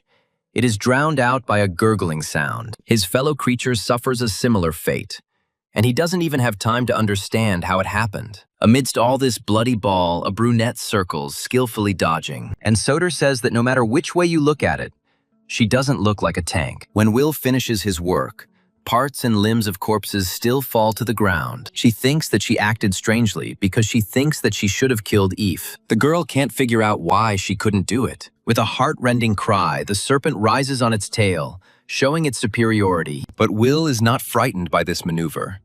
And the very next moment she gets rid of the upstart. And the thought of why she couldn't accomplish such an easy task still doesn't leave her. Looking at the support, Will wonders if she should do it now. She was going to do it later anyway, so what difference did it make? The girl involuntarily recalls Eve's words about how she used to cling to the brunette. But now, she regrets it. Another memory that comes to mind is when the support found Will after a long search. Then she asked her about the reason for the tears, guessing that they were Happiness's fault. And she got angry. Will began to defend her boyfriend, justifying herself by saying that it was all her fault, that she was an insignificant tank. The brunette shared that for the past 3 years, entering the dungeons has been as scary as if it were the first time. She considered herself only a burden, and she was very ashamed of it. Will also wanted to be useful, but Eve thought otherwise, reminding that the brunette is at the forefront, which, in her opinion, is simply amazing. Will asked incredulously if this was true, to which her interlocutor responded in the affirmative, asking her not to be discouraged. After a short silence, Eve turned to the brunette again, who responded with fear. The support promised to apply as many buffs as she could when they entered the dungeon, and all this so that the tanker girl wouldn't be scared. Will caught his breath from emotion. The brunette noted that the buffs needed to be distributed evenly, and Eve was convinced of her interlocutor's prudence. She also said that she now feels much better and thanked the support team for their support. Eve offered to contact her anytime if Will needed any more support. The brunette politely declined the advice to break up with Happiness and the offer to live with her. And now it dawns on Will that she didn't kill Eve for only one simple reason. Although, in the end, even this turned out to be a simple lie. Now, looking at the woman standing opposite and looking at her ingratiatingly, Will is torn, and he thinks that he will probably continue his loneliness throughout his immortal life. Upon entering the shattered sanctuary, the voice states that this is the place he needs, and this statue is a C-rank boss, and is called the Sanctuary Statue. Pacified is informed that although she looks like a statue, she is actually alive, and that she is also called Nike. The guy starts talking about the ability, but the interlocutor is not interested, because it is only C-rank. Pacified says that they will take care of everything themselves from now on. Soder suggests preparing to leave the dungeon. The man suggests sorting everything out quickly, without any distractions, and the blonde jokes in response. But in the end, she agrees that they will finish Nika quickly, adding that she is very excited. Soder says the statue is undressing, to which the man replies that he is not interested. The girl notices that there is something cool hiding under the sanctuary statue's clothes, and Pacified, turning around and seeing the huge mouth, states this with irritation. Soder laughs, calling the researcher a pervert, and he advises the girl to finish off the boss as quickly as possible. Worksan also makes fun of his elder brother, who, becoming even more irritated, advises him to shut up. Will is lost in her own thoughts, still tormented by the question. But then she is distracted. Pacified asks the brunette if she feels better, and asks them to leave the dungeon together after the exit opens. At this moment, the monster in the background rushes at its opponent with a piercing scream. Soder does nothing, allowing his opponent to get closer. When she smiles, the man behind her asks why she needs it, and talks about the dangers of staying inside. Pacified continues to list arguments, talking about their ignorance about monster ranks. He says that the interlocutor will not survive here alone if there are a lot of A and S rank monsters. Pacified suggests returning to the dungeon later with Trudome after he has regained his strength. When Will says that this fool is no help to her, the man mentally curses the S ranks for their arrogance. Meanwhile, Soder is praised for her excellent work, and she, giggling, asks not to be embarrassed. Workson says that now that the boss is dead, it's even easier to breathe. All that remains is to find a way out. The girls agree, but none of them are happy with this outcome, because their dream was at stake. The fair-haired man is informed that they are going to look for a way out, and he agrees. What is happening seems strange, because usually the exit appears inside the cave in this dungeon. The thought arises that the boss is still alive, but in contrast, a notification about the completion of the cleanup pops into my memory. The guy suggests looking around outside, assuming that he might have appeared somewhere there. The girl repeats the words about the strangeness and notes that they have never gone so far before. After thinking about it, her companion agrees with the words, offering to return. Turning around, he doesn't find the girl and cautiously addresses her by name. The researcher's whole body shakes and she coughs, gurgling sounds escaping from her chest. With a voice trembling from tension, with the last of her strength, the girl asks the guy to help her. Out of helplessness, he can think of nothing better to do than desperately call her by name. The system window that appeared before his eyes made the hair on the guy's back stand on end. With a trembling voice, he now asks what it is and what they should do now. And behind me, I hear the heavy tread of an unknown creature, making my whole body tense. The sound of water flowing down is interrupted by a familiar and strong male voice. Pacified can't understand why the researchers are taking so long to find a way out. Soder makes a guess. The man considers the idea that they could get lost to be stupid. Since this dungeon is not new, they have been here many times. At that very moment, a system window appears before everyone's eyes, causing surprise. The same applies to everyone else, scaring researchers with the unexpectedness of the notification. Worksan cannot resist the question that occupies everyone's minds. What is it? The gist of the notification is that the dungeon boss has been replaced and must be defeated to escape. Looking at the letters of the text in front of her, the brunette clicks her tongue, considering what is happening absurd. There is a commotion among the researchers, as they were only supposed to defeat a C-rank boss. Soder asks everyone to calm down, asking Pacified what their plan is now. The man says the plan is the same. To get out, you need to kill the boss. The only problem now is rank. Forkson is curious why the dungeon is behaving this way, first increasing its rank, then changing the boss. Soder says that life is complicated. Pacified expresses this with the argument that it is impossible to quit smoking. The girl asks what happened to the researchers who went in search of the exit, offering to look for them. Soder asks if they can wait for help outside, but his interlocutor sees a different problem. When they say they can only last with someone of S-class, they become unanimous, and immediately they both turn to the researcher, who irritably asks what else they need. The man reminds her of the notice that says she can only escape after killing the boss. He asks the researcher to join their team, at least temporarily, to close the dungeon. The girl tells her interlocutor to kneel down, and he asks again, puzzled. She explains that she doesn't really like being part of teams, so she needs to try to persuade her. Soder considers this blatant impudence, and Pacified wonders how the earth even bears it. On the other hand, Trudum sighs heavily, cursing and asking if this is really normal. Thinking that he can't help in this situation, the guy remembers the reverse scene. Will tried to persuade him to send her to the dungeon because she was the only S rank. There was nothing to object to. The more the guy thinks about it now, the angrier he gets, asking the girl not to complicate the situation. They approach him, expressing their opinion that Trudum should answer the call. The thing is that the head of the guild himself wants to talk to the guy, and he tenses up, not expecting something like this. At the other end, noticing that they hadn't seen each other for almost a month, they ask how the red-haired one is doing. He tries to make excuses, saying that the reason is the business trip of the guild leader himself, who went abroad. The interlocutor retorts, but he is concerned about something else. Why Goldov is not on the list of S-ranked people, Trudum explains superficially. He himself assumes that the head of the guild has not yet received a report from the officer. The guild leader asks what good Trudum is, despite all his sister's efforts. After pausing to get a grip on his emotions, the guy eventually apologizes. The interlocutor says that this should not be done in front of him, but in front of his sister, who has been through a lot. He keeps silent with difficulty, fearing that if he opens his mouth, he might blurt out something unnecessary. And the head asks about the unknown person on the list and the reason for this, the redhead explains. And he adds that although she is still registered as a C rank, she is in fact strong. The interlocutor says that he is hearing this name for the first time and asks where Trudum got such a friend. The guy replies that this researcher is his close friend. The guild leader assumes that she is the reason for Trudum's absence from the guild. When the guy remains silent, the interlocutor asks him not to worry about expenses, saying goodbye until they meet in person. Exhaling,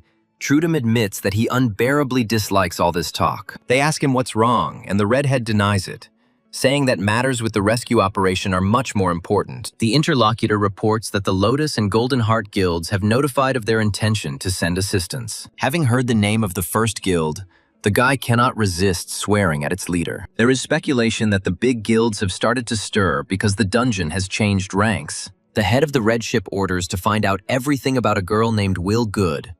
The order is accepted for execution. Tapping his finger on his other hand, the man repeats the girl's name, and then, slightly shifting the locus to the redhead, he notices that at least once he did something useful. Meanwhile, after the phrase said by Will a little earlier, everyone turns their gaze to the brunette. But she says that she still doesn't want to, because there is something she would like to explore here. They call her crazy, wondering since when S rank is allowed such liberties. Soda reminds the girl of how she acted earlier and suggests simply waiting for help. The man doesn't answer, heading towards the brunette, which causes the blonde to ask puzzled questions. When they are less than a meter apart, Soder asks him not to mention his intention to fight, and Will's eyes widen in deep surprise. And something alive awakens inside. Worksan screams, coming to his senses first of all those present, asking what he is doing, and Pacified is already on his knees. Soder joins the fair-haired man in his indignation. She asks why her partner decided to indulge this crazy woman, and whether he himself has really gone crazy. Will herself wonders in surprise if the man really has less pride than she thought, and he says that he doesn't care about his own life. He was prepared for this when choosing this path. The lives of others are a different matter for him. He cannot treat them with disdain. Pacified is going to gather everyone, wanting to get out of here alive if possible. And he also wants the researcher standing in front of him to be one of them. Workson scolds the man for what he did, and the latter believes that the younger one should follow his example. Pacified notes that after death there will be no more pride or knees. Workson, almost in tears, asks why his interlocutor decided that he would die, and then Will speaks up, asking why she should join their team. The next question concerns trust. The brunette is interested in why she should trust them. At these words, the support tenses up, realizing where this stone was thrown. The voice of the person standing opposite astonishes the girl, and Pacified begins to present arguments. The first of them is that to clear a dungeon, you need at least 3 people. This is the standard. It's just different with S-rank dungeons. Even with S-rank researchers and support, it won't be easy, especially considering the boss called the King of Predators, known for his strength. Pacified doesn't ask you to trust them, but only cooperation can increase the survival rate. Workson says that if he were Will, he wouldn't help them, because then the other person doesn't know how to approach them. While they are talking among themselves, the brunette is thinking about the words about protection. She begins to withdraw into herself, But her sixth sense comes into play and distracts her from her thoughts. The girl says that the monsters are already here. And at the same moment, in confirmation of her words, a growl is heard. There are several voices, and listening closely, it becomes clear that there is not just one mob, not even two of them. The realization washes over them like ice water, as the researchers are completely surrounded. Some start to panic. Others try to calm them down, reminding them of the dimensions of the entrance and corridors. The guy thinks that if they stay inside, they will be able to wait for help. But he himself is forced to stutter by a sound that does not bode well. And just as he tries to ask not to confirm his guesses, the stones split. One of the researchers shouts out a question suggestion that the praying mantises are making an entrance, and the sound of crumbling stones and streams of dust announce the success of the monster's plan. The researchers realize that the monsters are widening the passage, as it is obvious that they want to get inside. The guy doesn't want to die, asking why the boss changed so suddenly. The girl talks about looking for a way out. Pacified tells them to stop whining because they didn't come here to die. Having ordered everyone to pick up their weapons, the man asks Will whether she is going to help them or not. The girl ignores the answer to the question, and then Pacified gives the order to Workson. He needs to take a position in front, and two B-rank melee explorers need to support the tank. The support and healers should provide support from the rear of the tank at this time, they agree. The ranged soldiers are required to provide fire support to the tank from behind.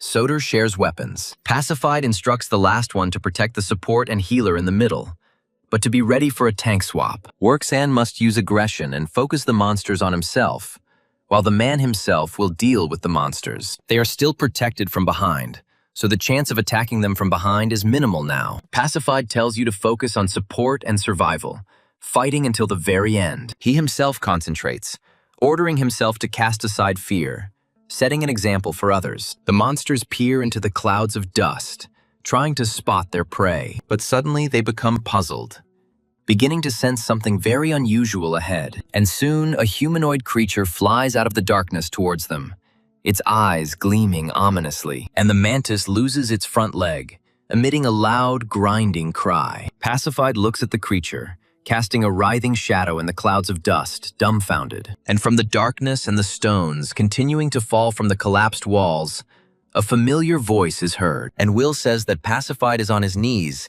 She will help them with defense. And she looks at the system window, reminding her that she has become the new boss of this dungeon. The praying mantis's body, torn into two parts, sprinkles the girl with its blood. Researchers are amazed at how she was able to destroy the monster with one blow. The fair-haired man, turning to Pacify, believes that they will still be able to get out of here alive. The man thanks Will for deciding to join them and asks her to come over to discuss the plan. The girl does not move or respond, which forces the interlocutor to turn to her again. Everyone freezes in confusion, and Will runs through the possible outcomes in his head, while the system again sends a warning to destroy all who have made their way into this dungeon. Not wanting to see this flashing window, the girl angrily destroys it. She tells them to stop perceiving her as a monster, because she finds it disgusting. Addressing the praying mantises, the girl says that she is a human, completely different from them. Remembering this boss, Will notes that he was unable to communicate with her. The girl assumes that this means that she will not be able to understand all the monsters, or perhaps the creature inside her simply doesn't want to talk to some of its kind. The girl was then distracted from her thoughts by the first notification that she had become the new boss of the dungeon, and Will wondered if letting these guys get out would mean death for her. At the same time, thoughts began to appear in my head that the researchers themselves would soon stop seeing her as a person. And when the man knelt down and begged for the lives of his comrades, something inside the girl trembled. When he said all those words back then, Will realized that this researcher was not like that. After all, that idiot Hepinus, when he prayed, was only concerned about his own life. And now, in a fit of rage at the system, at her ex-boyfriend, and at her own life, the girl is taking justice into her own hands. She crushes the monsters one after another, leaving them no escape route. It's ruthless, instantaneous, and furious.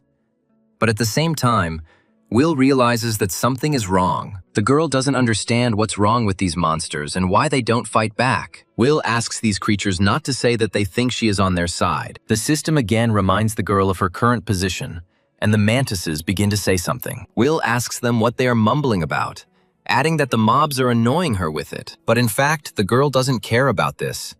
And with these words, she rushes into battle. She turns to the creatures again, saying that even if they continue to behave this way, it is not scary. After all, this is actually to Will's advantage, and she will be able to sort everything out even faster. Having cut off the head of her next victim, the girl looks out for the next one. The rest can only watch this merciless massacre. Workson asks his interlocutor if the behavior of these monsters seems strange to him. After all, they don't fight off the villas, but Pacified doesn't see a problem with that. Engrossed in conversation, the boy notices the threat only at the last moment. The mantis is thrown back by a powerful blow that hits precisely the weak spots. In the resulting cloud of dust, it is difficult to see whether he is alive or already dead. But you need to be on your guard. Finally, the haze clears, revealing a monster that is at least unconscious, but they still don't dare to remove the barrier, in order to avoid an undesirable outcome. Breathing a sigh of relief that he managed to put up a shield, the guy asks if the others are okay. Soder says she's fine. Pacified is responsible for everyone else equally, and at the moment when the blonde feels relief, the praying mantis begins to move and slowly rises. Straightening up to his full height, he lets out a disgruntled growl, causing Workson to tense up again. The guy, who had already managed to believe in success, is amazed that it is still alive. In response to this, the praying mantis emits a piercing, shrill cry, deafening anyone nearby. The blonde one demonstrates to Pasiphae the attitude of this monster specifically towards them. After all, he has no intention of sparing them at all. So it all looks very strange. Something rushes past him at that very moment, causing him to break out in a cold sweat. Something sparkles in the air in front of the guy, rising higher with each swing, and the next moment the praying mantis falls back with a cry of pain, unable to maintain its balance. But Pacified doesn't relax, knowing full well how tenacious these creatures can be. He admits that at such moments he begins to envy the S-rank researchers. But it's still too early for jokes, so the man grips the weapon's handle more tightly and rushes at the enemy. Pushing off from the elevated surface, he jumps high into the air, cutting off the monster's head. As he moves downwards by inertia, the man keeps a close eye on his opponent's body, and, to be absolutely sure, he delivers another powerful blow, finishing what he started. Pacified lands on the ground a little later, and hears the blonde man's voice nearby. He notes how easily this S-rank one deals with these tough bastards. While he tries to understand since when she is so strong,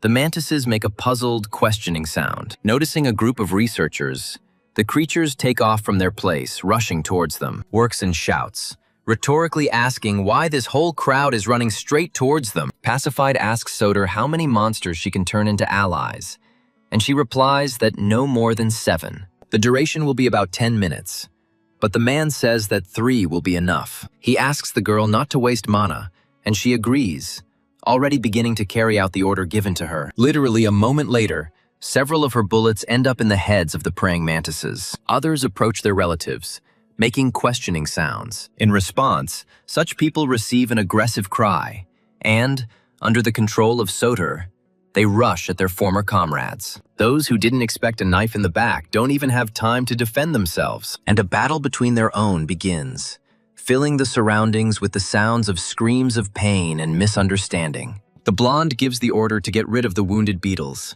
The researchers confirm it. Soder informs those present that the ranged combat masters will provide cover for the rest. The others are also trying hard, not sparing themselves, because team spirit is important against such an opponent. The mortally wounded mantis lets out a weak cry with its last strength, calling for help. But the grinding sound stops as the monster breathes out. Seeing that they are facing a strong opponent, several individuals rush at Pacificide at once, and he, repeating the maneuver performed on the previous opponent, cuts off the head of the nearest monster. Looking at the fallen bodies, the man breathes a sigh of relief, glad that they dealt with everyone. Now he wants to hurry to help researcher Will Good, but, finding the girl with his gaze, he sees how she crushes the monsters surrounding her one after another, and she understands that she doesn't need help, glad that she is on their team. Workson is glad they survived the attack, saying he appreciates allies like him, and Soder agrees. The guy says that he would like them to always remain such allies.